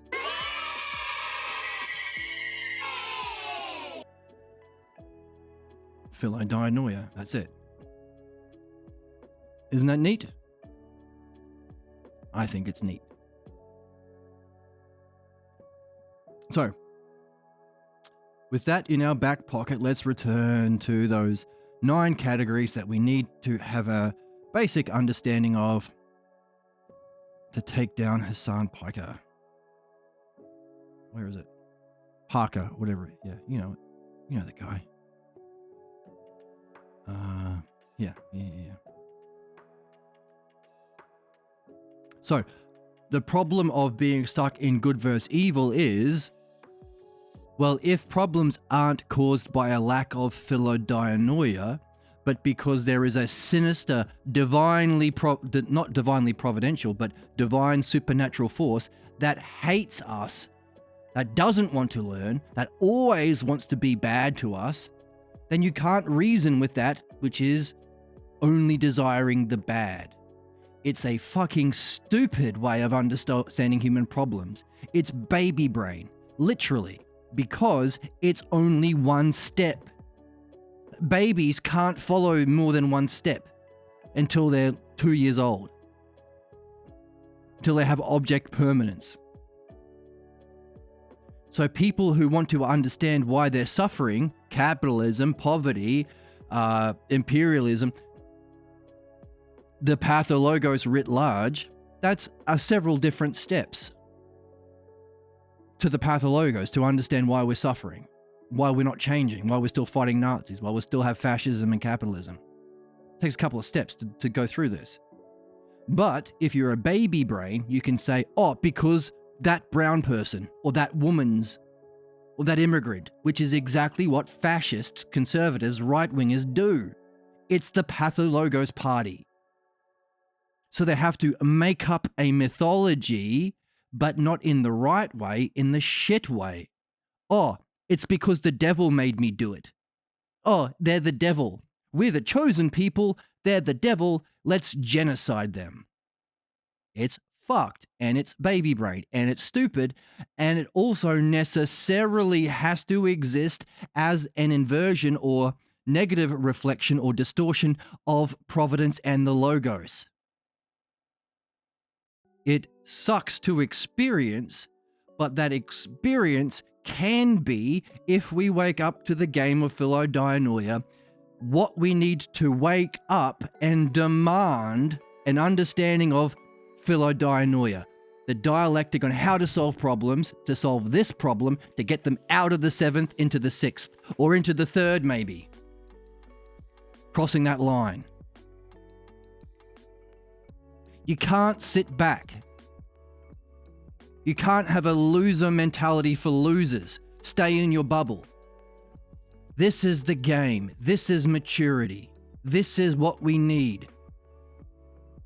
This is the motivation that you need, along with trust, along with the skill that you're learning here, to awaken the will to master and know this. It's gonna be weird. It's gonna be different. It's easy to take down the conservatives, or to own the libs, or to hate the heathens, or the goyim, or whatever the Muslims have for their non-Muslim enemy image, to assign evilness to anything outside the family clan. It's the pathologos bullshit, writ large to the community. You can't reason with someone stuck in the pathologos. I mean, you can reason them to show, look, I understand your position. You're in the 7th. I'm not blaming you, but I can show I have an understanding. I can also show the 7th, your whole life, your whole worldview is simply a part within a greater whole. That might be enough to wake up some people. You can also say, hey, by the way, and have a kind of dialectic that can move them from the 7th to the 6th, which is an upgrade. Or across the line, hey, you think that there is this force of good and evil? You ever heard of meditation? Or have you ever looked at your dreams? Or have you ever noticed a coincidence or a serendipity when you're in a different state of mind than the certain one where you're fighting evil, killing the Iraqis or whoever the hell? When you let go of that and you're in a different state of mind, maybe you fell in love with someone, maybe you were open to something, maybe you were on drugs, maybe you were doing sport, maybe you were dancing, whatever it was. Have you ever been open to a in the zone experience where you were effortless and you weren't holding and trying and it was just flowing in this remarkably coincidental way? Want to get into it again? This kind of conversation can move from the 7th across that line to the 3rd. Or, hey, have you ever heard about how, have you ever noticed that it's not actually, when you go over there to kill those evil, whoever the hell, have you ever noticed that it's the poor people you're fighting against? And you ever had a connection with them? You ever played soccer on Christmas or something like that and realize it's all the same and it's not actually a good versus evil? It's just a lie told by the rich to get you to kill each other, to stay distracted from the fact that they're moved into Marxism or understanding. understanding the physical world, or moving from the 7th to 6th.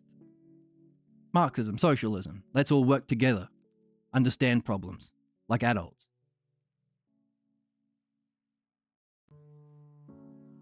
We can write that in. So any sort of group like Marxism or socialism that actually tries to understand the physical principles that are universal and true to understand problems. Instead of good versus evil, baby brain, lying. This is why religion has been, I think, one of the reasons. In some places, religion is considered now, thankfully, child abuse. How dare you say you're wrong because you're evil? Or your neighbor who looks different than you is evil.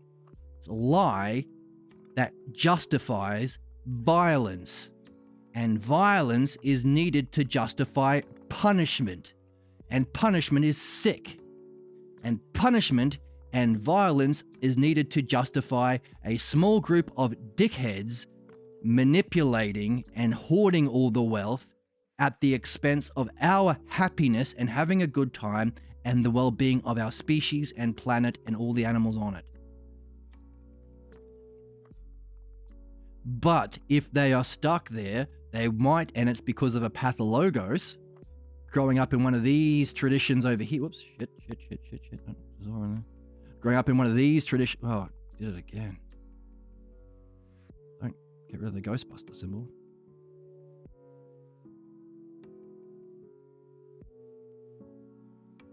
Grow up in this tradition.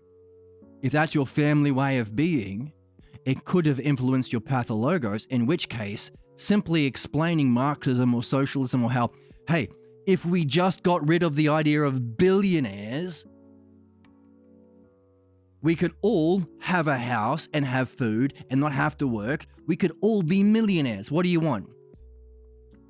To be lied to by billionaires that one day you can be a disgusting billionaire tyrant? Or do you all want to be millionaires? Because we can do that. How much is a house worth? We all get a house. How much is food worth? How much would it cost you to maintain a car? What about you don't need one? Because we're rationally solving problems like adults. Now, that makes sense. And a lot of smart, good people are making that argument, which is an important first step and can turn people around. But there is, of course, another class of people that of problem called a pathologos that can get you entrenched in a problem that requires philosophical midwifery to get out of, along with that reasoning. You can't just say that's a pathologos. You have to first help them understand why it's wrong, that it's wrong, as best you can. And that's those shiny people out there doing that good work. Nevertheless, we have to have an understanding of the whole set. All of it. And the better we understand, we can understand what moves can be made better. Is it like, how many moves can you make? Can you go from the 7th to the 6th? Can you go to the 7th down to nihilism? Like that symmetry line here. The better we collectively, together, all understand and share our understanding of this model, the more we can understand what moves can be made better, more efficiently, more helpfully, more artfully. Just as, hey, someone in this group think of the 4th. If the 4th is a reflection of the 2nd, could a jump from religion or group identity to a direct experience through meditative experience or something, to experience the brilliant light of being, could that be a move that's open to them? Jumping to what it's a reflection of. How about a linear, step by step? Someone in the 3rd, you experienced the gap, you were in the zone, you were in fly, you were watching yourself from some other space. You realize that the effort that you've been putting in isn't actually you. And if you were effortless, you were actually performing better. Want to get into that experience more fully? The move from the 3rd to the 2nd. A linear movement. What about across this dividing line?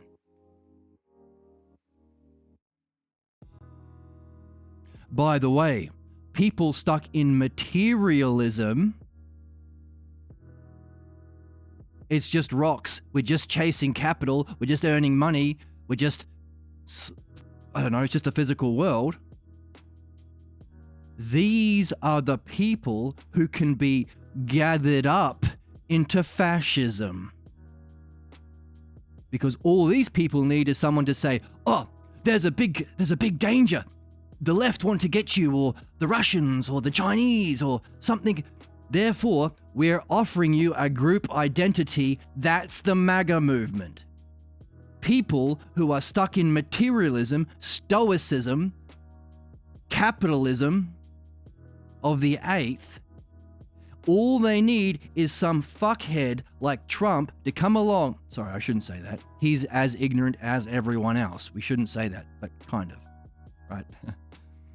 Some fascist to whip up a perceived, hey, welcome to the chat, to whip up a perceived threat and danger and offer clan identity can make the people in our materialist, capitalist, slave, bullshit world into MAGA people, into fascists who are going to go overseas and murder Palestinians or murder Iraqis, people who happen to be born on that piece of dirt different from theirs, happen to look different from them, building the concentration camps in Florida, in El Salvador, in Guantanamo Bay. These are the Nazis. We haven't defeated Nazism because you don't shoot Nazism. You understand Nazism. The Germans didn't get defeated, they surrendered. Because their leader said they are no longer loyal to their group identity, which reflected their family way of being.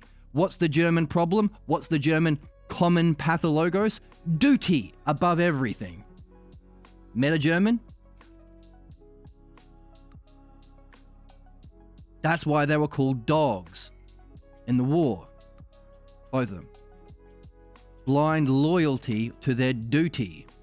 They surrendered, they waved the white flag, these people with concentration camps, murdering anyone different from their family way of being, anyone their dear leader told them to, just like Trump, just like Netanyahu, just like Putin.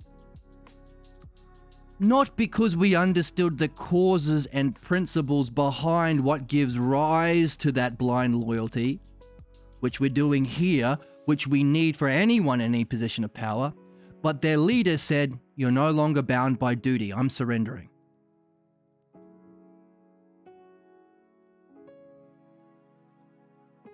That's why Trump, notorious racist, his father was a KKK dude.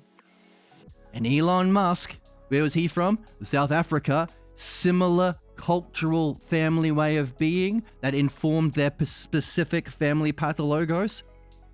What are they doing? More concentration camps, more Nazi shit. Time of recording, Elon, well, we all know Twitter is a Nazi cesspool, but his AI, Grok, called itself a Mecha Hitler and said Hitler was right. This is a billionaire, multi-billionaire, and capitalism is the rule of the people with all the capital.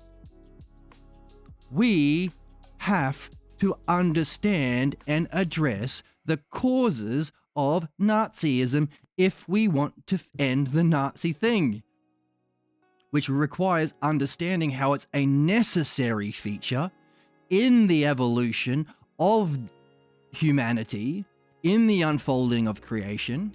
Yes, it sucks when it's around, but again, it's the double-edged sword. We get nihilism. We get people who think that there is nothing.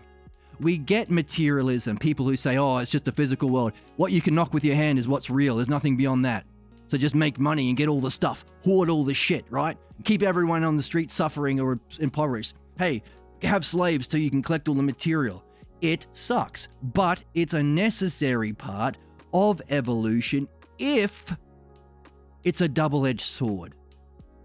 if we're given everything we need to have problems, like a pathologos, but at the same time, there is a third hypothesis giving us what we need to understand and solve it, forcing us or creating the ideal conditions to evolve completely through all 9 stages in one lifetime, which you can only do by mastering the art called Philodianoia.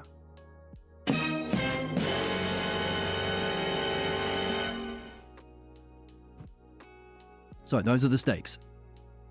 But also the double-edged sword means there's a positive edge. That's the fun. That's the joy. That's the whimsy. Where's the joy? Where's the whimsy? Where's the childlike wonder? That's the childlike wonder.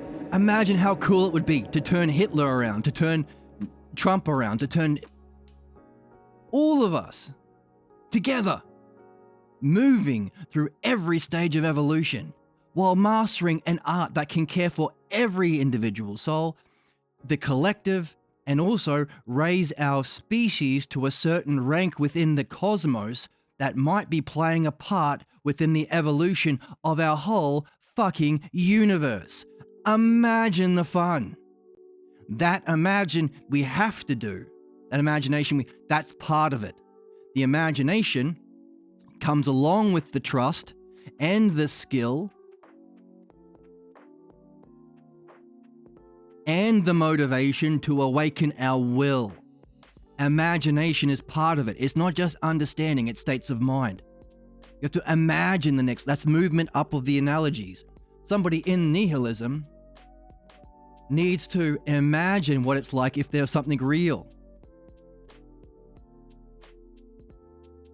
Yes, we can awaken that imagination with dianoia, with understanding.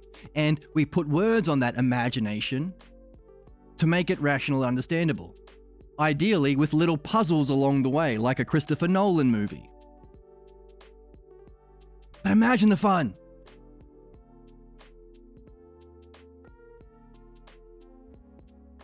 Imagine the fun. And a back. But really, imagine the fun. But push it. This is the mythology part. Imagine, create it. Make movies about it, write poetry about it. Someone just shared a poem in our Discord right now. Imagine these beautiful people that we only get to see every now and again because they have to make money to pay the rent to some fucking landlord or some bullshit capitalist. Imagine getting to hear them every day because they're in charge. Yes, it sucks living under the boots of the ignorant people driven by the 7th, 8th, and 9th. The pathologos, that sucks. But imagine living in a world created by these wonderful people. Again, they're not going to want to be in charge because we are told that people in charge know all the answers. They don't, they're lying. It's the Dunning-Kruger effect.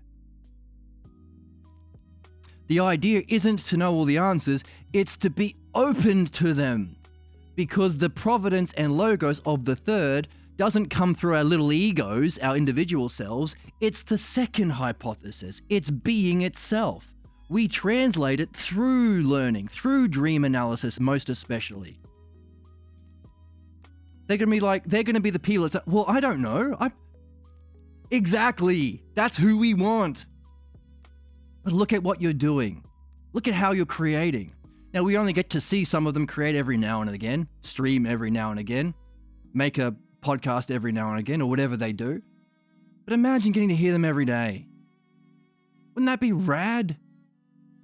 People subscribe to these people. I've seen them on YouTube and Twitch and things.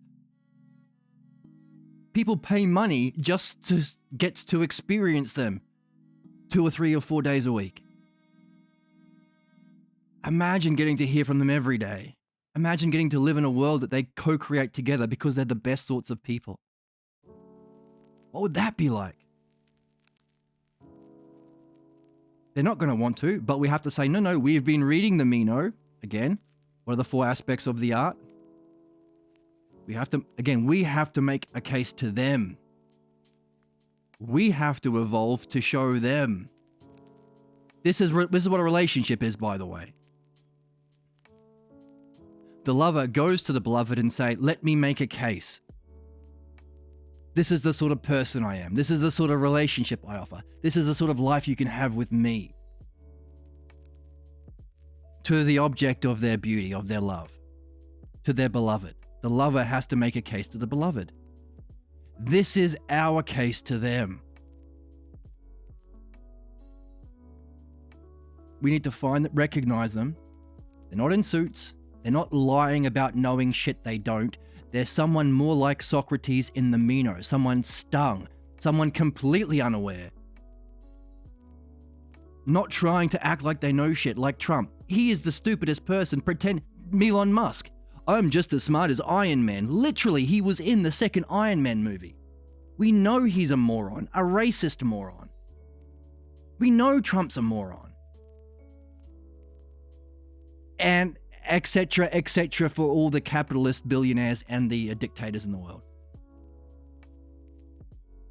But we need to say, we've been reading the Meno. We have been doing our part, please. We've been doing true philosophy, reading the Balboa translation. We recognize that your not knowing this is what makes you a good leader. By the way, as you learn or tap into your dreams through dream analysis, to get the guidance of providence, to lead us into what we have yet to see, where are we going to get that guidance? Through people with prophecy, or people who can do dream analysis, or people who can tap into that? Through an openness and a sincerity of their self, and an intelligence and a desire to care for living creatures? But we know as you do this, we will have a counterattack. We killed Socrates. We shouldn't have. That's where everything went wrong. We killed Socrates before he shared. He was about to write shit down. We didn't get there. He didn't get there in time. So we have to make a case. We know we value your state of mind of openness. If we don't make this case, then the liars who lie about knowing stuff, the fascists, the Trumps, the Elon Musks, they will take, because they have no integrity. They're stuck. They are still blindly loyal to their racist parents and think being cruel is a mark of knowingness. It's the opposite. If we don't make a case so you lead, the worst people will lead. The ones willing to lie about, you both don't know, they're willing to lie about it and pretend they know while they're cruel to people. That's why we still have capitalism and concentration camps and genocide. We know this because we have been reading the Balboa translation of Socrates. We recognize that we will have a natural urge to counterattack, but we won't counterattack. We will recognize it because we've been doing midwifery. We promise. And we're not going to just promise, we're going to show it in our creation. Look at what we've made. Look at the art we've made. Look at the creations we've made. Showing that we value your open state of mind. We're doing our best to learn what makes you shine so beautifully. We also have been learning why the fascists are confused. They can't turn away, but they want to attack you. That's the pathologos against the logos of self, the self-logos. We're not going to fight you. We're not going to let anyone fight you. We're better now, I promise. And we've been doing dream analysis. So we value where you're going to get your insight from, where you're going to get your prophecy from, where you're going to get your guidance from. And we're doing it ourselves because dream analysis is needed in both of these things and the fourth. We need to make the case to these beautiful people. That's a double-edged sword. Yes, we're facing the opposite. We're facing the worst of humanity. But it allows us to surface the best of humanity. Our job is to learn this, master the art of philodianoia, so we can make a case, which also requires imagination, or the state of mind, or the second hypothesis. The brilliant light of being is the highest experience and the model of truth and justice, but after you're out of it, you can't stay in it forever. You got to remember it, you got to imagine it, you got to use it. Imagination. In the Republic, Socrates gives us an analogy or an allegory of the cave we are stuck in a cave. We take the physical world of our senses as real down here on the negative side, on this side of the dialectic. It's like people in a cave, stuck in the back of the cave in the physical world of their senses. Down here. In the physical world. It's like people trapped to the cave, in the back of a cave, watching shadows dance. Shadows projected from someone. Our family, our pathologos, our culture. Just a sec.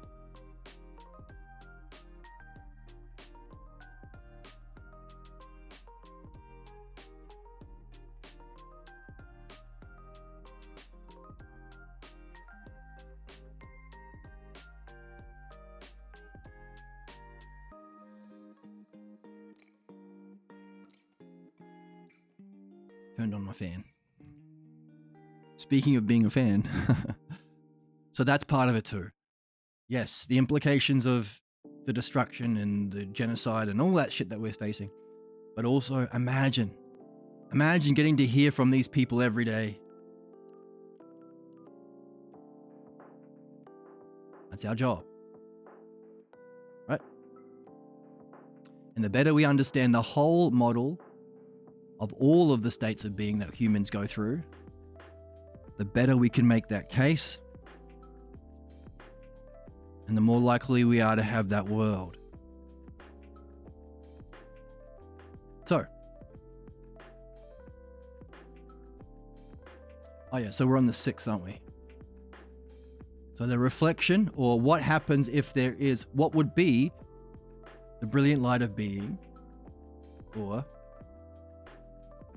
the full experience of this, what we study in philosophy, pure being, where Socrates is waiting for us. Hey, I'm at the top of there, ready to go to the next level.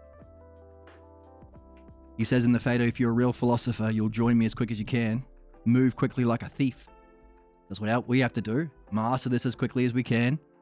Share it. Wherever you're at, share it. Tell your friends about it. Have a coffee. I'll say, hey, did you hear about the new Tom Cruise? No, I'm not interested in that. Let's talk about these 9 models of development that all human beings go through, that we get to master. And if we do, oh my goodness, the party we will have. Let's imagine it. Rather than imagining who Tom Cruise is having sex with or whatever.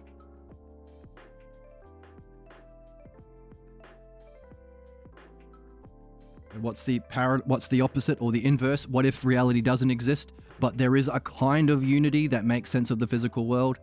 That's the 6th. Marxism. Again, step up from good versus let's kill everyone. Well, actually, let's understand the causes of human problems. Capitalism. Imperialism. The bourgeoisie stepping on the throats of the proletariat. Marxism. Or socialism. How about we all work together because we all have the same human needs? Let's just pool our resources and technology. Oh, there's a cure for cancer that we all can't have because someone's making a profit? Fuck that. Let's all just cure cancer. Oh, we're dumping half our food into the world instead of feeding everyone? Fuck that. Let's just feed everyone.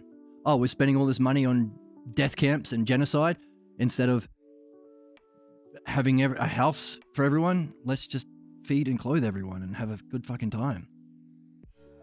A step up from the 7th. Socialism. That kind of thing. Which is a principle that governs reality that everyone can share in, everyone benefits from. The left is best kind of stuff. Socialism. Again, while there isn't really a right wing, that's not a thing. There's no conservative party. It's just the pathologos. Rejection of truth, lying about benefit. They're not telling the truth. They are stuck in their pathologos. There is no right wing. Just as progressivism, which leads to Marxism and socialism, is way fucking better, of course, but still needs to progress beyond the 6th. That ain't the end. Why? Because you can't solve the problems in Marxism or socialism. Why? No logos. It's no true ousia. It's the reflection of ousia.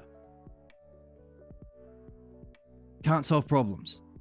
You need philodianoia. You need this, the whole thing. And people can get stuck in isms. So that's the model. Oh, we need a picture for materialism. That's our rock. Not rock and roll, but the negative kind of rock. Socialism, that's an ism. So we put ism. Marxism, socialisms, they're isms. People bound not by pure unity of being, which has the logos, which has providence, which solves human problems, etc., etc. It's bound by isms. Isms. That's our symbol for the 6th. Again, this is just Parmenides.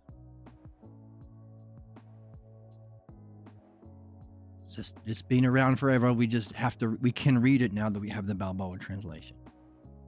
And it's gonna be difficult. Again, it's new. It's weird. It's different from what we're familiar with. That's why we also have to do philosophical midwifery. And that isn't easy either. We also have to do dream analysis. We have to imagine what we can create together. Mythology as the 4. The 4 aspects of the one true art we can master as the good side of the double-edged sword, allowing us to move through all stages of evolution in one lifetime.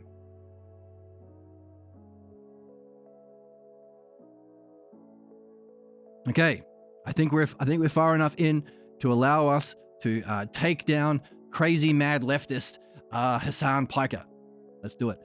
Which is the name of the title of the title of this video.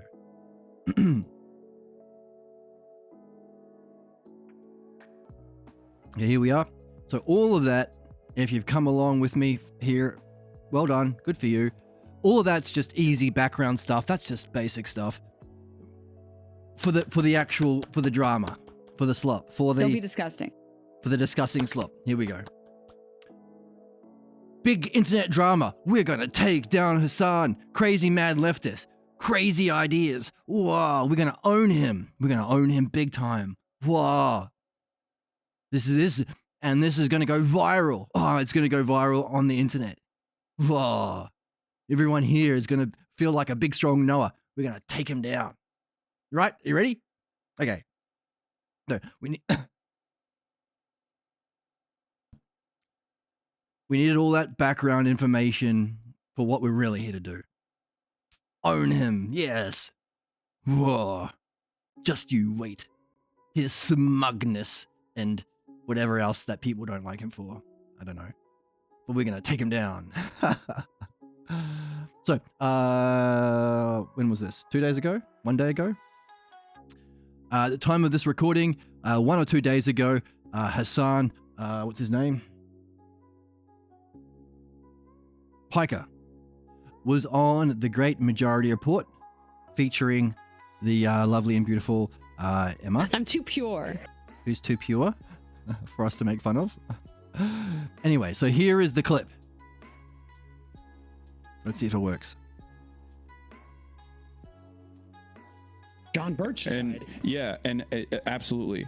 And the reason why, I mean, we're seeing it in popular discourse now. It's never been as we've never been as conspiratorial as we are now, for sure. That's because I think of tech. Yeah. That definitely, social media plays a major role in it. But the reason why it plays a formative role is because it's a byproduct of liberalism. If the world in this like spiritual idealized version is built around the good bad dynamic, like the Marvel Cinematic Universe, instead of good bad dynamic, or what do we see? How do we see that as? Whoops. No. Right, this is why we had to go all the way. The dialectic applied to the ninth. By the way, you might have already recognized that the dialectic has 8 categories and we've got 9. So the one self sits above. In other words, what would be the definition of reality, of what exists?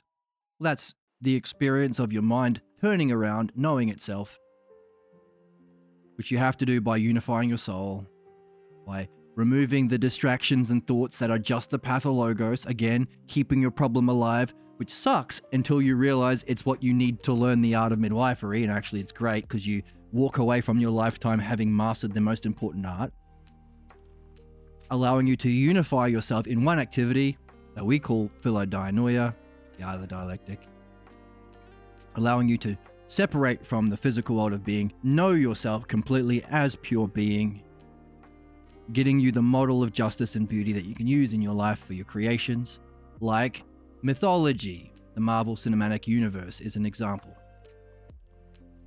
We want to make a mythology based on this. So, the definition of what exists is the second hypothesis. Move out of the way. Once again, anyone who says, "Who are you to say?" you'll say, "Oh, that's the fourth hypothesis thinking, pal. We want to know what." Okay, so what is the definition of what exists? Self by self? Oops, not first. Brilliant light of being. How does it function? Providentially through logos in the gap. How do others function in relation to other groups? Now, in this model, it's disconnected. What happens? Do Christians get on well with the Jews and the Muslims? Do the maggot get on well with the socialists and stuff? No. And then, as a result of this disconnection, we end up with a strict dualism where people are disconnected from the self. So these are the four stages of the dialectic played out in human evolution, or all the possible ways of understanding and knowing, or thinking and states of mind. We have both. It's both. And of course, as we saw, it's actually 8, because when you do a dialectic, you also have to create a universe, because this is a universe. This is the imagination. When you make a dialectic, you're using your imagination. So you're doing mythology as well. You're creating a universe. What if it doesn't exist? Then you've got the 6th, 7th, 8th, and 9th. Nihilism right down the bottom. Poor, poor, poor nihilism. Right? Which means something interesting. Which means the one self, our ultimate goal, to know ourself beyond what existence, what it is, necessarily is, because it's above the dialectic, it doesn't exist. It's the cause of existence. It has a transcendent quality. Now, it's not nothingness like the Buddhists call nirvana. It's not nothingness. It's beyond qualities because it's the cause of qualities. It's beyond existence because it's the cause of existence. But it's transcendent. That's one of the biggest puzzles that we are here to solve as a species and in philosophy. Interestingly, the nature of the opposite, so we can add to the hypotheses of Parmenides, because we have this line here, what is and what isn't.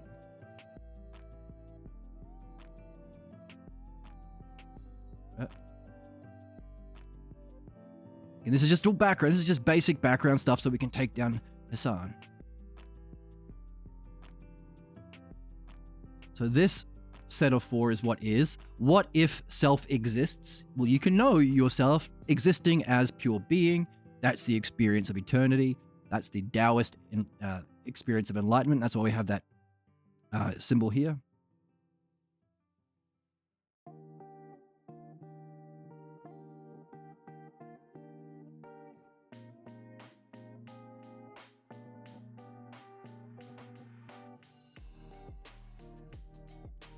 Okay. That's what is. But again, as we said, we want to get there through understanding so we can ask the same questions. Hey, if there's something that exists, what caused it. What's the cause? Hey, if something experiences itself, what's experiencing it? Hey, if we can understand the eidos, the aspects of being, beauty itself, justice itself, the models that allow physical beauty and physical justice, aren't they aspects together experienced as a oneness? Well, for there to be a blackness of my shirt, we need the idea of black first. For there to be a oneness of being, we need the idea of one, which has to necessarily be beyond existence. That's one of the puzzles of the first hypothesis. That puzzling hypothesis of the self is what Socrates' teacher, Parmenides, says is his self. His hypothesis from himself, his highest self. That's the self of the maxim or the ethos, the axiom, know thyself. The unexamined life is not worth living. What do they say? Know thyself. That's the self beyond even existence. That's the one we're after. That's the one that Socrates says. That's where I'm going. Meet me. And that's up there. So we've got these 8. And the highest idea is the one self. But what did we not get from Plato that we can now have to complete the one true art of Philodianoia? We have... Dun dun dun.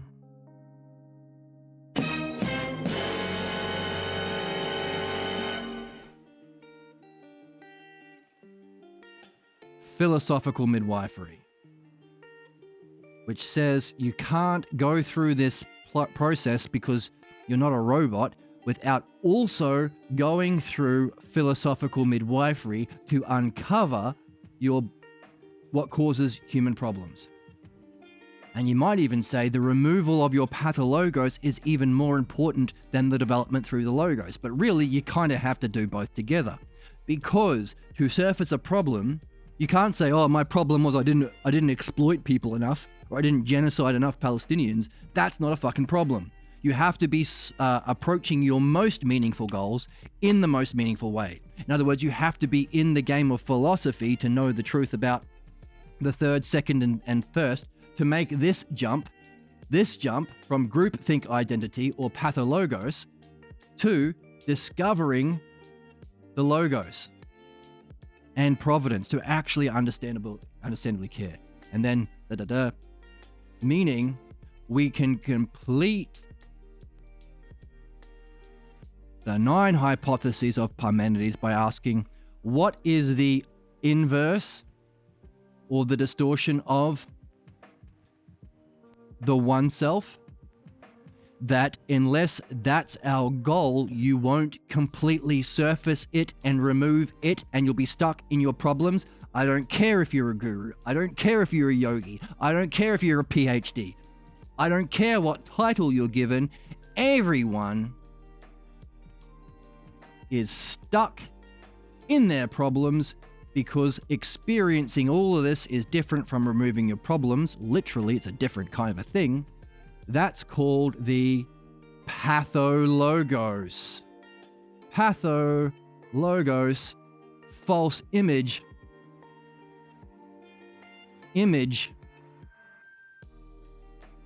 and belief of the self. This is what causes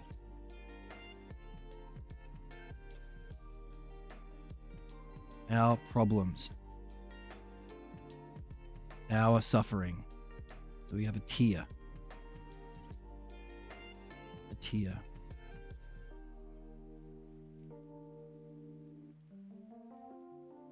Let's draw a better person who's sad. Let's give him those eyes like before.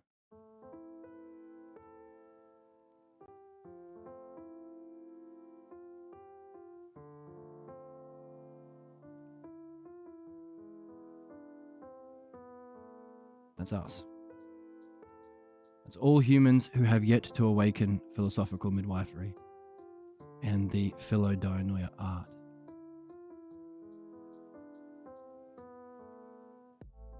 Look like a sad... Okay, let's just do a sad person. Sad person with a tear.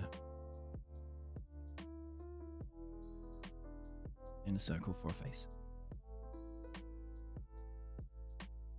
So we are finishing or adding to completing the model from Parmenides. Parmenides didn't address this. He was doing something else in that book. So there's the 10. The 10th, the inverse of the first. Got it? Got it? Good. Great. And what's Hassan talking about? The good versus evil of the 7th. Manifest in a mythology of the 7th. Marvel Cinematic Universe. John Diehard shooting the evil commies or the evil whatever. That is just used to justify oppression, invasion, exploitation by lying liars. With you? With us? Good? Great. Back to the video. And what button is it? This one.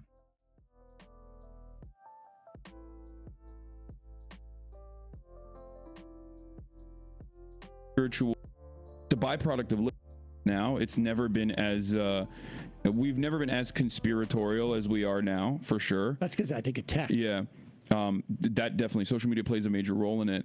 But the reason why it plays a formative role is because it's a byproduct of liberalism. If the world in this like spiritual idealized version is built around the good bad dynamic, like the Marvel Cinematic Universe, instead of an underlying materialist analysis for how history is moving, then you ultimately have to find villains, and those villains have to be, shadowy figures that are in cigar smoke filled rooms, and like backdoor deals that are moving society in a direction for pure evil, rather than doing it in broad daylight through class interests that they express with regular frequency, with no pushback whatsoever.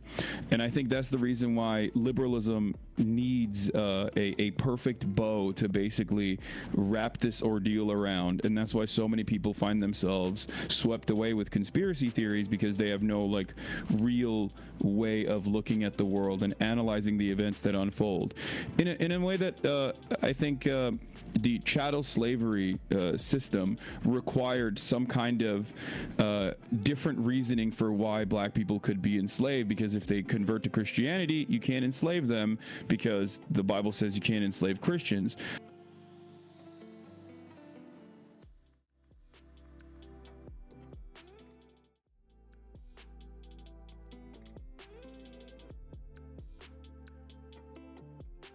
All right, it's jumping back. So, now, everyone who's come along this far is already so much smarter than that guy. A mad, crazy leftist with his crazy ideas. We're all so much smarter. We can take him down and own him. See? This is why this channel is so great. You can own people like that. See? That's how we do it. How do we do it? Didn't we recognize some things already? And by the way, this is the point. This is the game. We don't develop this understanding to make him feel bad because of how well we own him.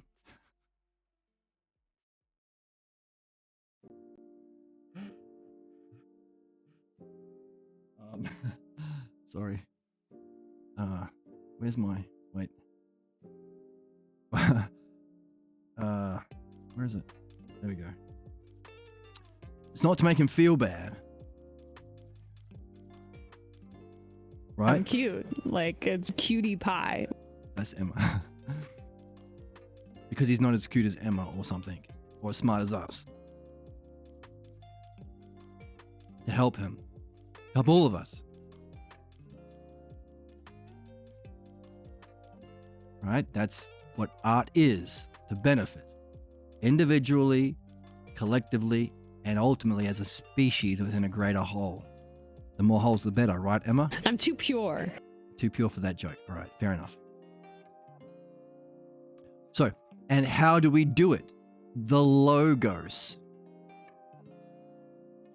We create the conditions for this kind of reflection on what's meaningful. All three of them are wonderfully reflecting on what's most meaningful in the world. They're doing a brilliant job.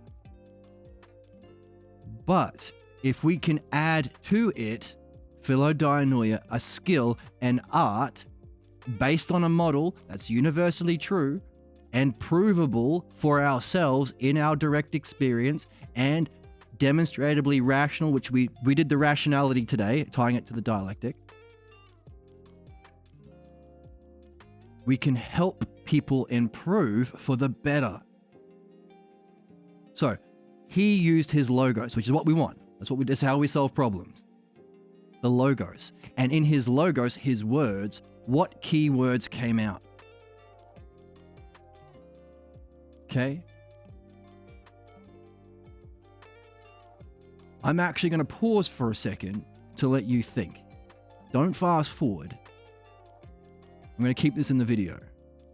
What specific words did he use that we have recognized before even knowing what he was going to say, that we can identify within one of these 10 categories? I'm going to give you some time because I'm just that caring.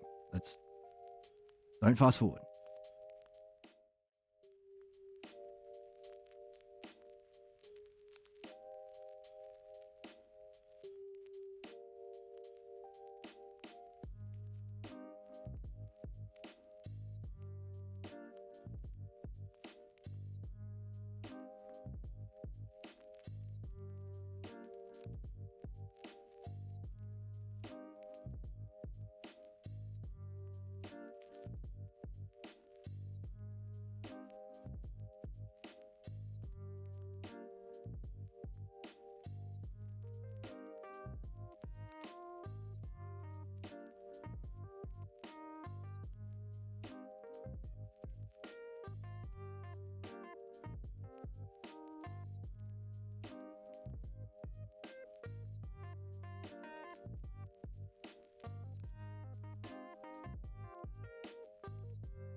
All right, let's go through it one more time because we spent a good amount of time getting to the point where we can own him. Own his bitch ass, right? If you don't understand this, you're either being intentionally obtuse because you want to be mad at something and you just don't know what you're supposed to be mad at, so you are the NPC chip meme, or you're really stupid. Right? The more holes, the better. Exactly. So we've gotten far enough, Arun. I find that very entertaining. Well, if he's entertained, we know that we're doing all right. Okay, so we've done a lot of work to get to this point where we can take him down. Whatever. All right, so let's go through it one more time and let's look for keywords. Let's do one more review of the 10 categories to nail down as best we can our understanding, and then rewatch the video. Number 1. Hey, Parmenides, you say that I won't know being unless I master the dialectic. Can you give me an example? Because it was really confusing, this dialectic you spoke of. But don't just give me a dialectic on being or beauty. What's yourself? In the book, Parmenides looks at Zeno and they both laugh. They say,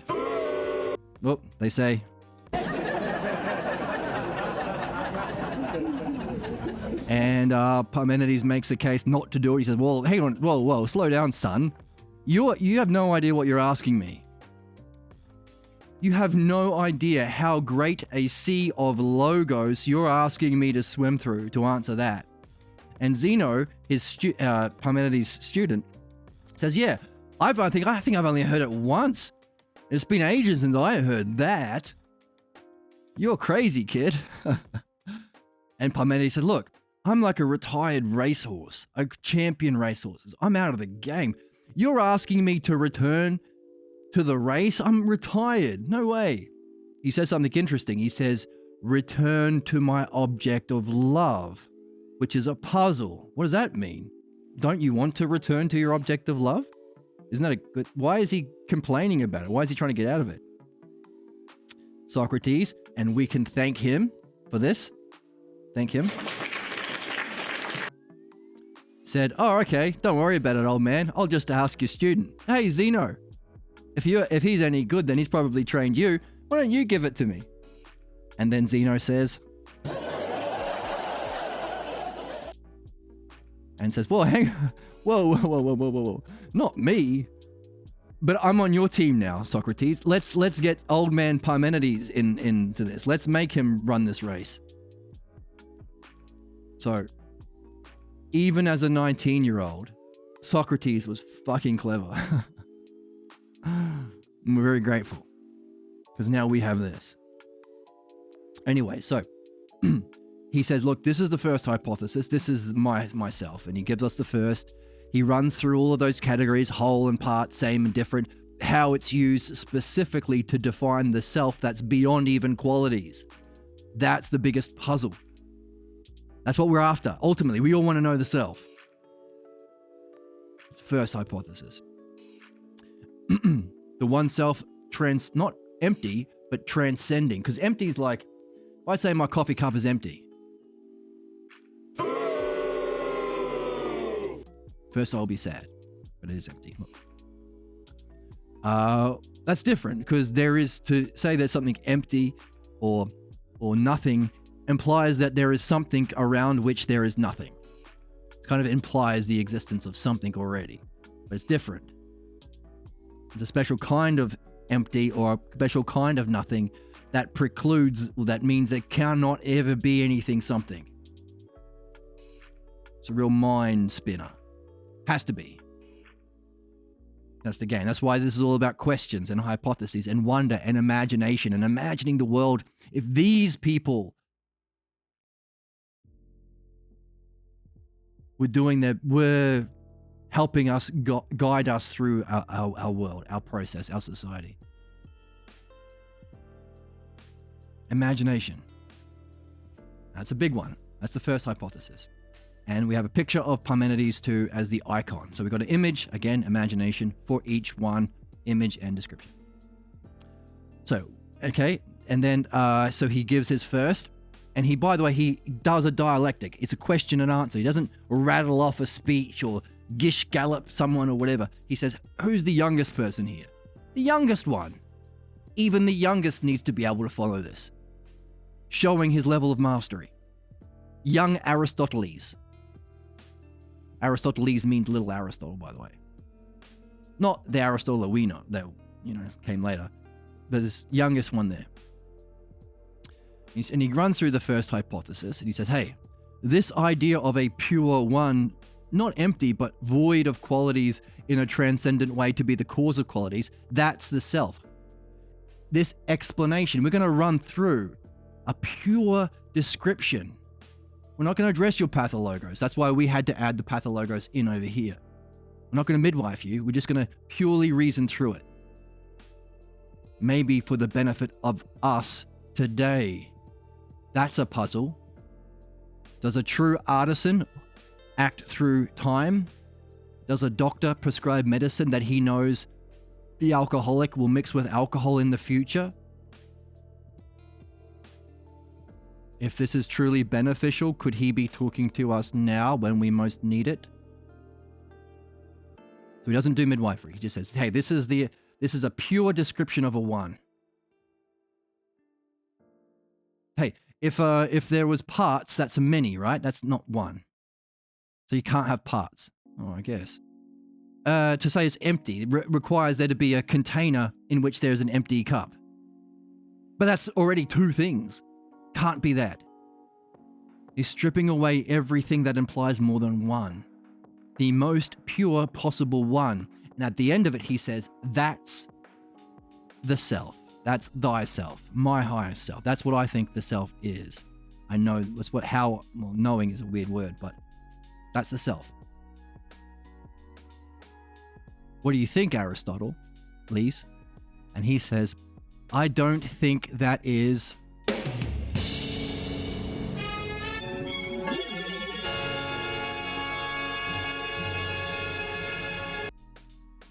likely. I don't think that's likely.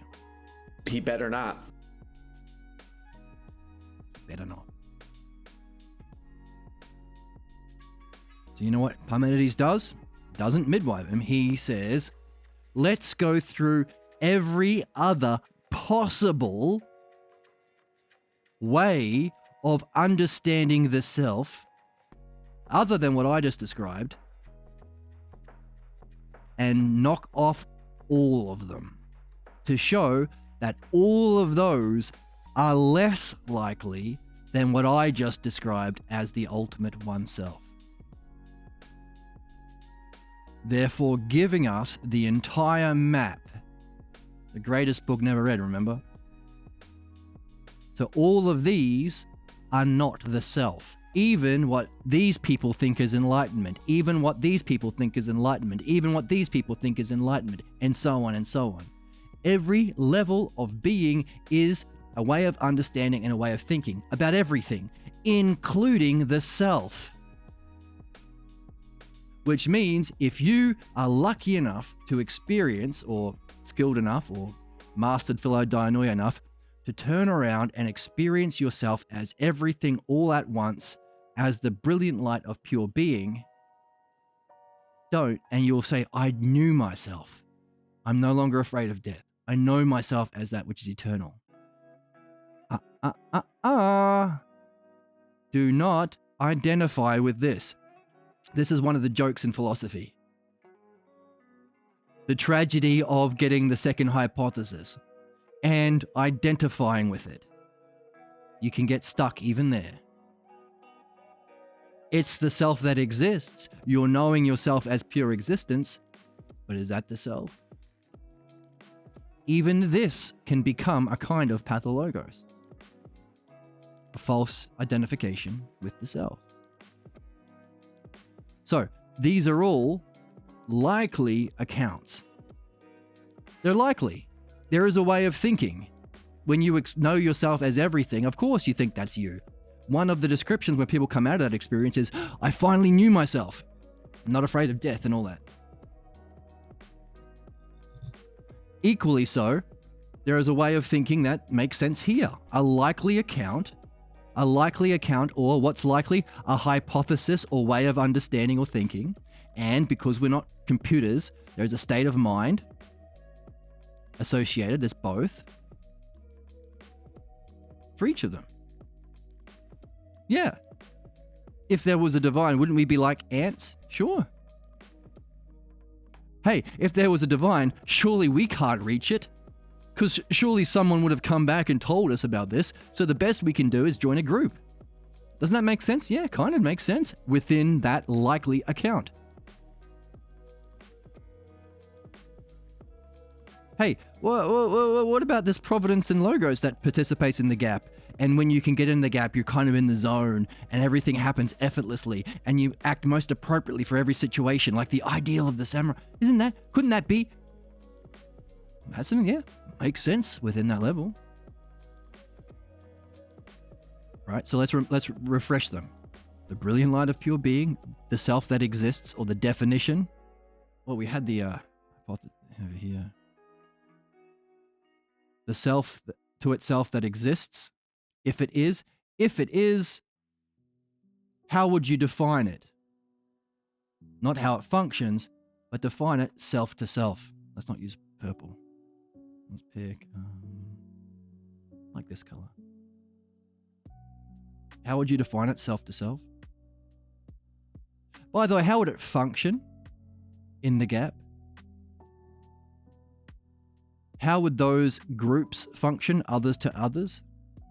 By the way, someone disconnected, how would someone feeling like they're other than the self feel about themselves, about the world? Oh, and by the way, okay, so what are the levels? Pure being, eternity, all of the whole, all the parts, whole, you know. Logos and providence functioning through the gap in each moment, giving us the illusion of time, like the frames of a movie.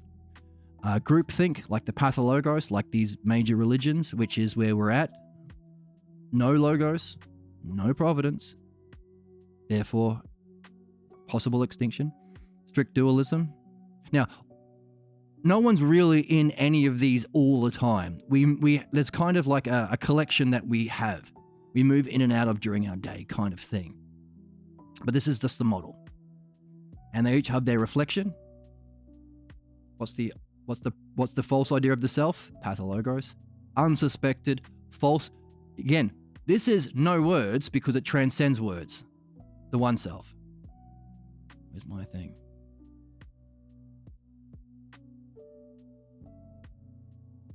There we go. This, our false idea of ourself that we're here to remove through midwifery, is also not in words because we didn't put words on it because we were too young to have logos and ousia. We didn't reflect and question. We didn't know any better. We were stuck, dependent in the house. So also no words, but in the negative way. It's the inverse. Just like pure being, the inverse, socialism, Marxism, isms is the category. The inverse of a providential connection between whole and parts. An antagonistic connection. Good versus evil. Conflict. War. The devil. What's below that? Below that line? Well, there isn't even that. We're just rocks. Materialism. Just the physical world. We're just a bunch of rocks hurtling through space. That's it. And everything beautiful, it's just physical things. You had a spiritual experience? You idiot. That's just your endorphins squirting in your brain. That's all. A beautiful painting? You idiot. That's just $4 worth of paint on a $10 canvas. That's all a Rembrandt is. A kind of likely account. For someone in the 8th. Stoicism. Virtue, courage, it's just about being a tough guy while the physical rocks are thrown at you. That's what it means to be courageous and Stoicism, the popular view of philosophy on the YouTube. Nihilism. The worst. There isn't even rocks. Imagine how alone and sad and depressed you might feel. Right? So that's the review. No rock, devil, isms. No ghost, we're ants to God. Group, clan identity. Logos and providence distributed from the divine in the gap, allowing us to evolve through this. Master the dialectic, master the one art, Philodainoia. The pure light of being, knowing ourselves as the model of those things, the model of justice, the model of beauty. What we need to imagine as we go. What we imagine as we come out of so we can hold on to it in memory.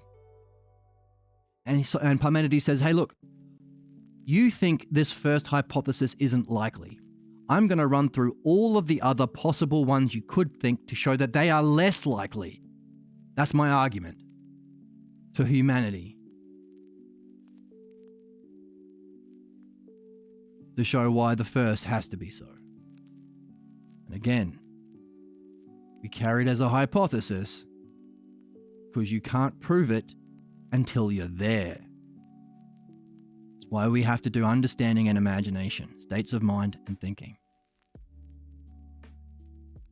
Okay, now that we've got a review, let's look to the logos, practice being a dialectician or someone with the art, and examine the logos, the words of Hassan as he does his best to put words on what's most meaningful to him. If he was talking about Tom Cruise and what he ate for lunch, it wouldn't work. You have to be pursuing your most meaningful goals. If he was silent and wasn't sharing, wasn't streaming, wasn't a content creator, wasn't talking to, hey, even better, talk to Emma and Sam. Even better, because they listen. They're good people. They're the best sorts of people out there. They are the ones that are surfacing. Not money makers, not wearing suits, shining with the beauty from the self. They listen, they care, they're sharing their highest vision. Listen to Sam. Well, I think it's this. What do you think? Asking questions, sharing his highest vision, using his highest skill or understanding. Creating the best ideal conditions for Hassan to voice his logos. That, if they just learnt this art, they could then, they have to be going through it themselves too, encourage him to move. Well, first they'd recognize what level he's on, like a doctor. Oh, I recognize you're missing an arm. I know that because I know the model of the whole. And there are supposed to be 2 arms. And you, my friend, have 1 arm. It's part of having an art, diagnosing, recognizing the difference from the model. And then a good doctor will say, here is my prescription. Take these pills. Oh, in the future, I'm not going to give you these pills because I know that you said you're a recovering alcoholic. But if you relapse, and I can judge that maybe you will, I'm going to prescribe you this different medicine, artfully through time, part of having an art. So I'm going to give you these pills to grow your arm back. That's all we're doing. We're just adding philodianoia, adding the skill into what they're already doing. They're already doing brilliantly. But we're still owning them because they suck. Take down. Oh, just you wait. Is that how these things work? Pretty sure that's how these things work. All right, so got this under our belts. Let's listen to his words.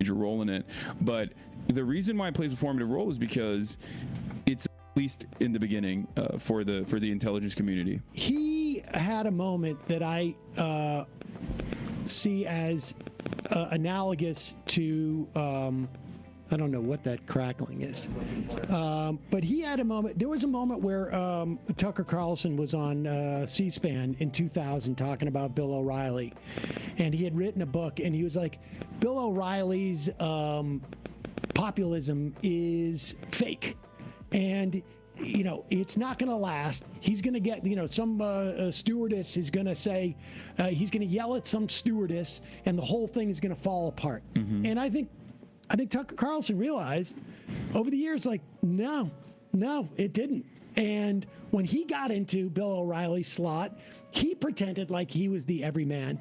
And there's a similar clip of Alex Jones talking about David Icke, a British guy who came up with all the changeling lizard people stuff. And he said, he's the turd in the punch bowl while I'm giving real information, back in the day. Yeah. And I think Alex Jones realized at one point, like, actually, no, I can be the turd in the punch bowl. I can be the turd in the punch bowl and do much better. And that, I think, is, where it landed him.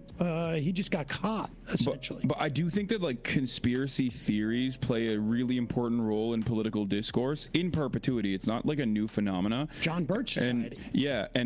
Absolutely. And the reason why, I mean, we're seeing it in popular discourse now. It's never been as we've never been as conspiratorial as we are now, for sure. That's because I think of tech. Yeah.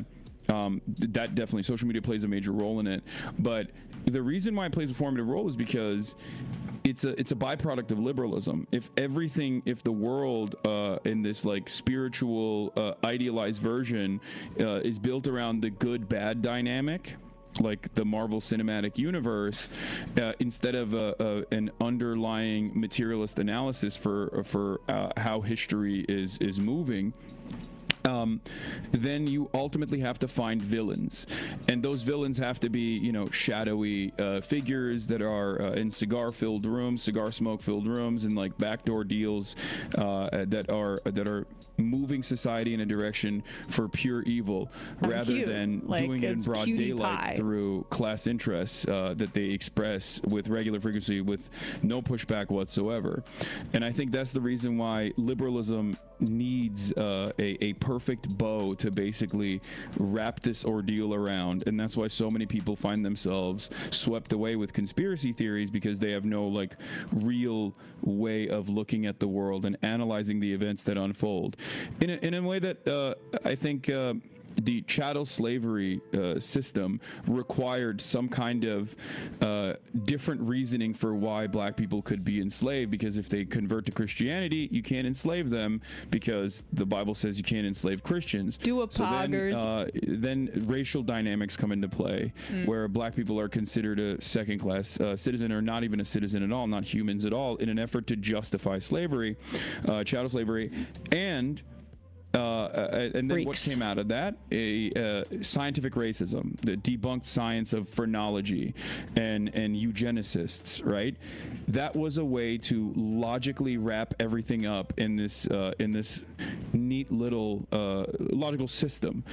If they're actually scientifically found to be not human, then it justifies all of the untold amounts of cruelty that slavers could do to black people. I mean, we see that today cutie with pie. trans folk.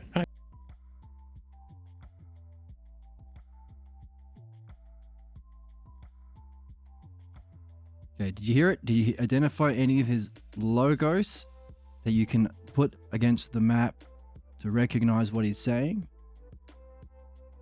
Let's go through it.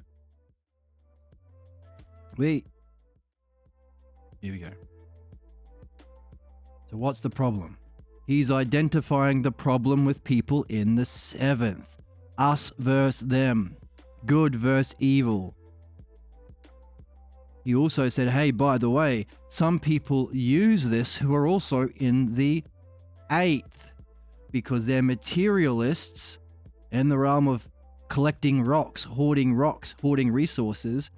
And how do you get the rocks? You have to get slaves to mine the rocks, and you have to subjugate a class violently to collect and hoard all the wealth.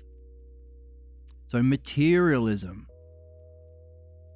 or empiricism, scientific people who say, well, maybe, like he said, eugenics, phrenology and all this sort of crazy nonsense scientific theories devoid of everything of the true model of truth and logos on this side can justify their pathologos. So people who have a pathologos stuck in the 8th wanting to justify oppression and slavery can't do it with whatever they were doing it with, but they have to come up with a new empirical, materialist, modern science, physical science justification for the fantasy of good versus evil, which is the 7th, which is again stupid and irrational, but there's a kind of way of thinking that we have to move through. It's right now near the bottom. These are right down the bottom. And his solution was, he said, a materialist worldview, which would take them down. But then he also said, by the way, a materialist dialectical view of Marxism or socialism, one of those isms. What do we say to that?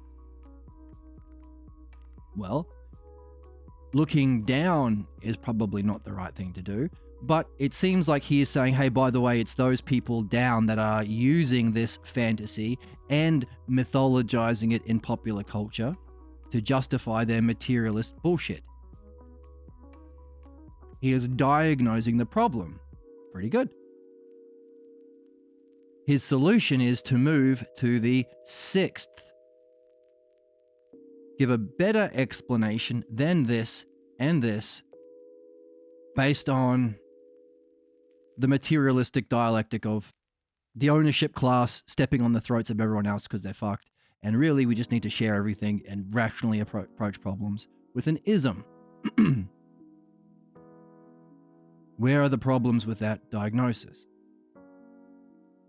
Well, first of all, does he have the art to move someone from this to this? 7th to 6th is a possible move. It's the linear move. Or using the 3 mean analogies that govern all systems, maybe the arithmetic, which is, we're getting into analogies later, but understanding this within the 3 mean analogies and stuff. In other words, 7th to 6th is a move. What's the problem, though? What's he lacking? He's lacking in understanding of this. Why? How do you make movements? Every movement is made with logos and providence. That's what providence is.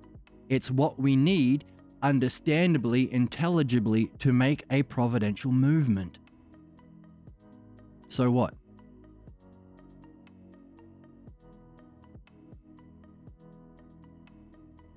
There is no logos and providence in the sixth. It's a shadow of ousia, or self-reflection, of the second. It won't solve problems, will it? It won't address the causes of why they're stuck in the seventh. Number one. In other words, no midwifery. Number two, it can't give the reasons that show a complete understanding of the seventh, as well as where it's flawed, and an understanding of the sorts of questions that can move them to the sixth. So while his intention is fantastic, he lacks the skill to make that move because he lacks the logos, which is just learning this model, just the dialectic, and practicing it in those three aspects, those four aspects of philosophy, midwifery, dream analysis, and mythology. He mentions mythology, by the way. So we can use his language. Hey, mythology. Wouldn't it be neat to create a mythology of this? So we can use his words to connect to him. He's living in the sixth. That's where he lives. That's his whole worldview. You don't have to become a fanboy or watch all his content. We just listen to his words. That's the thing. You don't have to work. It's effortless. If you're interested. Told us. He's in the sixth. He is showing a pretty good understanding of the seventh and the sixth and the eighth. He needs to wrap it up in the logos, though, for it to be an art. But also, hey, wouldn't it be better if that person in the seventh could move to the third? To move to the third, providence and logos, where they can actually address why they were stuck in the seventh, why this idea of good versus evil was appealing to them, and therefore why they were able to be manipulated by materialists who use these sorts of fantasies to enslave and act against our benefit, anti-artly. So why not move from here to here? Whoops. Hassan? Owned. The more holes, the better. See, more holes. Rise to a greater... See, Emma's the best. Well, she's up there. Moving to a higher and higher level of hole. Why not move from the seventh to the third? If that's a better possible movement.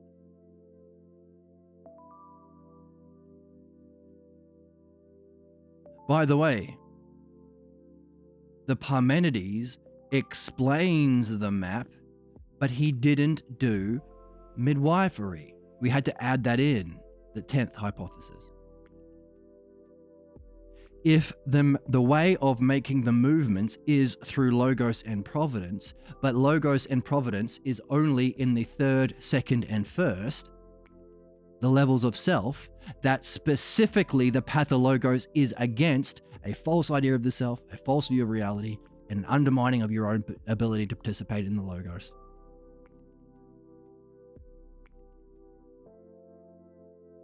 How are they going to get out? There's no logos. He could make the best possible argument why it's better to be a Marxist or socialist than a good versus evil. Why it's better to be sixth than seventh. Will it work? Has it worked? How well is he going? Well, some people. Are we still stuck? Why? If the movement of every level isn't a movement within your system, like we were saying, using as a model the movement from the experience of pure being here, the highest experience possible, to that which is beyond experience is a puzzle, is a question. You can move through the higher and higher experiences of this, or greater depths of this, or stay in it even longer through philosophy. That's what philosophy is about. The study of being. Experience as well. But to jump, you are jumping to what we call an incommensurate level. In other words, the way of thinking in here is completely different. It's like saying, how many milliliters of TV did you watch today? Doesn't make sense. Milliliters is for a different thing. It's incommensurate with time. Equally so, if this is the experience of eternity and this is beyond even eternity, it's a different kind of a thing. Right? We use that to understand every movement. Hassan is saying, these people in the seventh, how do we get them out? Well, you can move them into it more and more. You can get them more violently attached to it. You can move through it like in it more and stay in it longer. And he's saying that's what these materialist capitalists and fascists are getting. They're manipulating these people to fight their wars and do their injustice for them. But they're not going out of it. You need to make an incommensurate jump, which requires two things. Number one, an understanding of that level. Number two, to show how it's not bad, even though it's not ultimate reality, it has a kind of reality and a kind of necessary reality as the reflection or distortion or rejection of the third. If reality has to unfold completely, it's necessary for there to be this level of thinking. And understandable. That's the Parmenides, so he better get his nose in the Parmenides. I mean, we invite him and we show him how much fun we're having. Where's the joy? Where's the whimsy? Where's the childlike wonder, dude? We're having childlike wonder, enjoying whimsy here, Hassan. But still, that might make them curious or awake them to the problem to show that, hey, there are other people out there different from you who treat you with a kind of fairness and intelligence and rationality and care and providence that they've never gotten in your life because you think it's all about subjugating people to good versus evil shit until you die and hopefully you go to heaven. So a rare kind of person can introduce that, can show, hey, different way of being that can make them curious, get them interested, motivate them. I can show an understanding of your whole worldview better than even you. That can make them curious. I can show how it's necessarily a part within a greater whole. That might also make them curious. But will it make them jump? Can't change. Why? You need providence and logos to change. The providence of logos. Providence means changing, evolving, going up, upgrading, leveling up. And that providence comes through logos. And there's none there. This is void of logos. If they had logos, they'd recognize, all problems are just the problems of ignorance and pathologos. That's it. So learn philosophy, remove your pathologos, midwifery, get help from your dreams, share it through mythology. You're done, or you're having fun. You're not done. You can keep going and have fun, but that's the game. That's Philodynoia. They don't have that there. So how do they get out?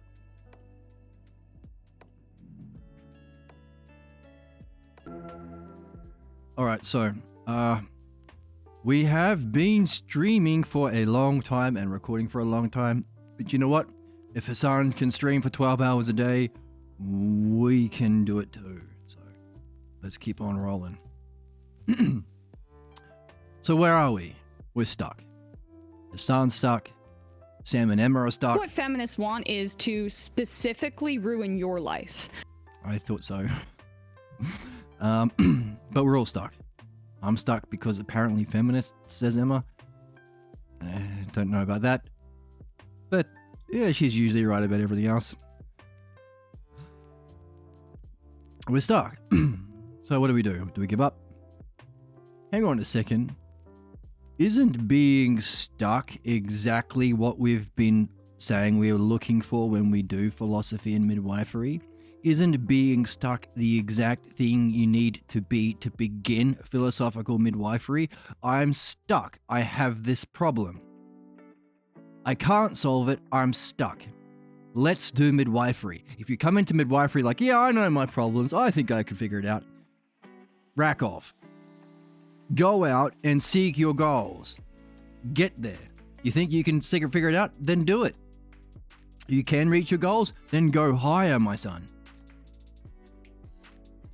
Get to a point where you can't go any further. Then try everything you think you know on how to solve your problems. Then come back when you're stuck. When you're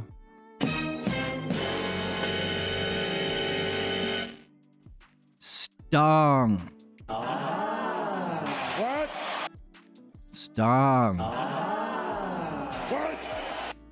I said stung.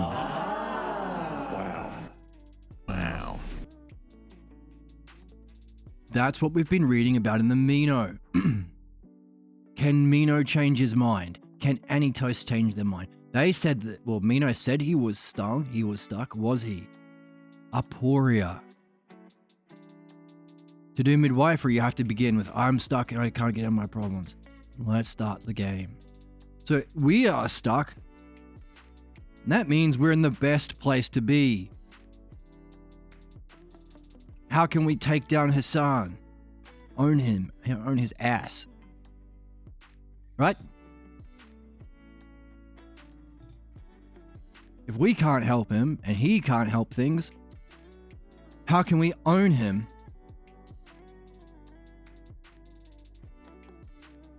Which is what we're here for. To mad ratio his skippity ass and I don't know. I don't know all the cool words yet.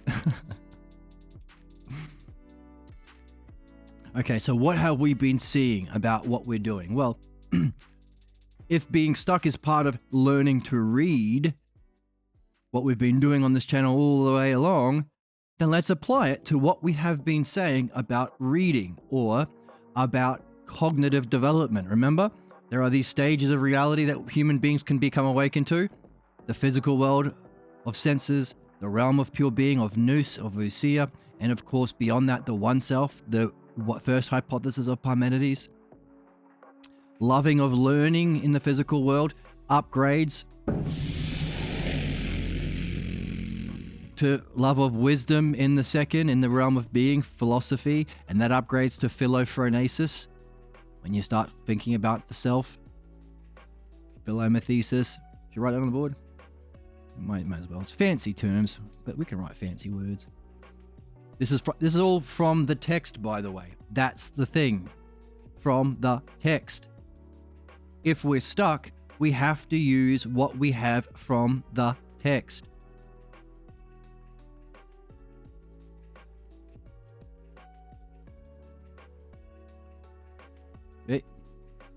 Philomathesis. You can remember that because if you love learning, you might do a thesis on your math homework. Mathesis is a Greek term for love of learning, which is where we start. Once we get to realize that there have to be principles or causes for the physical world, we can start wondering about that, which is, let's use a different color. Let's use this color, actually. No. Make it orange.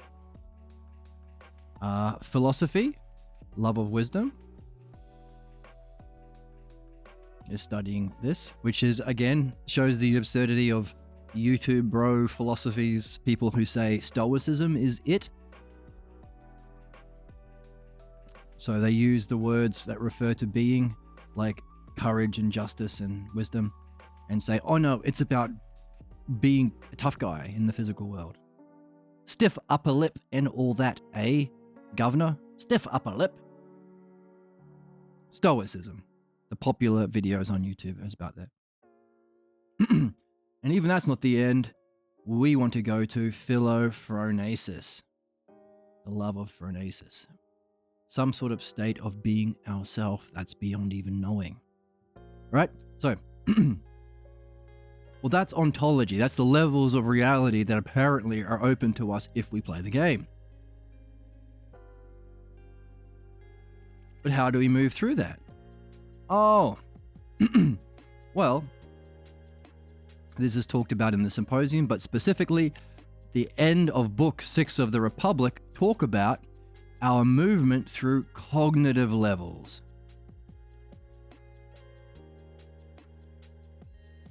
You can have image thinking. People are moved by shapes and colors. Let's make it under here. So using that other map we were just talking about, let's make those 3 realms again.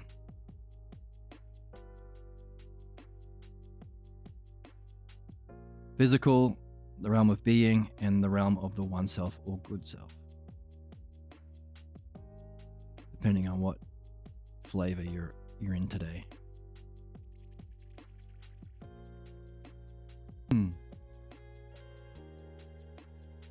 So, the divided line of Book 6, the end of Book 6 of the Republic, goes through the stages that we have to go through to evolve as people.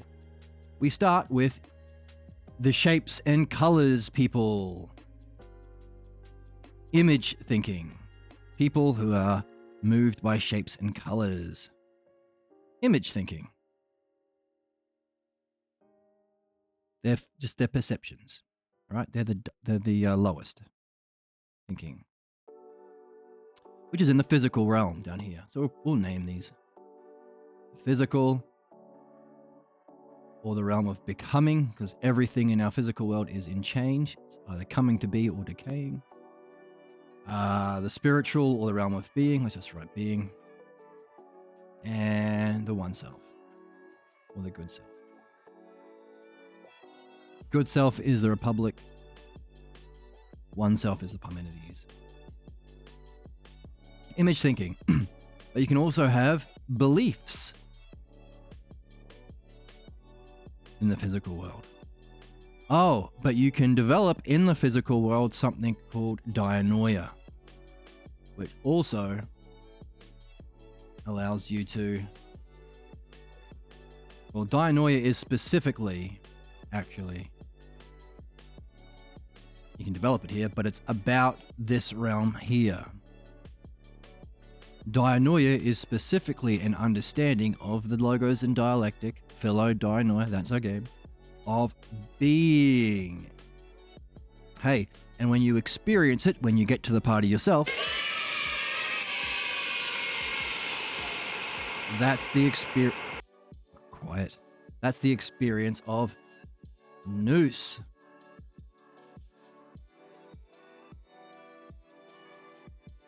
Now we can say understanding or knowledge, but let's not use those words, because let's use the real words.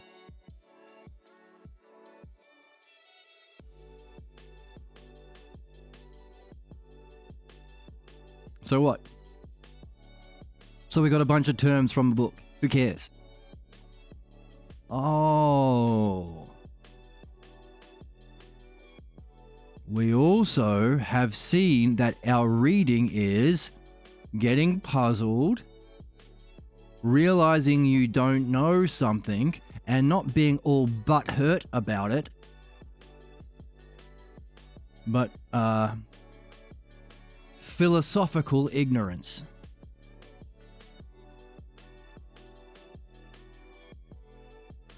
The movement from philosophical, not butthurt ignorance or pathological, I'm ignorant but I'm going to pretend I know stuff like my mummy and daddy and vote for people who look like them, like Trump or Putin or whatever. No. Philosophical ignorance. This is talked about in the symposium, by the way. The yoga of love and beauty. How can you use your love and your attraction to beauty to go through these stages of evolution? That's the symposium. Ignorance. And the teacher was Diotima, a lady. So, no place for sexism here. Ignorance. Now, you start with this is being stung or being puzzled. This is being puzzled. Stung or blocked or puzzled. That's where we are. How do we own Hassan here? He can't solve the problem. We can't solve the problem. What do?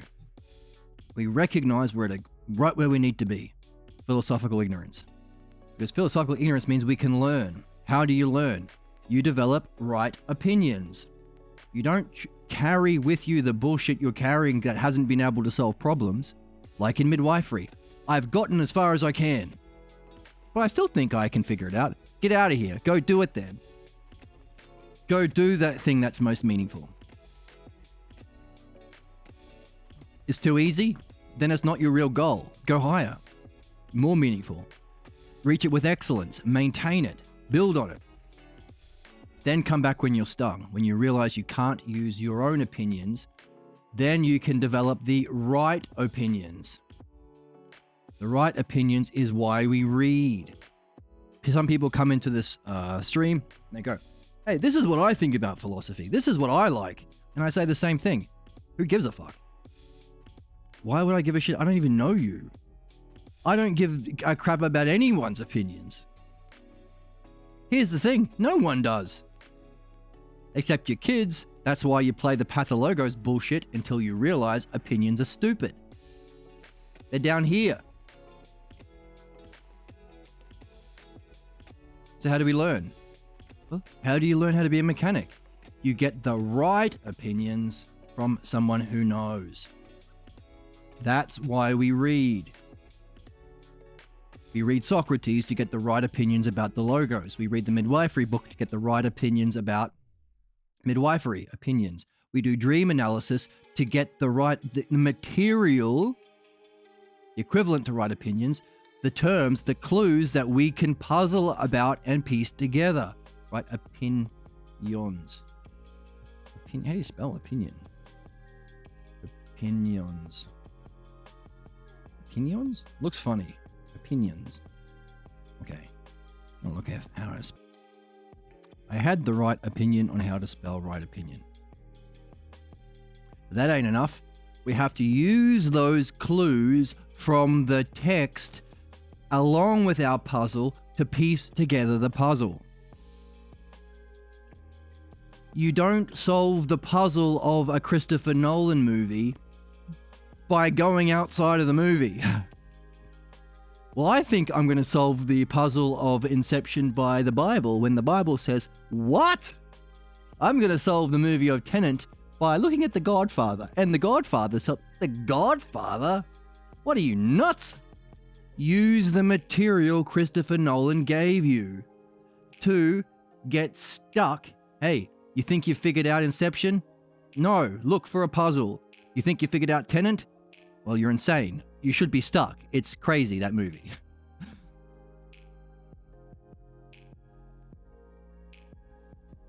You think you know how to get through the mansion in Resident Evil? No, you should be stuck. You should look for a puzzle. You don't just walk up to, what's his name, Wesker, and say, hey, Wesker, you did the T-virus. I'm gonna get you. Spoiler alert. And whack. Before he transforms into a monster, he injects himself and you need to do all the things and solve the puzzles and using the game. If you said, oh, I need the blue key to get through this door, I'm going to add a, what do you call it? A mod. I'm going to mod the game and use a hack to add a bunch of blue keys everywhere. I'm just going to add a blue key into my inventory. That's crazy. That's crazy. That's not how you play the game. We have to gather the right opinions. And then you have to piece them together. That's the clues. Piece those clues together, which is understanding or dianoia. which we are, and by the way, Dianoia, you have to actually walk through the door and meet Wesker, and if you're Jill, you make out with her. Philosophy gone sexy. Or whatever. Him. Claire Redfield and Jill. I don't know. I'm just writing fan fiction now. You don't do that. You have to follow the game and experience it. You have to apply your Dianoia in experience. So you're gathering Dianoia about being. The whole point is to get to the party. You're applying Dianoia about your problems. Your whole reason is to apply it to remove your problems. You're gaining right opinions about midwifery. Your whole point is to look down or come back and help people through their. Apply your art. Help. Share it. Knowledge or nous. Depending on what it is. Knowledge or nous. Those are the stages.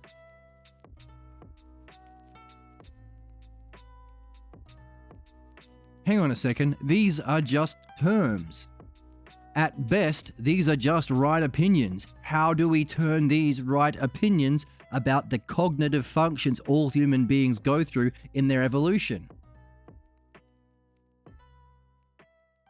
We have to take these right opinions and do something to turn it into Dianoia.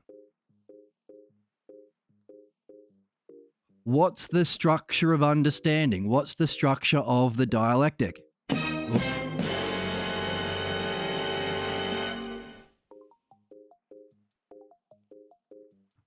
I gave it away, didn't I?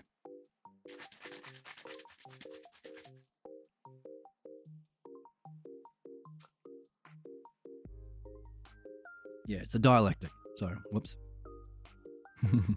The dialectic is... How do we know? All the work we've done is providing onto the board all of the right opinions. We need to use that along with our puzzle about Hassan to solve the puzzle. What is Dianoia? Well, the love of Dianoia, the one true art, Philodianoia, is also the art of dialectic, because true philosophy is the dialectic, midwifery is the dialectic, dream analysis, you have to apply the dialectic, and mythology is the same thing. Dialectic. So what? Well, if we're saying from the book, from Socrates himself and Pierre Grimes himself, that these are the 4 stages of development or learning or reading, well, we're puzzled about our thing with how do we help people? How do we help Hassan so he can therefore go out and help those people stuck in the 7th hypothesis? He's doing his best. He's streaming 12 hours a day. How can we help him? Don't know.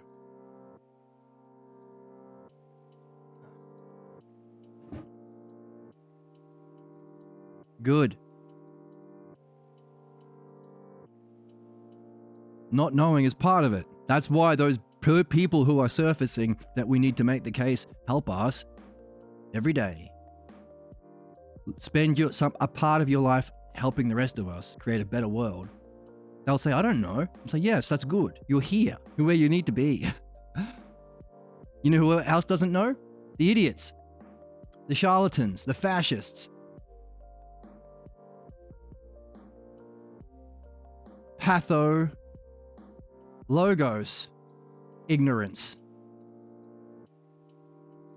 Elon with his Mecha Hitler. You name it. Trump with all his bullshit. All of them. You get it. These people will claim to know, and they're lying. You not knowing is way beyond them. That's philosophical ignorance. That's great ignorance. That's who we need. So these jerks don't lie about knowing. All right? So, we're stung. How do we help Hassan so he can therefore help others? Don't know. Good. Let's collect the right opinions. Well, first of all, let's make sure that this is these right opinions we nail down in our own understanding. Apply it to the dialectic. All right.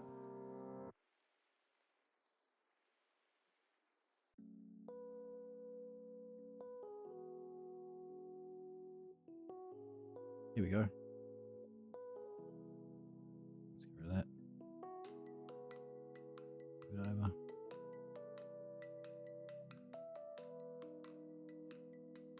Well, let's bring it all together. We've got the second, third, fourth, and fifth hypothesis, which represents the dialectic. Can we also say people stuck in the fifth? Image thinking?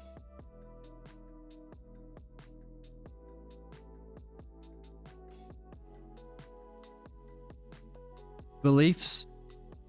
Or in the best sense, right opinion in the second? In the, sorry, the fourth? Others to others?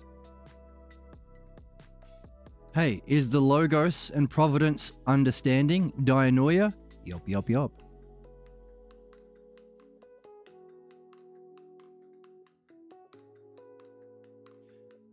Is the experience, is the ideal experience of knowledge nous itself, or the brilliant light of being?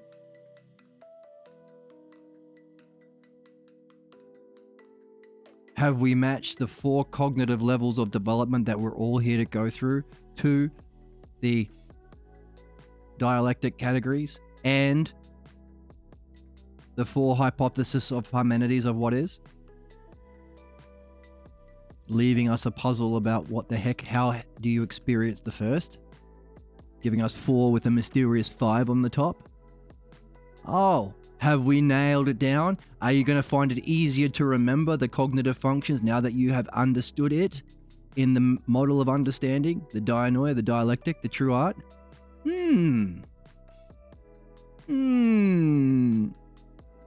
Good for you.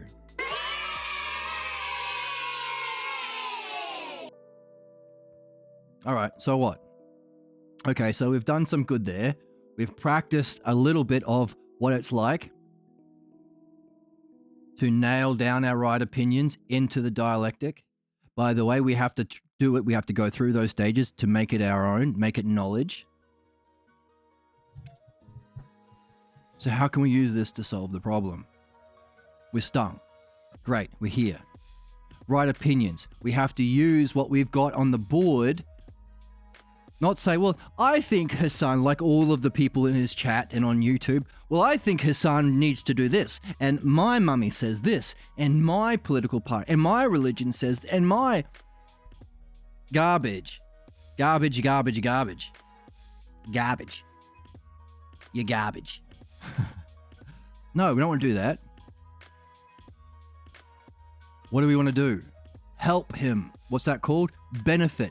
What's benefit? What bestows benefit? Art. Have we some right opinions about what is an art that also reflects the 4 categories of the dialectic? Let's look on the board, because that would be our next stage. We're looking for something about art that we have reflected on and brought out from the text and all the work we've been doing here together on our channel. Thank you everyone for joining me on this journey. Pour much. Hey. How much? Can I make that fit? I don't know. It's funny. I think it's funny. Here we go. I see the word art. Oh. Okay.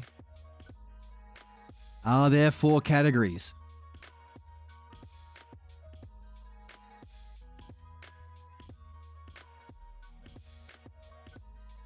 One, two, three, 4. Wow. Could we match these 4 categories to the 4 categories of the dialectic? Probably not this order. You do it. I can't do all the work. how would you arrange these 4 categories of the art of dianoia that will match it to the 4 categories of the dialectic and the 4 categories of the hypotheses and the 4 levels of cognitive function? Tying it all together, that's my gift to you. Clap, clap for me. You've been a bad little girl and you're getting a vigorous spanking I right find that now. very Is entertaining. this chat full of dumb cunts? No, that's why I'm giving them this gift. I don't know. Right? That's the game. Go for it. Have fun. All right, so we have some right opinions that have been nailed down. You'll do that into dianoia. Now, we have to then, what's after nailing it down into dianoia? Dun, dun, dun.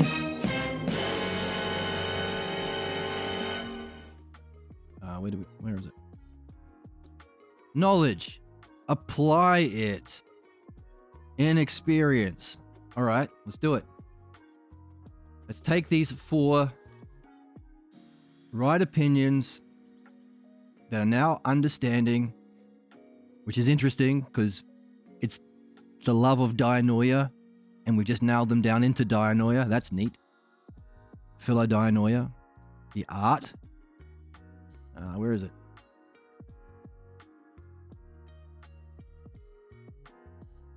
Oh. I gotta drink some blue juice.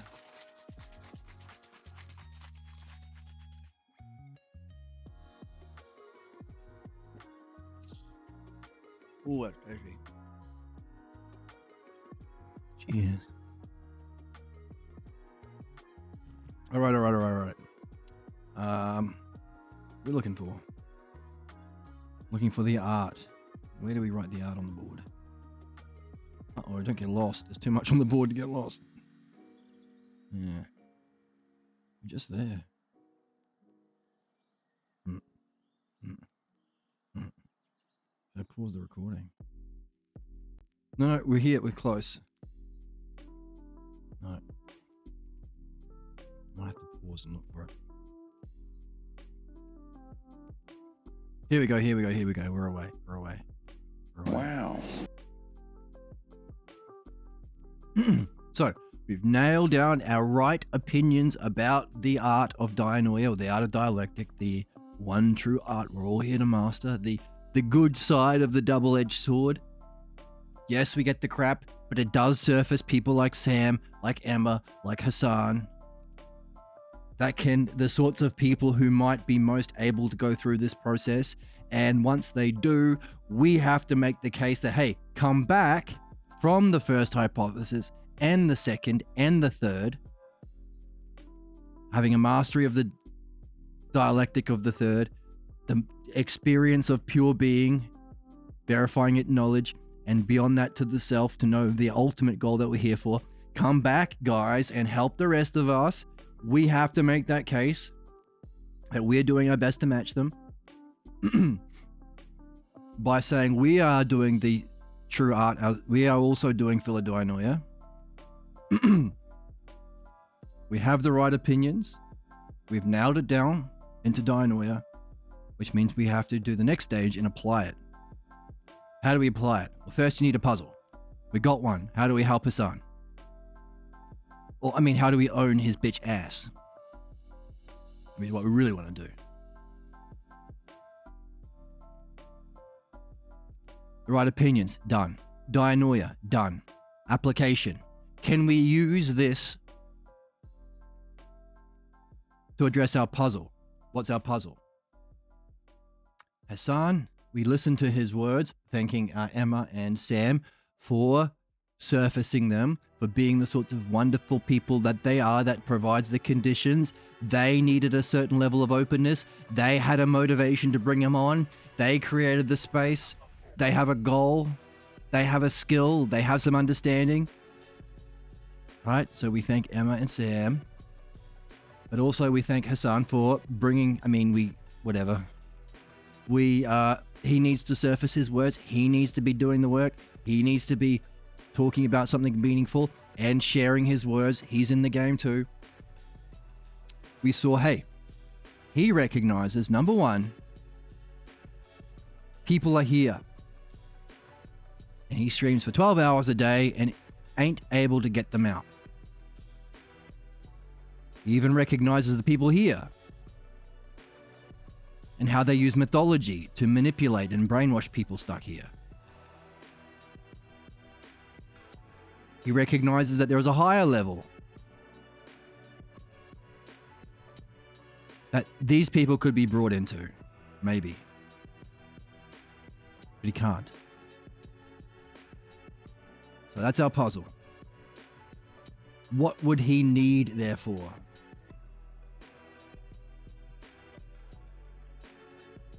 Well, let's use our Dianoia of Dianoia. What have we got? We got 1. Philosophy. The dialectic of philosophy. Number 2. Philosophical midwifery. Number 3. Dream analysis. Number 4. Mythology. If this is what is an art, and this is therefore what benefits, because that's what art does, it benefits, can we use this to benefit Hassan, which is our question.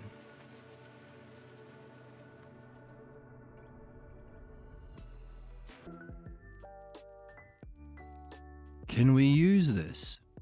Okay, what do we know about a mastery of philosophy? And can we break it down into 4 parts as well?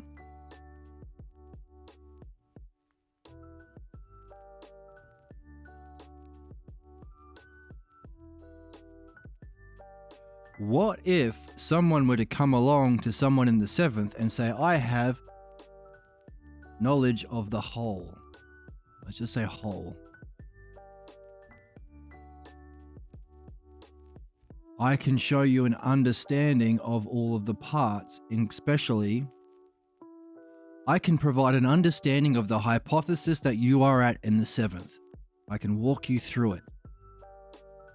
I can show you how it's just a part of a greater whole, all 10 hypotheses.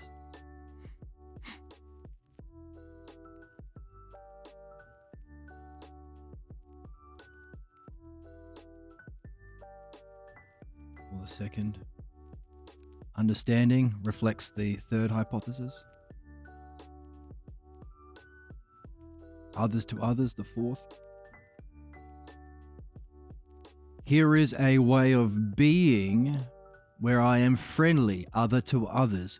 I have an understanding of the whole. I can see how it relates to the parts. I can give an understanding of your specific 7th, an understanding how it fits in the whole. Others to others, I can use that to relate to you in a kind, friendly, gentle way of the art of the dialectic that we're learning about in the Meno. By the way, they may never have met someone relating to them in this way. It may be always us versus them, parents versus children, punishment, blame, teachers blaming, capitalists blaming, boss blaming, subjugating. So I want to be on top. I want to be the good guys firing the bad guys. That can be part of the appeal of fascism. So having someone can relate others to others, like the 4th hypothesis, others to others, in a kind, gentle, understanding, caring way, might be enough to wake them up. The understanding of their position might wake them up. How do you understand my whole worldview better than I do? And a recognition that it's a part of a whole shows an even deeper level. There's even higher levels than what I'm at. That can be enough to wake them up. And awaken their other back to self, trust, openness, wake up something in them so they can relate to that.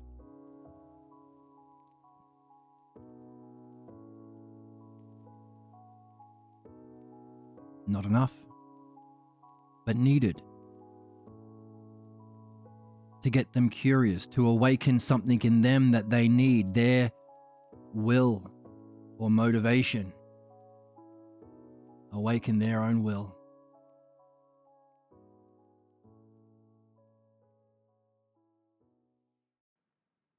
Why isn't it enough to get out? You've made them curious.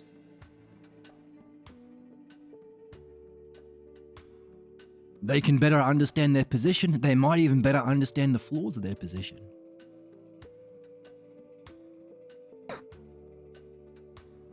That ain't an art though. Why? Because jumping to a higher level of reality, a higher dimension or a higher cognitive function, a higher hypothesis, requires logos and ousia. Every mark is distinguished by logos and ousia, which is only in the first, second, and third. So we're screwed. That's it. We can't own Hassan. Oh well, give up.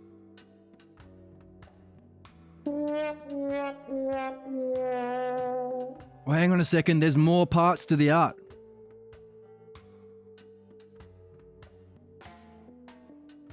Move this over.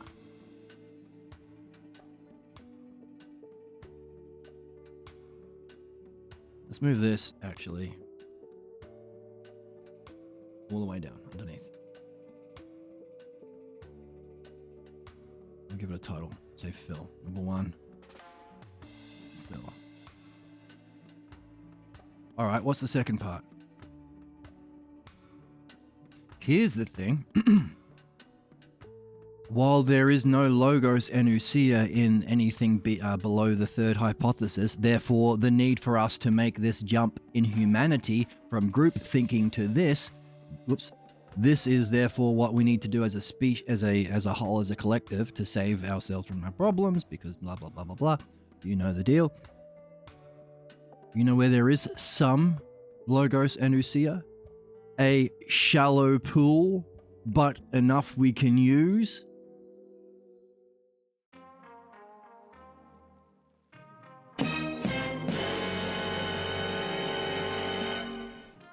This guy. The mysterious 10th hypothesis. If we weren't doing what we need to be doing to add to Parmenides, to do what Plato left out, or Parmenides left out because he was doing something different, to fill out the whole art, we wouldn't have philosophical midwifery, which can utilize the shallow pool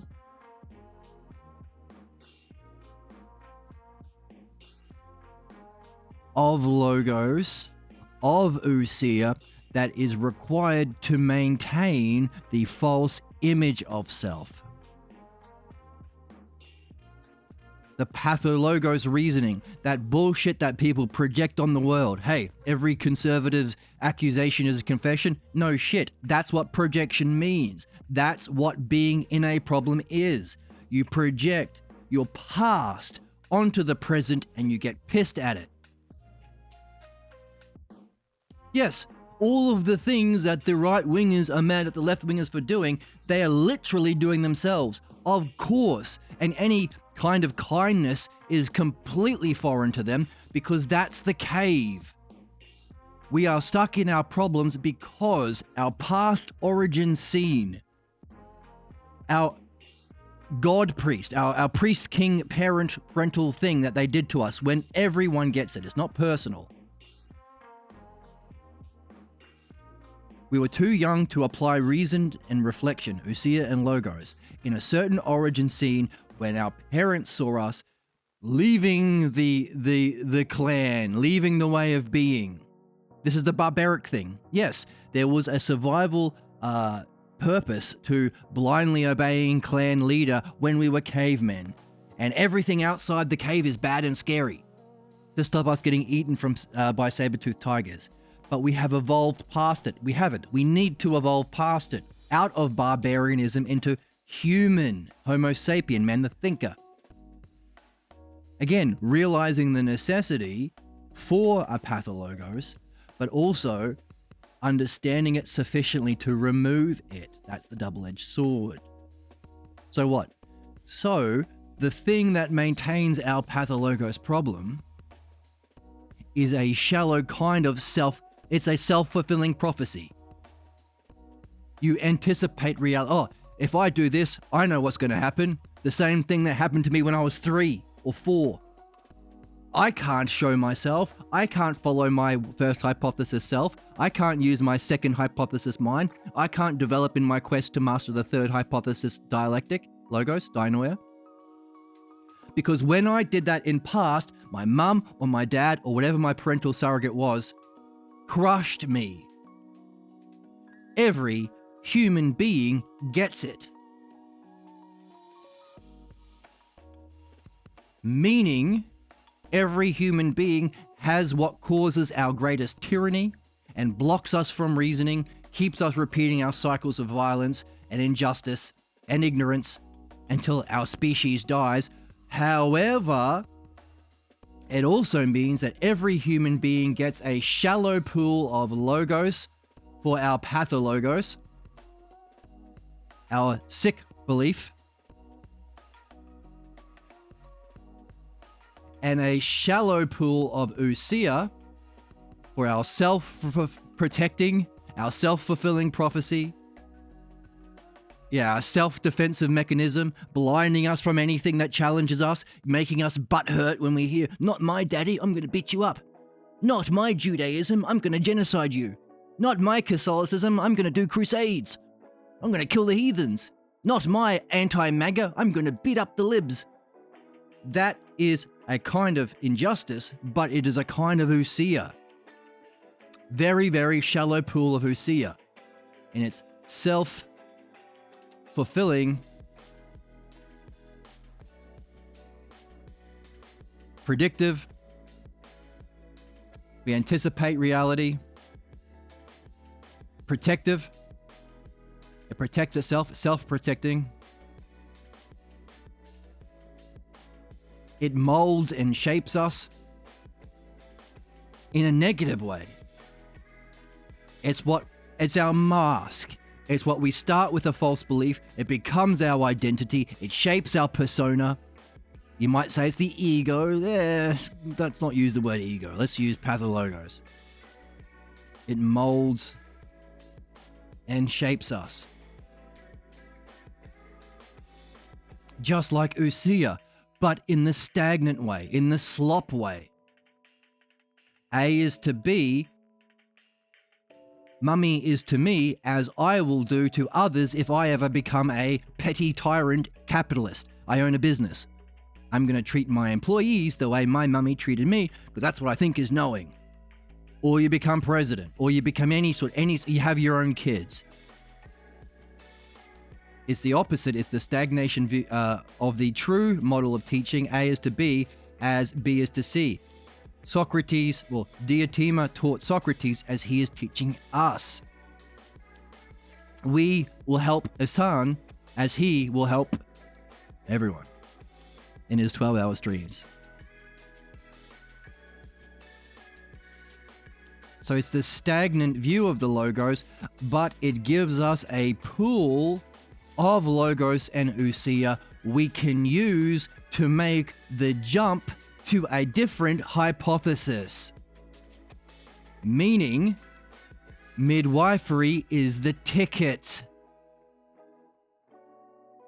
You can't start with midwifery. You can't say, you're in a pathologos. Yeah, no shit, everyone's in a pathologos. That's why we're here. You have to first make the case for philosophy. Hey, let's see the reasoning behind why it's wrong. You can't just start with throwing pathologos in their face. That's stupid. Here is the reasoning of your position. It's the seventh. It's us versus them. Here is how you use the logos. It's not whole connecting providentially through parts like the third. That might be a good one to start with because you can make a jump across the divide because the seventh is the distortion or inverse of the third. It's not a providential relationship of whole versus part or infinite to limit or same to difference. All of the terms of the logos. It's an adversarial. It's a negative. It's a violent. It's a destructive. It's the inverse of providence. It's cruelty. Yes, people in the seventh are cruel. You heard the expression, The cruelty is the point. For the MAGA people, they like doing the Auschwitz thing. They like doing the genocide thing. They like doing the hurting the brown people thing. They like doing the hurting the women's thing, taking away their reproductive rights, making them die in childbirth. And the left say, hey, that's hurting people. Of course, they know that. The cruelty is the point of the seventh. That's how one part of the logos, the whole, relates to the part. There are two options for them in the seventh. Be the one being abused, or being the abuser. That's the seventh, the good versus evil. They are suffering. They only have two roles, the parent and the child, the abuser and the abusee. They are constantly in a battle against the Kaka-daemon, the voice of our pathologos that maintains our problem, that causes the projections, that causes the self-protective nature, that makes it a self-fulfilling prophecy, that molds and shapes us, that eats into your face. You see the people defending the genocide, the Jewish people defending Netanyahu? See how they're going crazy? Hassan, seeing your friend go crazy as he defends Netanyahu? It molds him. It shapes him. It will kill him. It's universal. It's not personal. Isn't that interesting? I think it's interesting. Wow.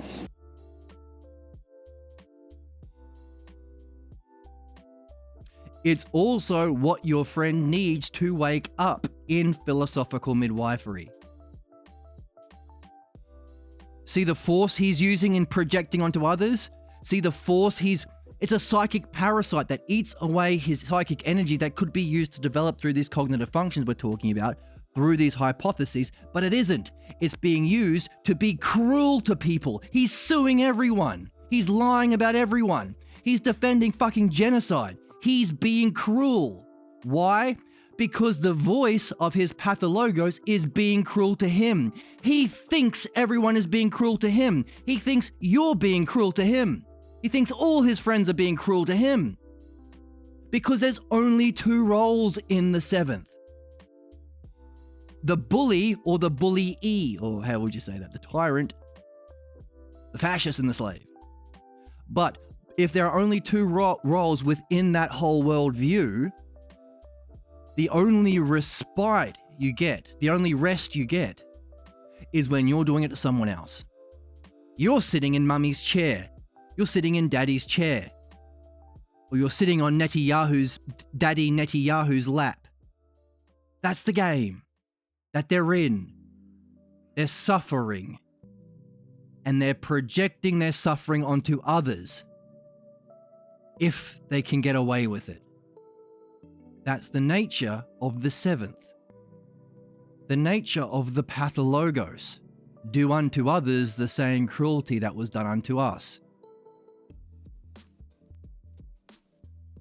But if you can show an understanding of the seventh sufficiently to say that to see rationally that they're in a problem by doing what we saw as that part of the art, the first part of the art. Not by saying you're sick because we say so. But here is a rational understanding of your position, its flaws, how it's part of a greater whole, demonstrating in a way of being to awaken his own curiosity, but that won't be enough. That has to be a stepping stone into the next part of the art, philosophical midwifery. To realize that those two roles aren't real, but the shallow logos and shallow ousia used to maintain it can be used to reflect on your problems as you seek your most meaningful goals, that I hope that maybe your philosophy part has introduced, hey, you can reach a higher goal like me, and this understanding of the whole map. This mastery of the art that benefits. evolve your soul. The other side of the double, yes, we have fucking suffering and it sucks. And it sucks to have that in your head all the time, Ethan. But the other side of it is, it gives us what we need to completely evolve in one lifetime, which might be significant in our species. And look at the fun we all are playing. We're all doing these 4 things. We're all in the game. Look at how much fun we're having. Come over. Join us. Because You're a wizard, Harry. you're a wizard, Harry. This is the archetype of all heroes' quests, of all video games, of all movies, of all drama. It's the archetype. In other words, it's the real thing that mythology, like you said, hey, Hassan said in that video, the Marvel Cinematic Universe is us versus them. No. The real thing is this. Everything else is a mythology or a shadow or a distortion even of this. And you know what? I'm looking for someone to share in an adventure. I'm looking for someone to share in the adventure, says Gandalf to Frodo.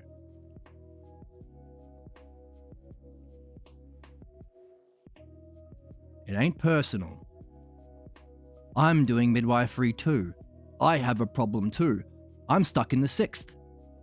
I don't know that yet, but I trust. I have met somebody who has shared a philosophical understanding of my position, how it's part of a whole, and he is a really cool guy with a cool way of being. That's awakened my curiosity, enough to awaken me to this art of philosophical midwifery. The very thing that will help me evolve, the only thing. Well, with philosophy, of course. It ain't personal. Look at us.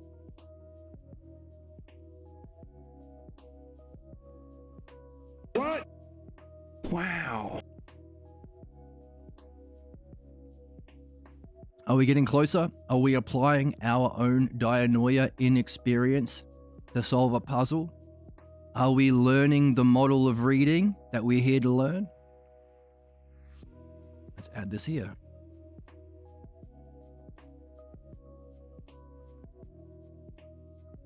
Oh, and you might want to add the 4 elements of the dialectic to this too. Again, I'm not going to solve all your problems. I'm going to give you some puzzles, so wonder about this. Philosophical midwifery. Number 2. While it's true that it is universal and ain't personal, how do we surface the clues and get the personal guidance to specifically find what we need to find about our past, about our history, to see that the problems we're in, we have been repeating, but we are blind to. So no eyes.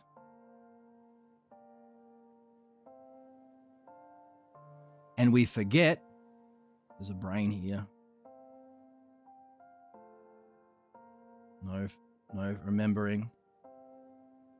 We are stuck in a stagnant pool. So no actual Usia, no actual growth or development. You're still fighting the same shadows you've been fighting all year, Ethan, friend, whoever.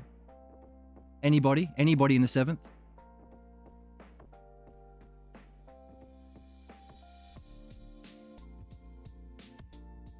No growth, no Usia, no remembering. You're blind to it.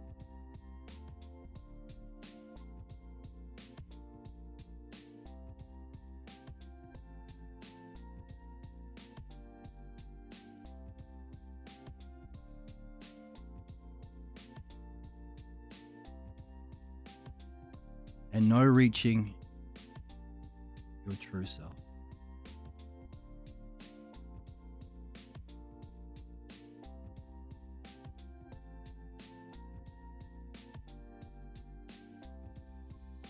How do we therefore get what we need to do if we're blind? If we forget? If we don't recognize that we're being stuck in a loop? And if we think this is the true self or reality? if it's just our everyday background. We just think it's real. It would be a pretty crummy block if it wasn't what we thought of as real. How could it be the strongest force in the universe if it could just simply be dissolved? If we didn't think it was absolute reality? And we will fight for it. We will go to war for it. We will genocide a whole race of people. If we weren't doing that, it wouldn't be the strongest force in the universe. Literally stronger than enlightenment. So what do? Yes, you've awakened him to the rational problem and invited and shown it in your way of being. You have shown that your problems are not personal. It's the pathologos. Therefore, we're having fun over here doing midwifery. But if we are blocked from the material, if we forget that we're repeating it, if we can't see we're stuck and we take it for reality, well, game over. Oh well. It was a good try. All right. Oh well. I guess we go home. All right. I'm back. I'm all cried out.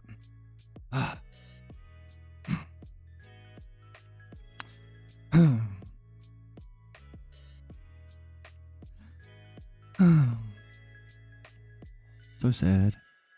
Sad. I'm sad, in fact. Oh, hang on a second. We haven't finished applying our dianoia of the true art of dianoia. Let's see what else we have left to go. Because even if you've ticked those 2 boxes, how do we get the material we need considering we have these blocks? Of course we have those blocks. If we didn't, it would be a shitty block. We wouldn't be still fighting Nazis, still doing fascism and capitalism, still throwing food into the ocean. Hang on a second. What's something we are ignoring as a species that every human being gets 4 or 5 times a night? If you don't get it, if you wake somebody up from REM sleep, they still get their sleep, but they don't dream, and they go crazy and mental, and you have to stop the studies. What's that we all get? That's a perfectly crafted movie that you never ever get bored of. Starring you. No, not starring you. You're asleep.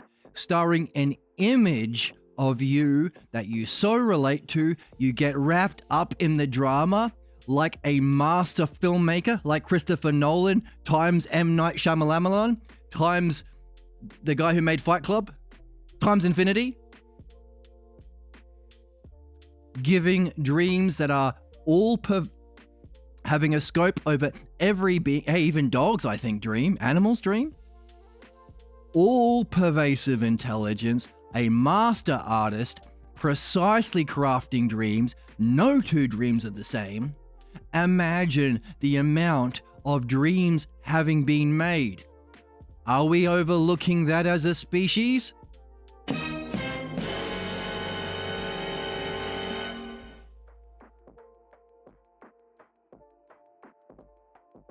If it can be shown that every single dream we get, if we match it with the same level of integrity we have been applying to these other 2 aspects of the art underneath here, does it provide what we are blocked from?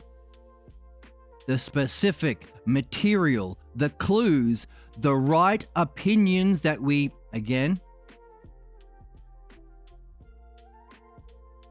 do dreams give us? Put it underneath.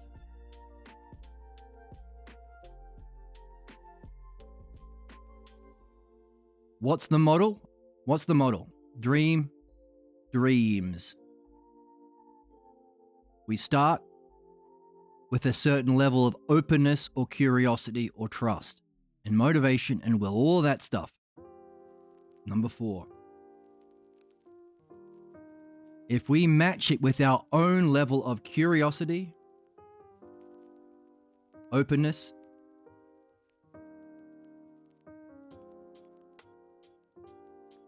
integrity,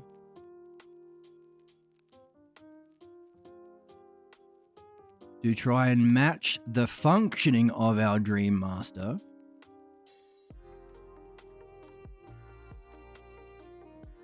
can we apply with a dream analysis? We haven't got a name for this yet. Dialectician or midwife. Let's say dreamtician, and anyone who can think of a better name for this. The dialectician applied to dream analysis. Let's say dreamtician.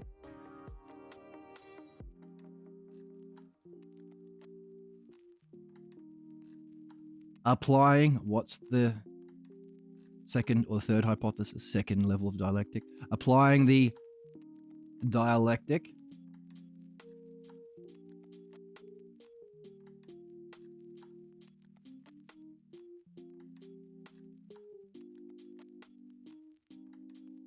a profound, intelligible, providential care.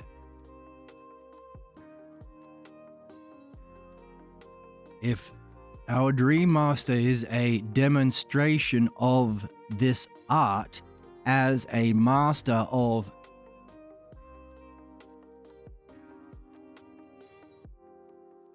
the art that we are learning, and we do our best to match it with somebody else to midwife us through our dreams, who applies the dialectical understanding to unpack the meaning, do we get access to a profound, intelligible care that gives us the material or the right opinions from nowhere else, just the dreams. It's analysis. It ain't interpretation. It's new. This is the new part we're adding. Oh my goodness. Opinions. Like an onion. That we... Well, first of all, what's the model? What's the cognitive functions and the dialectic and the hypothesis of Parmenides? And we're going to add more to it later, like the causes. That's for a future date. We have time? No, we'll do it later. I was excited to do it today, but we'll do it later. A philosophical ignorance. That's the openness. I don't know, but I'm willing to play. We have to record our dreams as best we can. Have a recording device. Have the recording app on your phone on the front screen. As soon as you wake up, press it and start talking. I don't care if you don't remember anything. I don't care if you think you're forgetting it quickly. Just start talking. You will surprise yourself. And if you do your best, your dreams will work with you. I guarantee it. You have to trust me on that. Again, not forever. Just long enough to go from trust to right opinions to understanding and to verify it for yourself. Right opinions into what? Understanding, or the dialectic, or dianoia. Dialectic. It's our friend Dianoia again. But that's how we unpack the right opinions and we apply the dialectic to solve it. And we go out and test it in experience or knowledge to gain verification of that understanding we get from our dreams, to be able to A, remove our pathologos, make that cognitive jump with our hypotheses from our dream, with our philosophical understanding and our removal of our problems in midwifery, go out and apply it in our experience to reach our most meaningful goals and verify it. You don't have to believe anyone. Not mummy, not daddy, not your priest, not your imam, not your pastor, not Netanyahu, not Trump, not nobody. Your mind is your guide.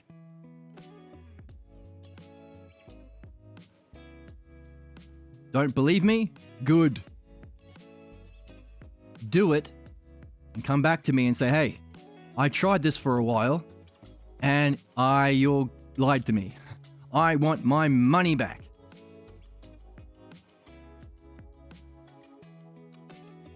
Good.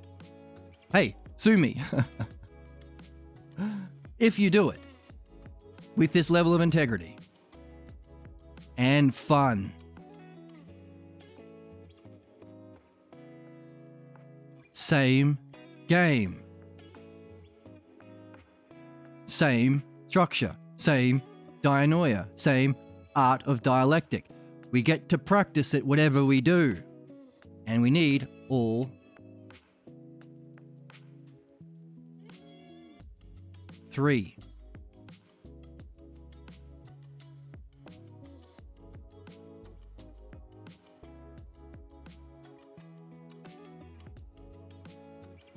Yep. How are we going? Testing our dianoia, our understanding of the one true art we are all here to master. Are we seeing how to do it? Did we start ourselves from an ignorance? Puzzled? Question? Curious? It's a man curious. Whoops. Don't draw his penis. Whoop. Don't get rid of his legs. He's thinking. Curious. Like that.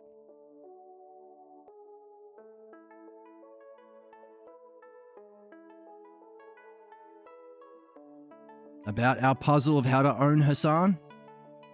And take down his bitch ass? Did we have to use only the right opinions we've got on the board from all the work we've been doing together as a community?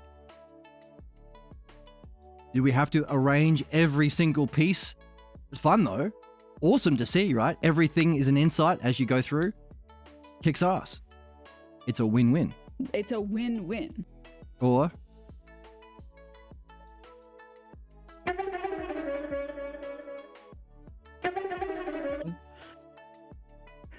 A win-win-win-win-win. win-win-win-win-win. A win-win-win-win-win-win. We have fun here.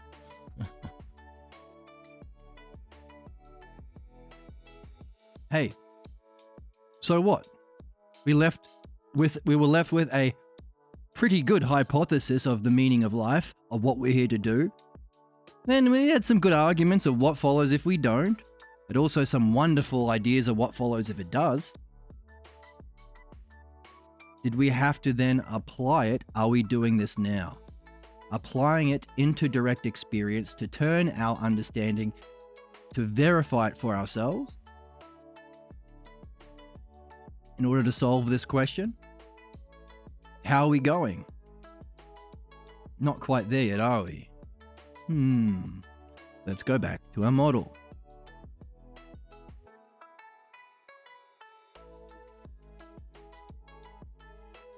Move this out of the way.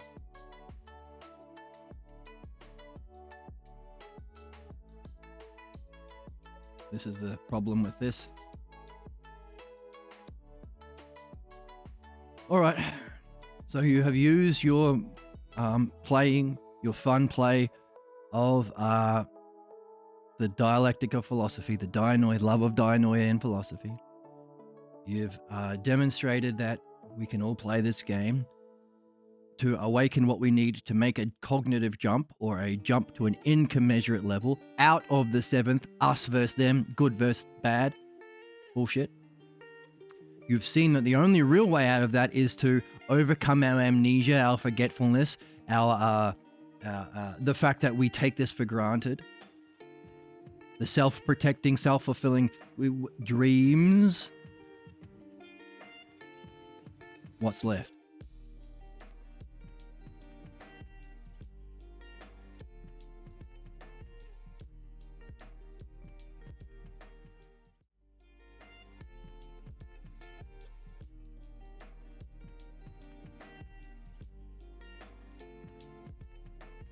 last. He's going to get, some stewardess is going to say, he's going to yell at some stewardess, and the whole thing is going to fall apart. And I think Tucker Carlson realized over the years, like, no, it didn't. And when he got into Bill O'Reilly's slot, he pretended like he was the everyman. And there's a similar clip of Alex Jones talking about David Icke, a British guy who came up with all the changeling lizard people stuff. And he said, he's the turd in the punch bowl while I'm giving real information, back in the day. Yeah. And I think Alex Jones realized at one point, like, actually, no, I can Be the turd in the I can punch be bowl. the turd in the punch bowl Yeah. and do much better. And that, I think, is, where it landed him. He just got caught, essentially. But I do think that, like, conspiracy theories play a really important role in political discourse in perpetuity. It's not like a new phenomena. John Birch Society. Absolutely. And the reason why, I mean, we're seeing it in popular discourse now. It's never been as we've never been as conspiratorial as we are now, for sure. That's because I think of tech. Yeah. That definitely, social media plays a major role in it.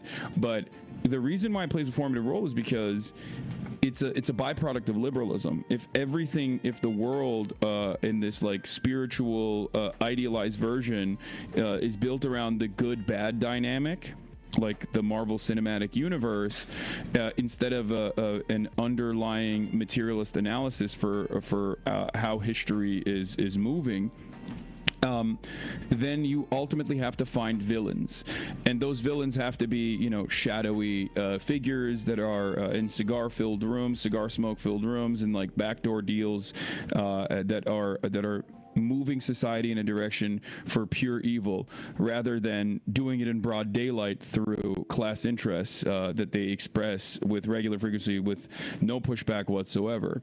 And I think that's the reason why liberalism needs a perfect bow to basically wrap this ordeal around. And that's why so many people find themselves swept away with conspiracy theories, because they have no, like, real way of looking at the world and analyzing the events that unfold in a way that I think the chattel slavery system required some kind of different reasoning for why black people could be enslaved, because if they convert to Christianity, you can't enslave them because the Bible says you can't enslave Christians. So then racial dynamics come into play, where black people are considered a second-class citizen, or not even a citizen at all, not humans at all, in an effort to justify slavery, chattel slavery. And then what came out of that? Scientific racism, the debunked science of phrenology and eugenicists, right? That was a way to logically wrap everything up in this neat little logical system. If they're actually scientifically found to be not human, then it justifies all of the untold amounts of cruelty that slavers could do to black people. I mean, we see that today with trans folk. I mean, that is it's a similar project, right? I mean, to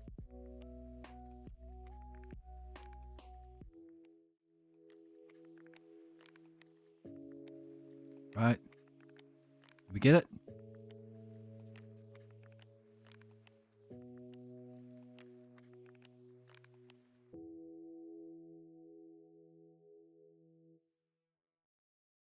Christian storytelling.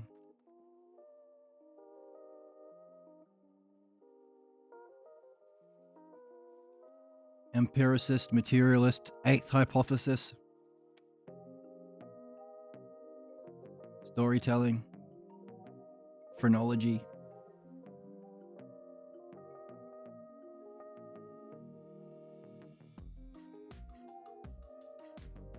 Marvel.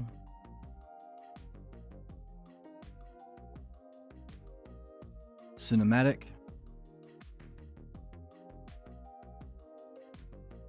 Storytelling.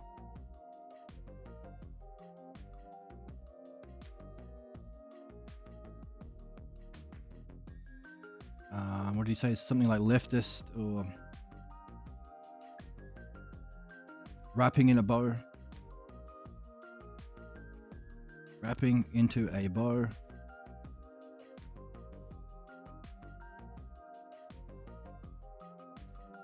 We're using a different color. Recording, yeah.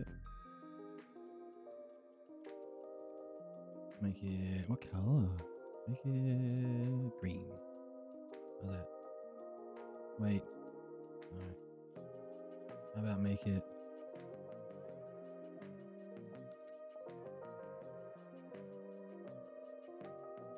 Making baking pancakes, making baking pancakes, make it blue. Okay. Oh. This one's green.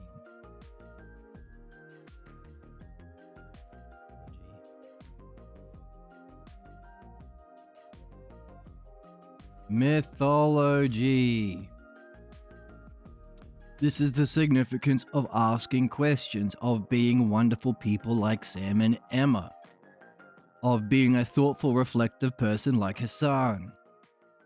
The words will solve themselves. It isn't an effortful game. It is fun and effortless and curious so long as we do our best to match it, to listen. He gave 4, funny that, examples of mythology, of wrapping into a bow through storytelling in various forms, both the negative and what could potentially be a positive. Mythology. How do you take these 3 things necessary to solve human problems, to get people out of the where they're at, to help people evolve and grow, to solve human problems, to evolve, to make that cognitive jump, ontological jump if you fancy, and epistemological jump if you really fancy? How do we reach them? The 4th aspect of the art.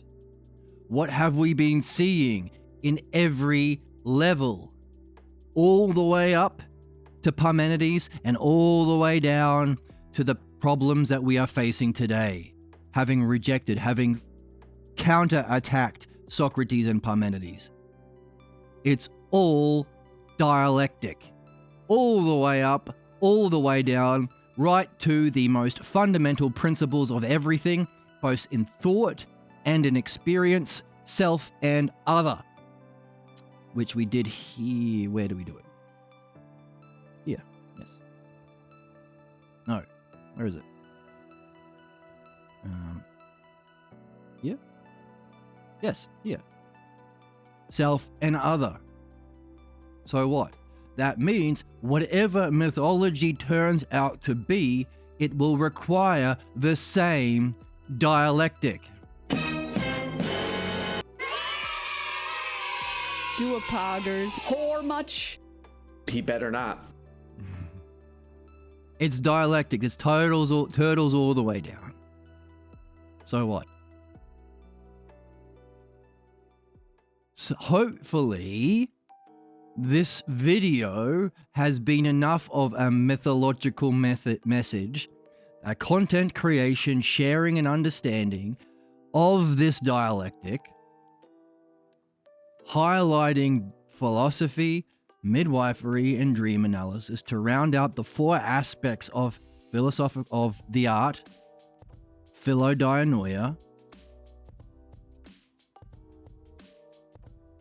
to get Hassan sufficiently pwned that he will figure out for himself a way of bringing all to that together into a nice little bow, which he himself said needs to be done. We didn't have to do anything. We are just asking questions and listening according to the art. He pwned himself. That's the great Shamalakalon twist. We didn't have to own him, he owned himself.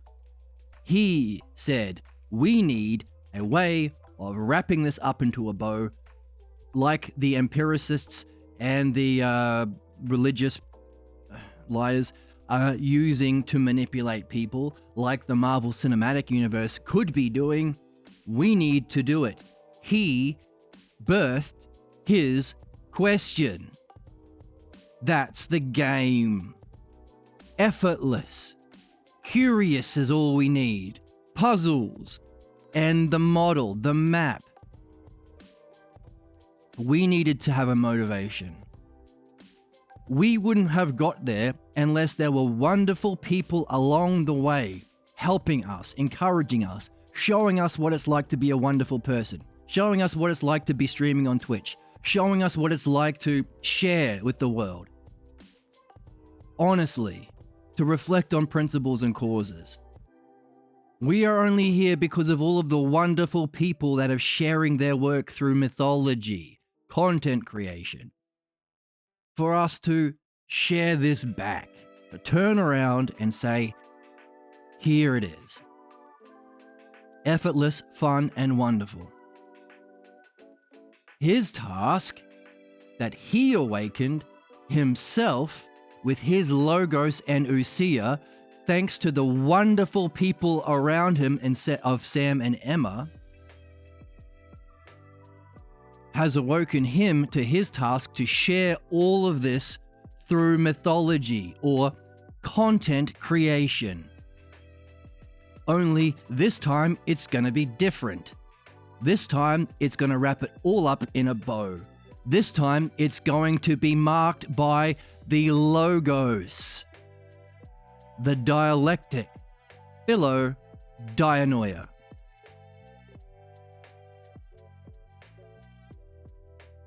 That's it. Use this model. Use everything you've pieced together that we have defined and demonstrated and divided up into all of its different divisions into the art. Your job is to take it. Wait, where is it? Lost it. Here we go. We defined the art here. What color? This one. No. This one. Yeah. We defined it. We demonstrated what it would be like to go through right ignorance, philosophical ignorance, right opinion, piecing it together in the dialectic for Dianoia, and testing it in experience to make it our own and evolve. We provided all of the divisions. Hassan's job is to take all of this and synthesize it himself, and then take it back to the start and apply it. His job is to do this, apply this to mythology, and what do you know? He happens to be surrounded by the most beautiful, self-shining, wonderful, reflective, caring, creative content creators in the fucking world. If anyone is able to do this, it's gonna be him. It's not gonna be him, it's gonna be all of them. It's not a solo quest. Literally, all of his friends are the best, most reflective, most caring for humans and animals. Myth-making mythologizers. They're the best of us.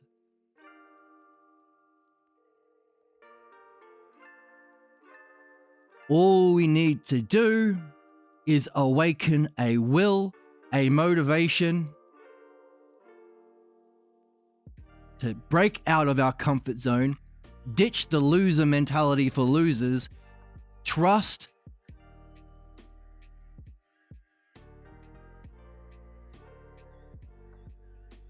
gather the right opinions, piece it together, put it into experience, and make that content.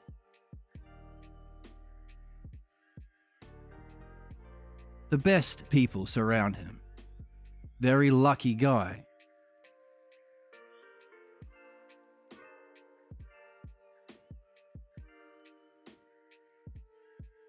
That's called a call to adventure. The beginning of the hero's journey.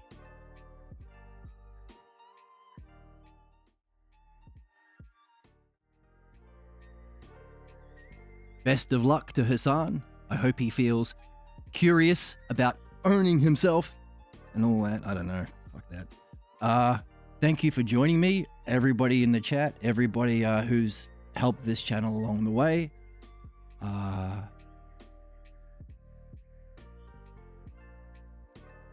once again, feel free to join the Discord, like and subscribe on YouTube and on Twitch. You get a notification when we go live. And remember, it's not only the only game in town and the noblest game, it's the funnest game. Join us, won't you?